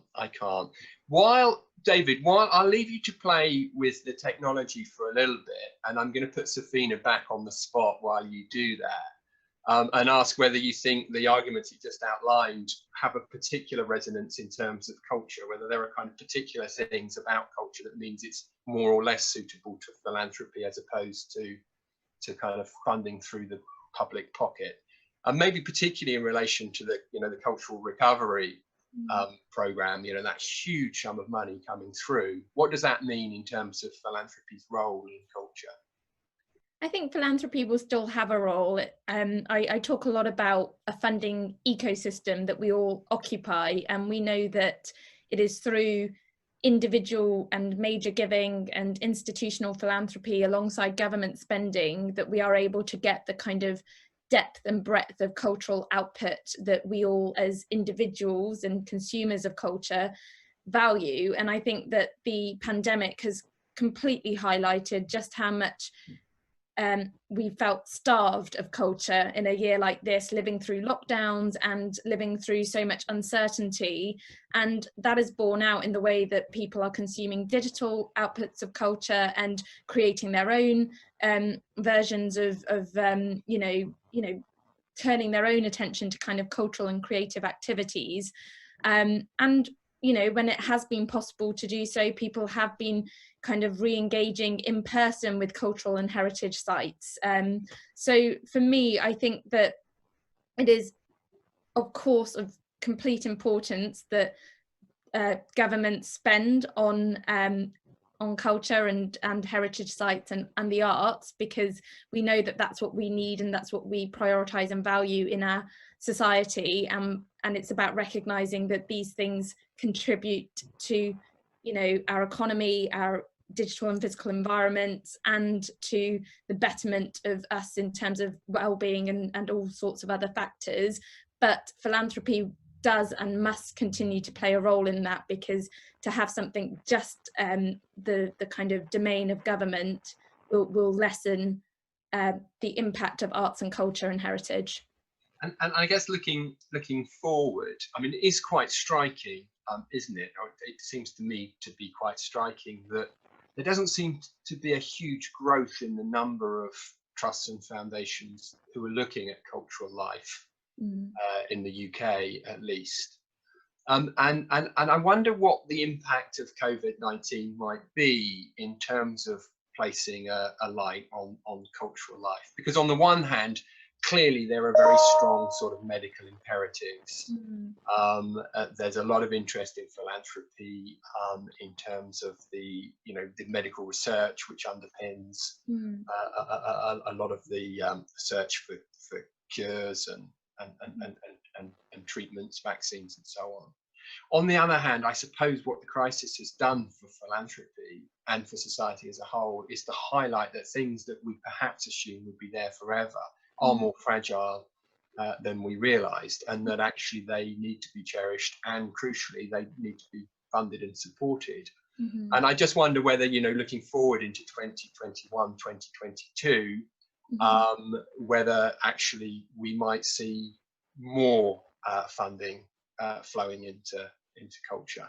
I'm conscious that I'm going to probably push this back to you again, Safina, because I think David still having it may become more of a chat between the two of us rather than. Yes, we've gone from a panel to a one-to-one conversation, and we'll roll with it. We'll roll with that. I'll try and make it more of a conversation than an interview. Otherwise, it will be a bit intense for you, I think. I know, that's absolutely fine.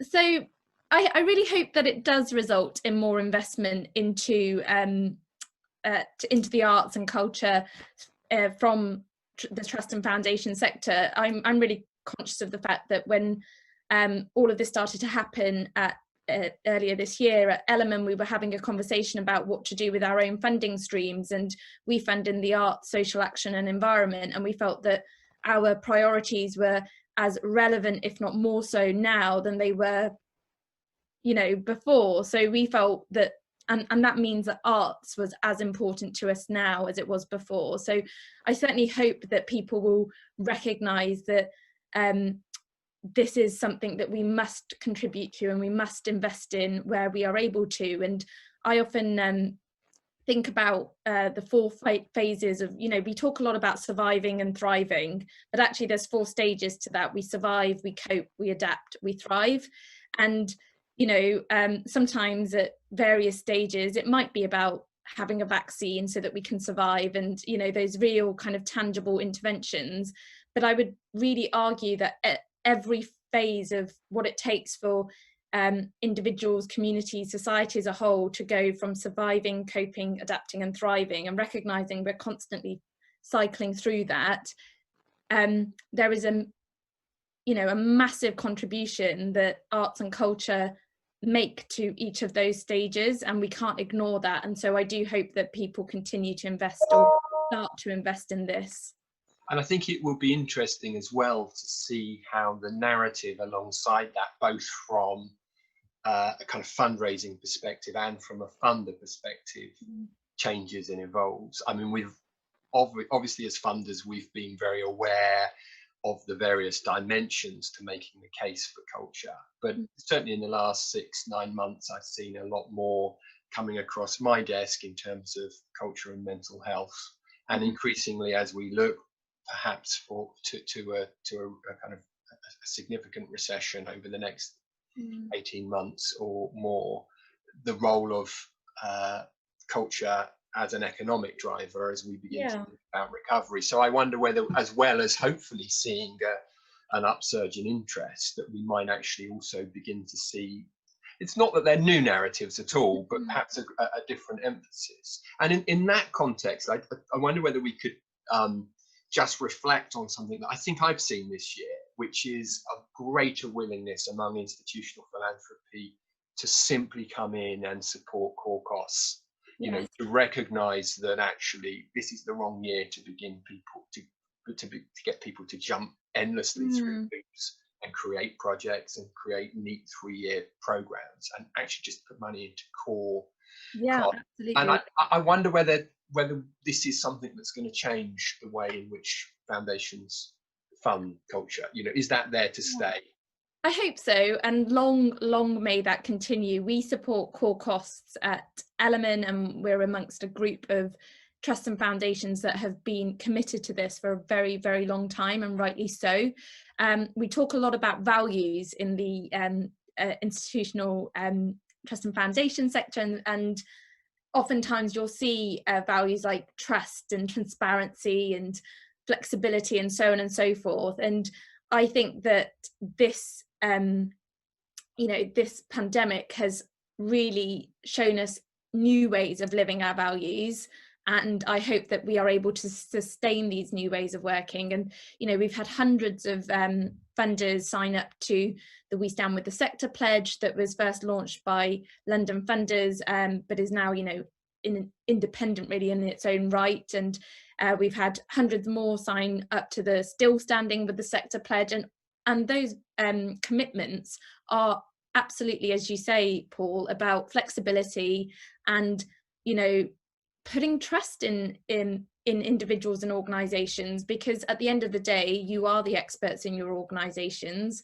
and so it is, you know, up to you how you spend the money. And I hope that we do reflect on whether or not we need to be kind of putting in as many barriers to spending as we perhaps have done so previously, with very good reason.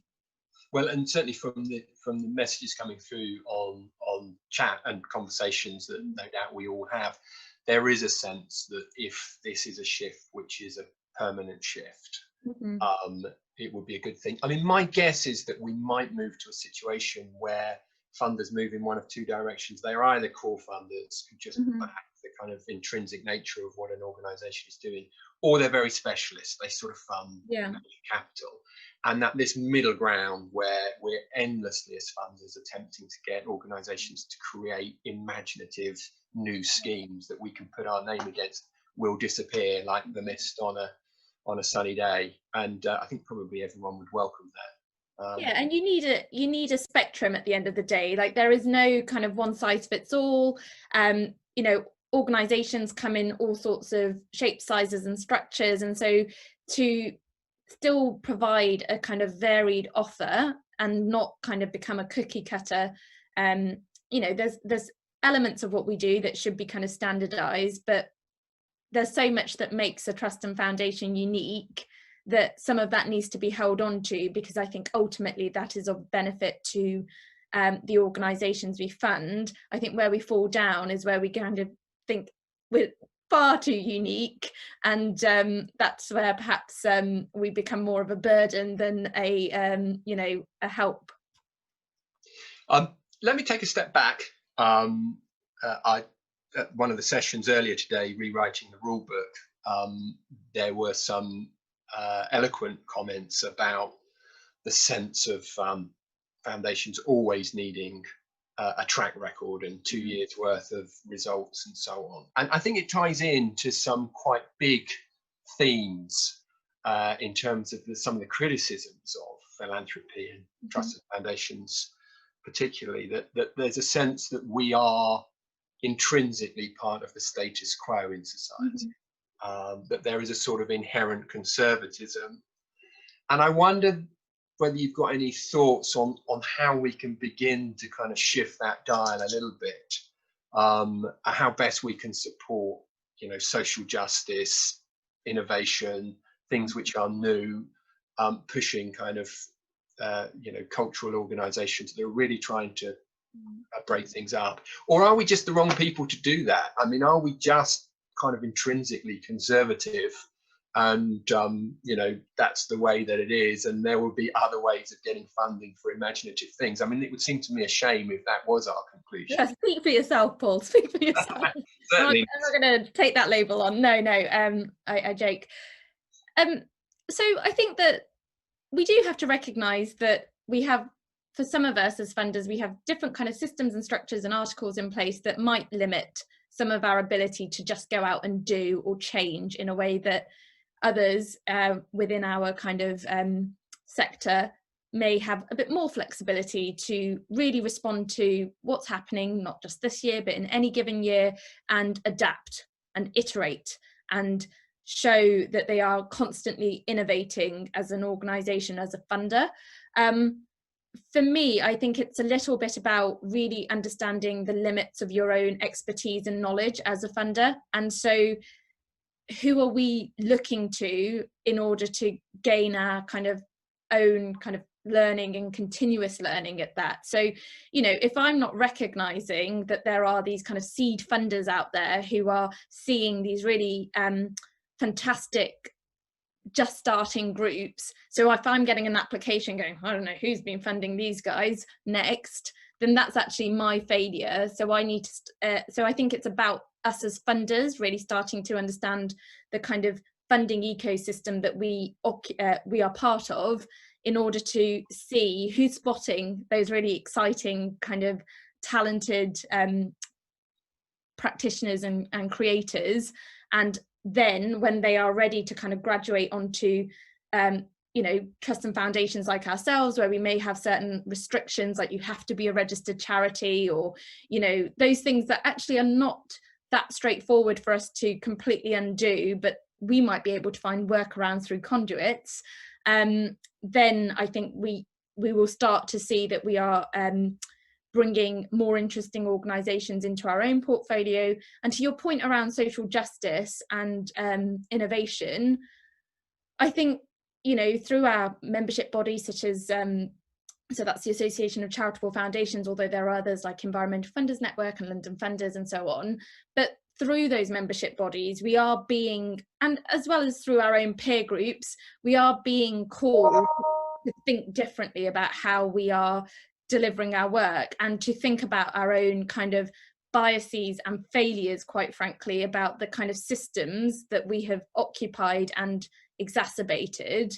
And so, you know, the Stronger Foundation series that the Association of Charitable Foundations has been working on over 2 years, and I know, Paul, you've been really heavily involved in that, is a way of trying to move us as a sector from being good or great, but to being excellent. And that is going to require all of us to, in much the way that the wider charity sector is, to think very, very differently about the ways in which we have knowingly or otherwise exacerbated some of the social justice issues that we are ultimately here to remove or end. Well, and it's, I mean, it does feel as though the winds of change are blowing through the foundation sector, or at least the major foundations. And I know you've just joined the board of ACF, so no doubt you'll be there in the vanguard of that change. And I mean, I was going to move on in any case to talk about the democratization of culture, and whether there are things that grant makers can do to push that agenda. But of course, that does then tie into what legitimacy we have as grant makers in pushing any agenda, let alone some form of social justice agenda, if we haven't got our own houses in order. Okay. I think, David, we can hear you. That's wonderful. Can you see me? We can't see you, but I think hearing you is very good, actually, David. So we're unbelievable. That's great. I've had so many technical problems, but I think the microphone is broken on my laptop, and my iPad. Our security system at the office is refusing to let me through on the Zoom link. But at least you can hear me. I'm really sorry. No need to apologise at all. And in fact, between us, I think Safina and I have solved most of the problems of culture and funding in the UK, So we were just talking, actually, David, just bringing you up to speed. We were talking about, we've just been talking about whether there's an intrinsic conservatism in philanthropy, whether we're sort of embedded within the status quo, and how we can shake that up, and whether, we should be better at funding things which are new or different. And we were just moving that on to talk about the democratization of culture and what grant makers can do to support that agenda, and also then whether we've got any legitimacy to do that, given that we're not necessarily the most democratic and open organizations ourselves. So that kind of nice, straightforward question for you, David, just as you emerge into the panel.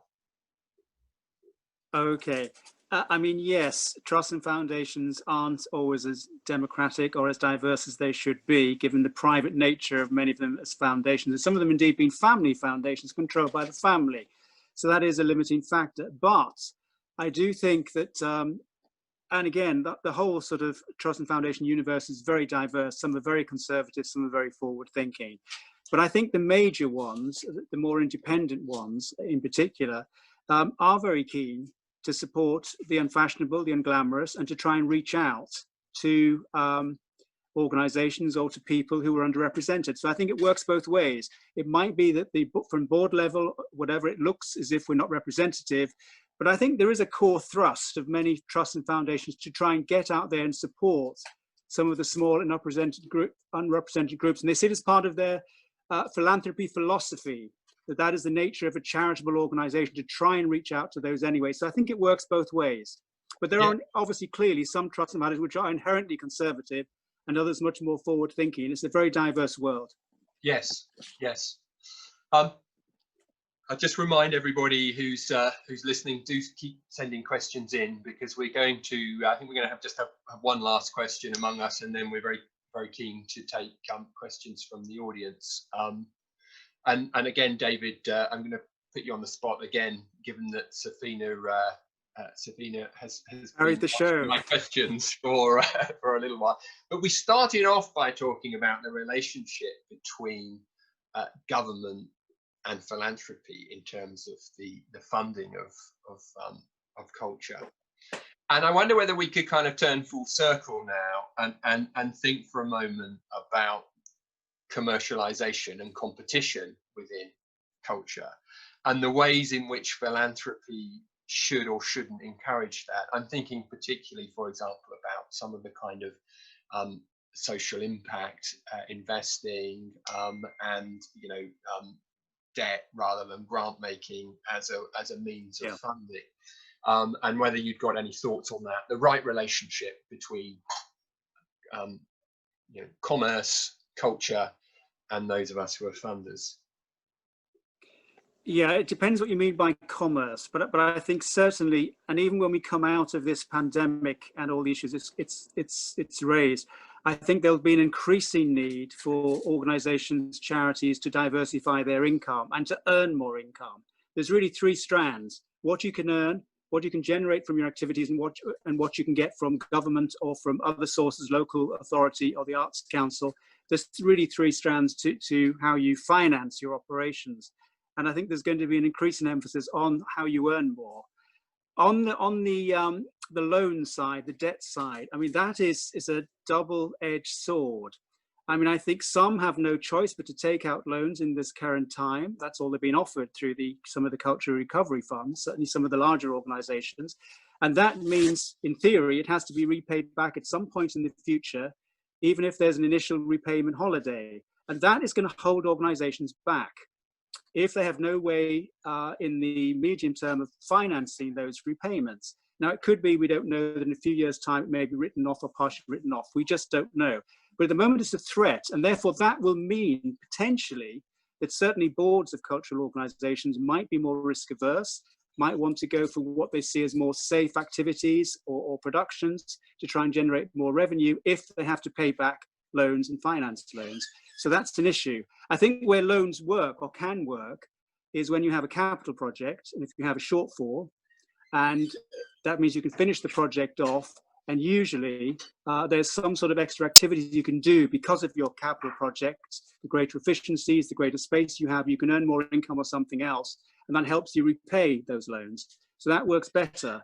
But I think on a straight take on debt now, it is going to hold some organisations back very clearly in the future, and certainly cause the boards, I think, to be a bit more risk averse if one isn't careful. So it's a tricky situation, but if loans is all that's open to you to keep your organisation going over the next 6-12 months, you have no choice.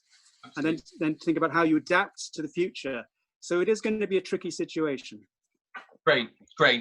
Thank you, David. So we've got some questions coming in from those listening, and I will fire those to the two of you. I may even add my own comments. Rasheen Joyce says, it's been amazing to see such collaboration between UK funders since March, and hopefully it's a really positive sign of trends for the future.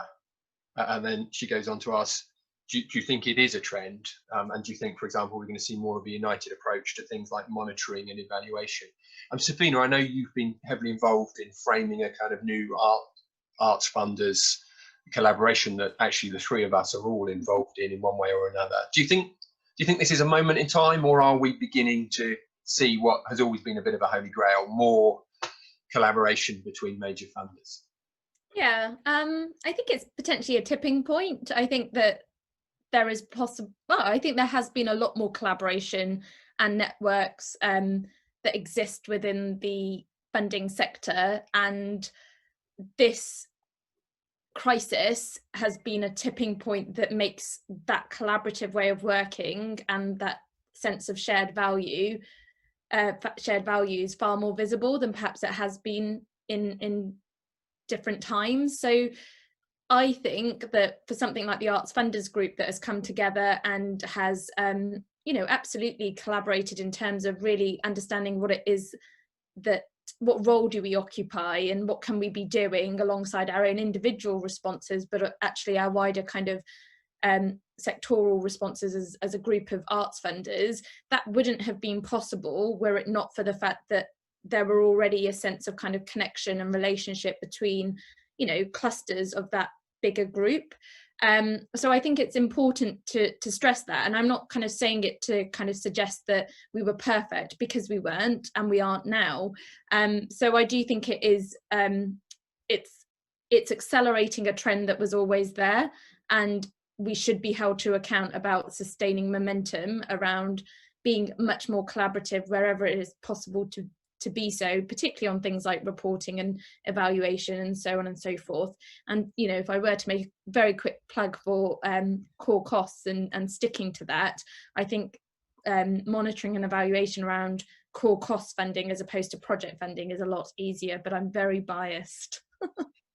David, I know over the years it makes us sound like old timers compared to Safina, but that's we've had endless conversations about collaboration in various ways, but it does really feel like a moment in time now. But do you think this will tip over in terms of kind of practicalities of monitoring and evaluation and working together? And also, just to pick up on Safina's last point there, and actually something we discussed while you were out of the virtual room, is there a general shift, do you feel, towards core funding? Obviously, there's been a lot more core funding this year. Do you think that is something that's here to stay, or do you think we will return to the sort of status quo in 21, 22? So over to you.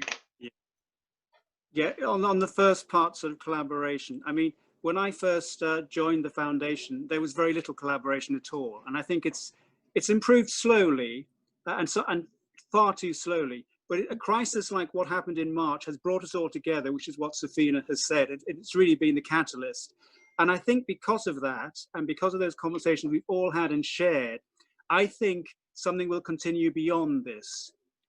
So I'm quite hopeful that there will be that forum or a version of that forum to continue, whether it be monthly or whatever else, or bi-monthly. I think it will continue, and that will be helpful. So that's my comment on that.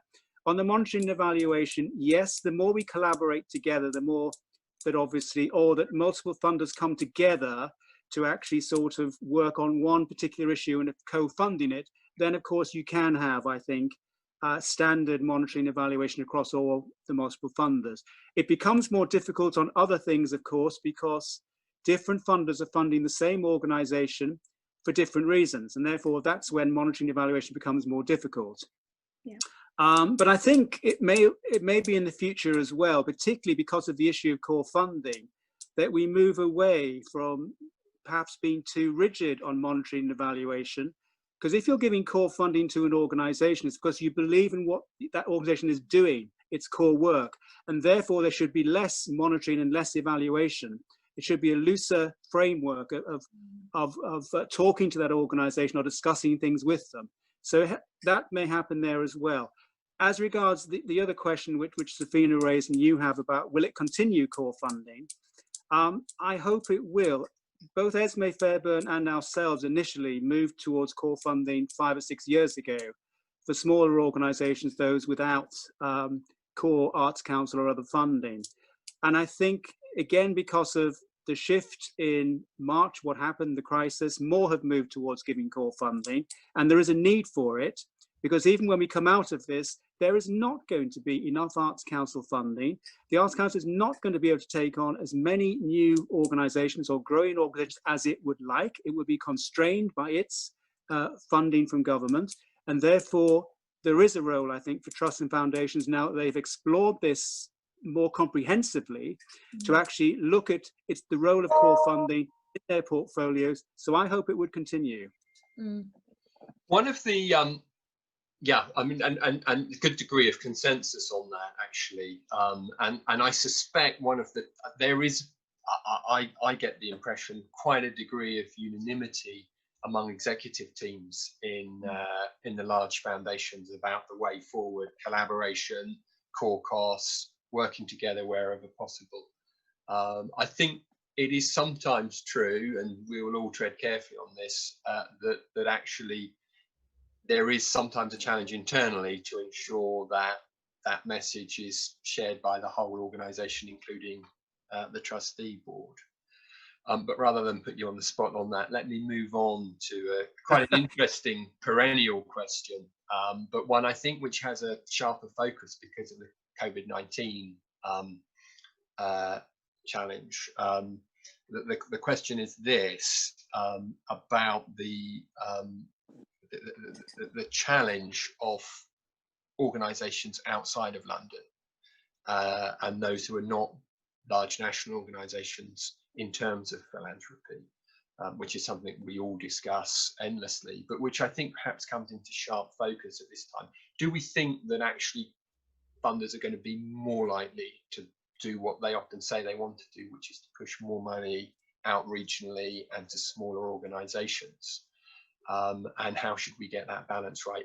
David, if I turn to you first, because I know you sit on sort of a number of different boards in terms of fundraising and wearing a fundraising hat, and I know this is an issue that very much is on your agenda at Foyle. I don't know if you've got any thoughts on what the trend is there.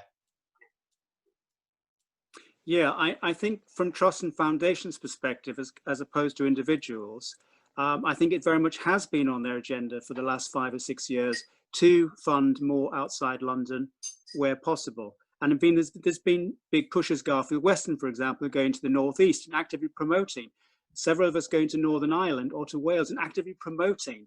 There is a belief among smaller organisations in particular and regional organisations that somehow you are biased against them, and therefore you have more of a chance of getting a grant if you're London-based, Southeast-based. Whenever I talk, wherever it is across the country, I actually say, in our case, in Foyle's case, you have a 1 in 2, 1 in 3 chance if it's a good regional project, a 1 in 4 or a 1 in 5 chance if you're London. And people often don't believe me, because there's a perception, I think, also that you are biased. What does happen is we all would welcome more applications from regional organisations and from smaller organisations.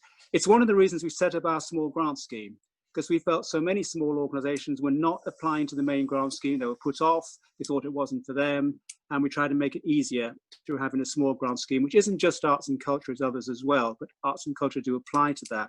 So I think generally trusts and foundations are very keen on that.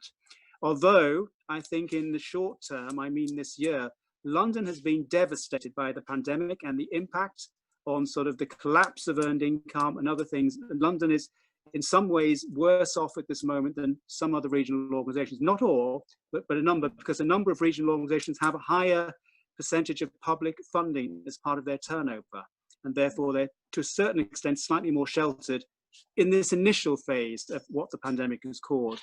So there might be a sort of a partial shift towards supporting London more in the short term. The problem is with individuals, how you grow individual giving if you're a regional or a small organisation. That's where it is behind the curve in what's happened in London, the explosion in London over the last 10 years. And I think the Arts Council, its regional officers, big national organisations have a role to play in upskilling through seminars, webinars, whatever it might be, support it in sharing their expertise and how to develop this further among the communities that the other people, the other organisations, the regional organisations work in. I think that's a challenge, and that has to sort of go forward.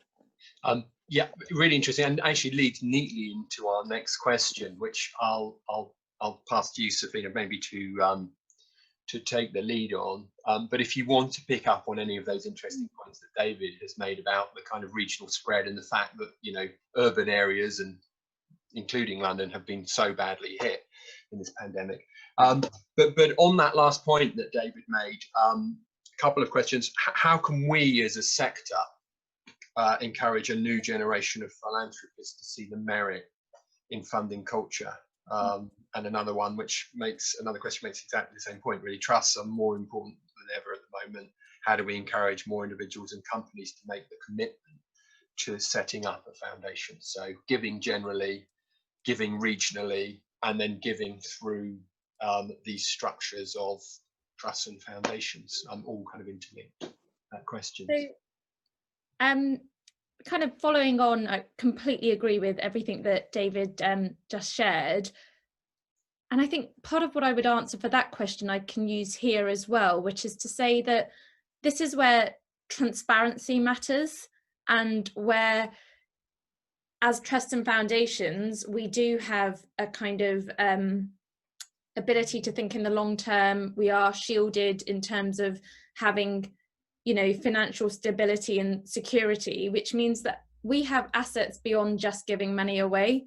We have access and independence and knowledge that we gain through the portfolios of grants that we manage and so on and so forth, that we absolutely must utilise in order to think about how we can use that experience and insight to encourage more giving from others. And that can of course be within the public sector, but it is of course within private philanthropy and the private sector too. And I do think we have a role to play. We can be honest, neutral to an extent, brokers of more and better giving. The other thing I would say as to why I think transparency matters is I think it's very easy to get into situations where we assume something is, you know, regional funding isn't happening, everything's going to London. There is unfortunately oftentimes lots of data and evidence that supports just that assumption. And if there is data and evidence to support that, then let's use it to drive up standards. Equally, if you can see a funder is, you know, through something like 360 Giving or their own website, if they, or their own annual reports, if they publish exactly who they give grants to, take a look and see what that data is telling you about the kind of regional groups that they're funding, and be bold in challenging us if you think that we're not getting it right, because it comes back to the point I was making earlier about what are our blind spots, who are we, you know, going to for information and insights. And if we are going to the wrong people, it may be because, you know, at Element we have a team of 3 full-time staff on grants and me for part of my time. So inevitably, there's only so much expertise we can gain. But speaking to another point that David has made, there are networks of funders who, you know, be it in Northern Ireland, be it wherever, you know, we are trying to understand what we can in the regions, but challenge us because we might be, you know, linking into the wrong networks, which results in a bit of groupthink, and we all think that we've got the right answer, and it turns out you can see through the kind of grants we're making that we have blind spots and we need to be challenged on those. But yeah, to your actual question, I think we have a role to play. We have assets beyond just our money, which mean that we should be honest and effective brokers of more giving from, you know, the private sector and elsewhere. I think the point about breaking down the deference and breaking down the power dynamics is a really important one, and I think one that is very much a trend, and a sense I'll turn to kind of David to comment on that, that actually, you know, if it ever was the case that we wrapped ourselves in barbed wire, I think we're trying very hard as organisations now to evolve away from that. On that, David, I wondered whether you wanted to come in, and there's a specific question actually from Caroline Harris. Why is it that so many trusts and foundations don't feel able to support CICs? So that big question in terms of pushback, and then actually there is one specific point of pushback. I don't know whether you want to take both of those. It is tricky. Moving on to the philanthropy issue, first of all, the point I want to make was philanthropy is changing also with trusts and foundations. There are fewer legacy trusts and foundations being set up. Witchfoyle was one, Jowett was another. What is happening increasingly is that individuals are not setting up, are not leaving a legacy to set up a foundation after their death. They're actually setting up foundations during their lifetime, and they're often narrower interests and more difficult to access unless you know those individuals. So there is more money coming in through trusts and foundations, but a lot more private foundations as opposed to the public ones from a legacy, which traditionally was the way a new major trust and foundations sort of appeared. So there's a lot more private ones, and unless they know your organization and know what's happening, it's very difficult to access them. So that's one of the changes. I think there is more money coming into culture, but it isn't always obvious or where it's coming from or how you sort of apply to that organization. So I think that's one of the changes that's happened over the last sort of 7-8 years. Coming back to the question of CICs that you raised, one of the issues is it does come back to your founding document, how you were set up, because CICs didn't exist. And for example, with Foyle, we have a very clear prescription from our founder, we can only support charities. And I think if you have the flexibility, because that's the difference, some trusts and foundations have more flexibility and therefore can support the wider not-for-profit sector, which are not just charities, there are other organizations too. But some have a particular restriction, and we have. So that's one of the problems. It isn't sort of one size fits all at all, and that's because obviously the not-for-profit sector is diversifying as well compared to the past. That there's more avenues you can actually choose to set up rather than just go forward as a straightforward charity or something else. So it is an issue. And I guess it widens out. I think I know in an earlier session there were comments about how institutional funders perhaps are not as good as the sector would like us to be about funding individuals rather than organisations. And I guess David and Safina, that point comes back similarly to the point that you made, David. I mean, some organisations are very comfortable and happy funding individuals, and some have restrictions in place. Yeah, it's quite difficult, I think, because it's a particular expertise which many trusts and foundations don't have.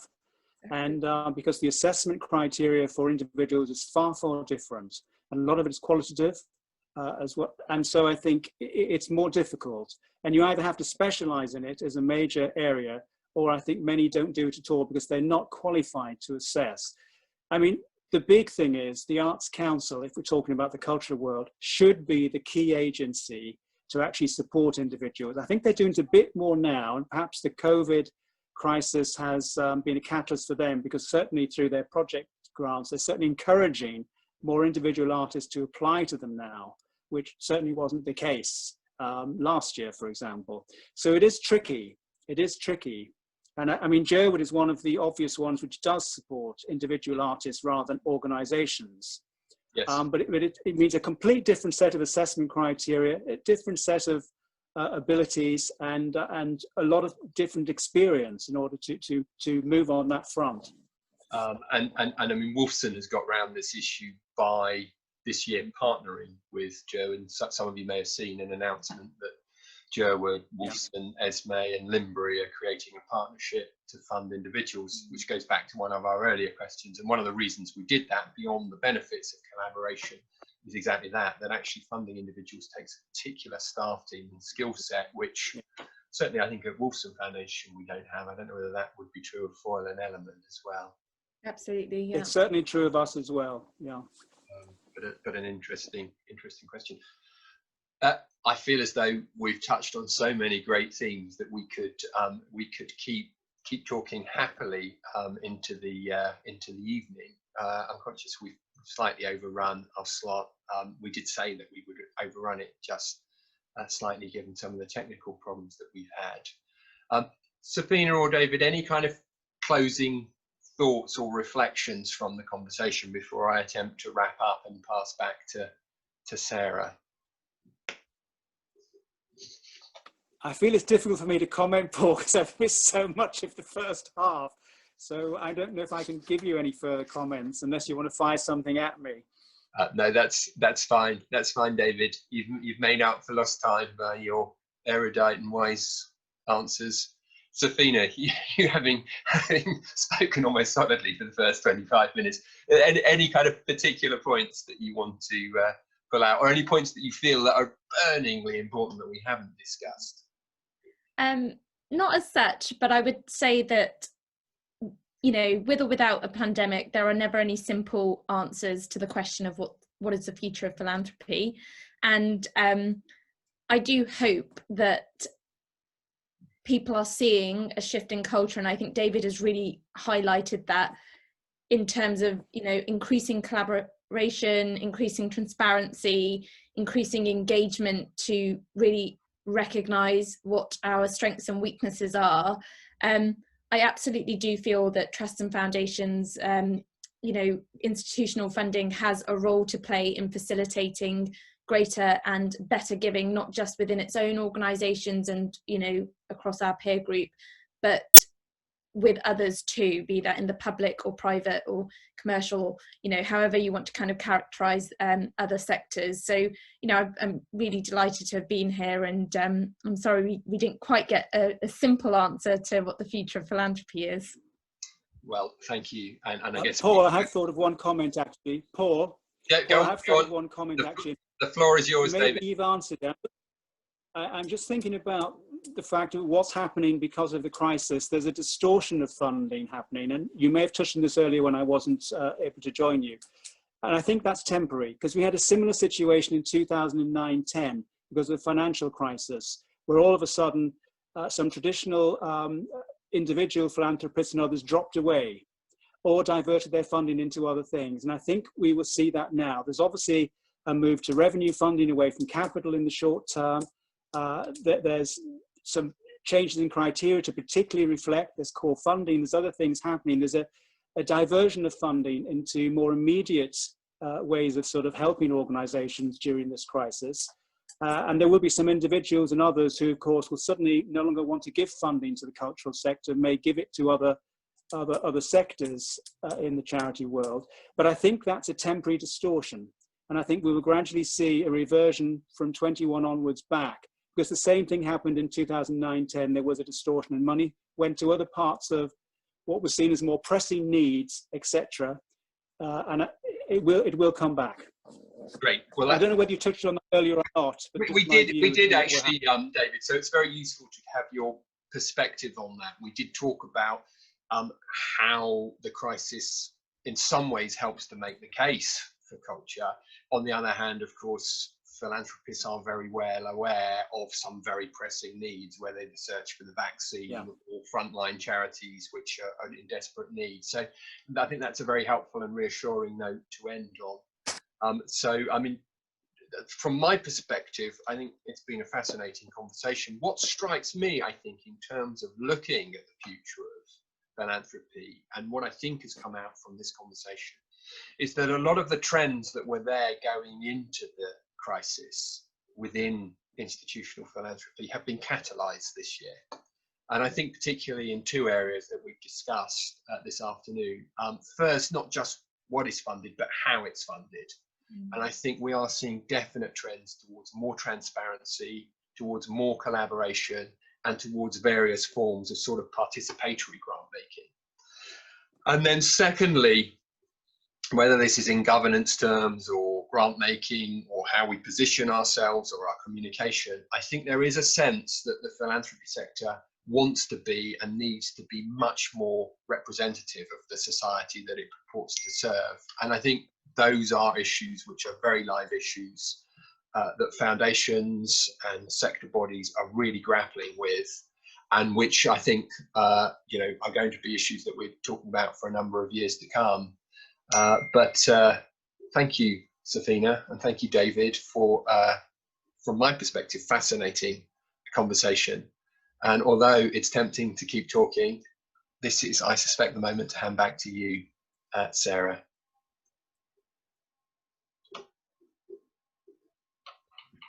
Thank you, everybody. Thank you, Safina. Thank you, David, and thank you, Paul. I almost wonder whether we ought to have that conversation and discussion every year. Before we take a pause ahead of the Achates Prize, which is starting at 7:15, I want to thank you all again for being present and participating in these conversations. And I want to share some final thoughts for us to reflect on, a little attempt in tying up the day for us. The conversations today have highlighted a number of crucial things, and as has been noted, each session has absolutely crossed over into each other. I'll repeat the questions that we were posed at the start of the day by Caroline McCormick. What world do we want to live in? And what role can arts organisations play in bringing that about? Whilst not exhaustive, there are some key headlines that I feel that are emerging when we review all the sessions. Firstly, the evolving environment. Through COVID-19, our communities have experienced a profound collective trauma. The unexpected and mass loss of human life has been accompanied by the unexpected and mass loss of many infrastructural norms. When reviewing arts and culture in the full context of this year, we note its own established structural foundations have suffered. Its formal industrialization is in infancy, with many institutions, organizations, and independents forced to close down activity or radically restructure this year. Existing and developing problems have been exacerbated, whilst a new fragility has been exposed under global pandemic conditions. As many of the speakers have put forward, how can we use this moment of adversity to deepen relationships and strengthen our power as we navigate change, keeping our sense of purpose front and centre. Whilst many weaknesses have been exposed and threats have been imposed on us all, many of our strengths as a sector have also been illustrated and in some cases fortified. Further, we note that this evolving environment, where drastic and uninvited change can be painful and where we have encountered deep losses, can also give birth to new opportunities. It's worth noting that this evening's Achates Prize ceremony will highlight many practical examples of this and is testimony to the strengths of our sector. Indeed, talking through things as a live community of cultural workers is so important, and that's been really clear today. It's been a huge honour to listen to and participate in our collective working things out. And what's clear is that we need to throw past assumptions of how to operate out the window and recognise that we're all learning on our feet here. So thank you to all who have been part of doing that with us. Another headline is that the terms and conditions are changing. Through many of the sessions, we note that within the cultural and creative industries, we are in a period of collectively reviewing and assessing the definitions of terms. This comes as a result of the evolving environment. As we've explored across the day, it's clear that there is a need to readdress the way we're operating by assessing the very definitions of terms we're working with. Important questions have arisen, and existing questions are rightly gaining volume. For example, in our first session, Power Dynamics in the Arts, we questioned how was power distributed before, and how might we reimagine that distribution of power, given all that we've been through this year in particular. What might the various definitions of power be in our contexts? How does this manifest, for example, economically, personally, and socially? And where does this manifest, for example, in our boardrooms, on our stages, in our meeting rooms? How do we think about shared leadership? A key question arising in the session, Rewriting the Rulebook, centered around examining who are the key voices at the table. Please, can we make more space at that table? And please, can we recognize and bridge the gap with spaces away from that table where brilliant work can and also does flourish? Indeed, do we need to rewrite the rulebook? Or rather, should we be creating a guidebook? In Pay to Play, we assess not only the complexity of options we have for our financial operating models, but indeed how our operating models follows from our vision and how that fits into the very basic questions around methods and points of delivery, not least in regard to the explosion of digital offers this year and how this is changing the sector. How is the way we're facilitating the presentation of art and culture with our audiences changing in a post-COVID-19 world? And indeed, if we change the conversation with our audiences, not viewing them as consumers in a transactional relationship, but as co-creators, for example, what might that look like going forward? Further, how do we readdress our definition of philanthropy and its relation to citizenship, upturning the current transactional models that persist? Can the term philanthropy be reframed, as proposed by Dr. Alison in our third session, Philanthropy as Life Skill? Can we review it as a horizontal or even circular and mutual process? Concretely, in the work we do, how do we rephrase our funding efforts rather than asking for money, asking for change? Our keynote, The Future of Philanthropy, illuminated a huge array of crucial areas for our continued interrogation in this ongoing conversation around philanthropy in the sector and the way it is changing the way it relates to wider contexts. Connections to our community and audiences are key. There are more stakeholders than ever, more complexities around macroeconomics, and again, a reminder that our sector does not exist within a bubble. Further, the importance of transparency and the democratization of philanthropy, something that has been echoed through the day, has never been clearer. Ultimately, how can we truly embody and embed all of these questions and so many more that have come up today into all that we're doing within our organizations, within our professional peer groups, and ultimately within ourselves, acting as guiding lights in all that we do? And finally, the importance of relationships and the key role of art and culture in society remains as important as ever. The value of the work is both intrinsic and instrumental. As we address this internal evolution within our sectoral community through the conversations we've been part of today, And with particular note to the 2020 Achates Prize ceremony that will follow this evening, I think everyone present can attest to the significant role culture has to play in the recovery of our communities. As said before, our sector does not exist within a bubble. Indeed, if the world has changed irrevocably, one could assert that culture can provide one of the keys to not only recovering from the pandemic, but to also providing an opportunity to activate radical innovation in the imagining of new futures in a post-COVID-19 world. For example, as we explored in our third conversation today, in Philanthropy as Life Skill, can we imagine that art and culture has a role in propagating the notion of philanthropic thought and action? To what extent can the creative and cultural industries play a role in the advancing notion of empathy? Regarding our relationships, the conversations have indeed highlighted that as a sector we have more stakeholders than ever, which I've mentioned before, and with that in mind, how can we evaluate our lines of communication? As a final note on this, a message that has been clear across all sessions is the notion of consciously and proactively taking care of ourselves, of those within our organisations across all points, to those independents outside of our organisations, and of course, the wider communities that we all sit. As a final thought, I share this. The creative and cultural industries as a term is still relatively new, and indeed, nationally and internationally, cultural policy and practice is still in its infancy post-World War II. Now is the moment for evolution or perhaps reinvention, and you may decide to use the power you have within your organisation or as part of other groups you're within. Putting deep listening, compassion, openness, courage and vulnerability at the forefront can help us to be better communicators and be better collaborators with each other and within the multiplicity of communities we exist within. Ultimately, everyone here has a unique voice, place and power to shape the narrative of who we are as a sector and how we fit into society. As we close today's conference, a reminder and invitation to the Achates Prize that follows at 7:15 p.m. this evening, which I've personally been promoting as a moment to reflect on stories of hope and inspiration from the sector among this year's sadness.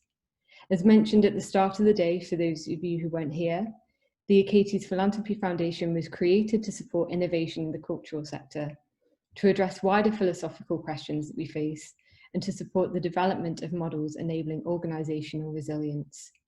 The Achates Prize is a project of the Foundation, and unlike previous years where we asked organisations to nominate a first-time individual donor or corporate sponsor for the awards, this year we have pivoted our activity into the delivery of this conference, creating a space to gather and collectively think laterally about the possibilities for our continued development and innovation in the sector, and the delivery of an adjusted Achates Prize, with the support of 8 Achates Prize ambassadors, 1 in each region of the UK, 5 in England, and then 1 in Scotland, Northern Ireland and Wales.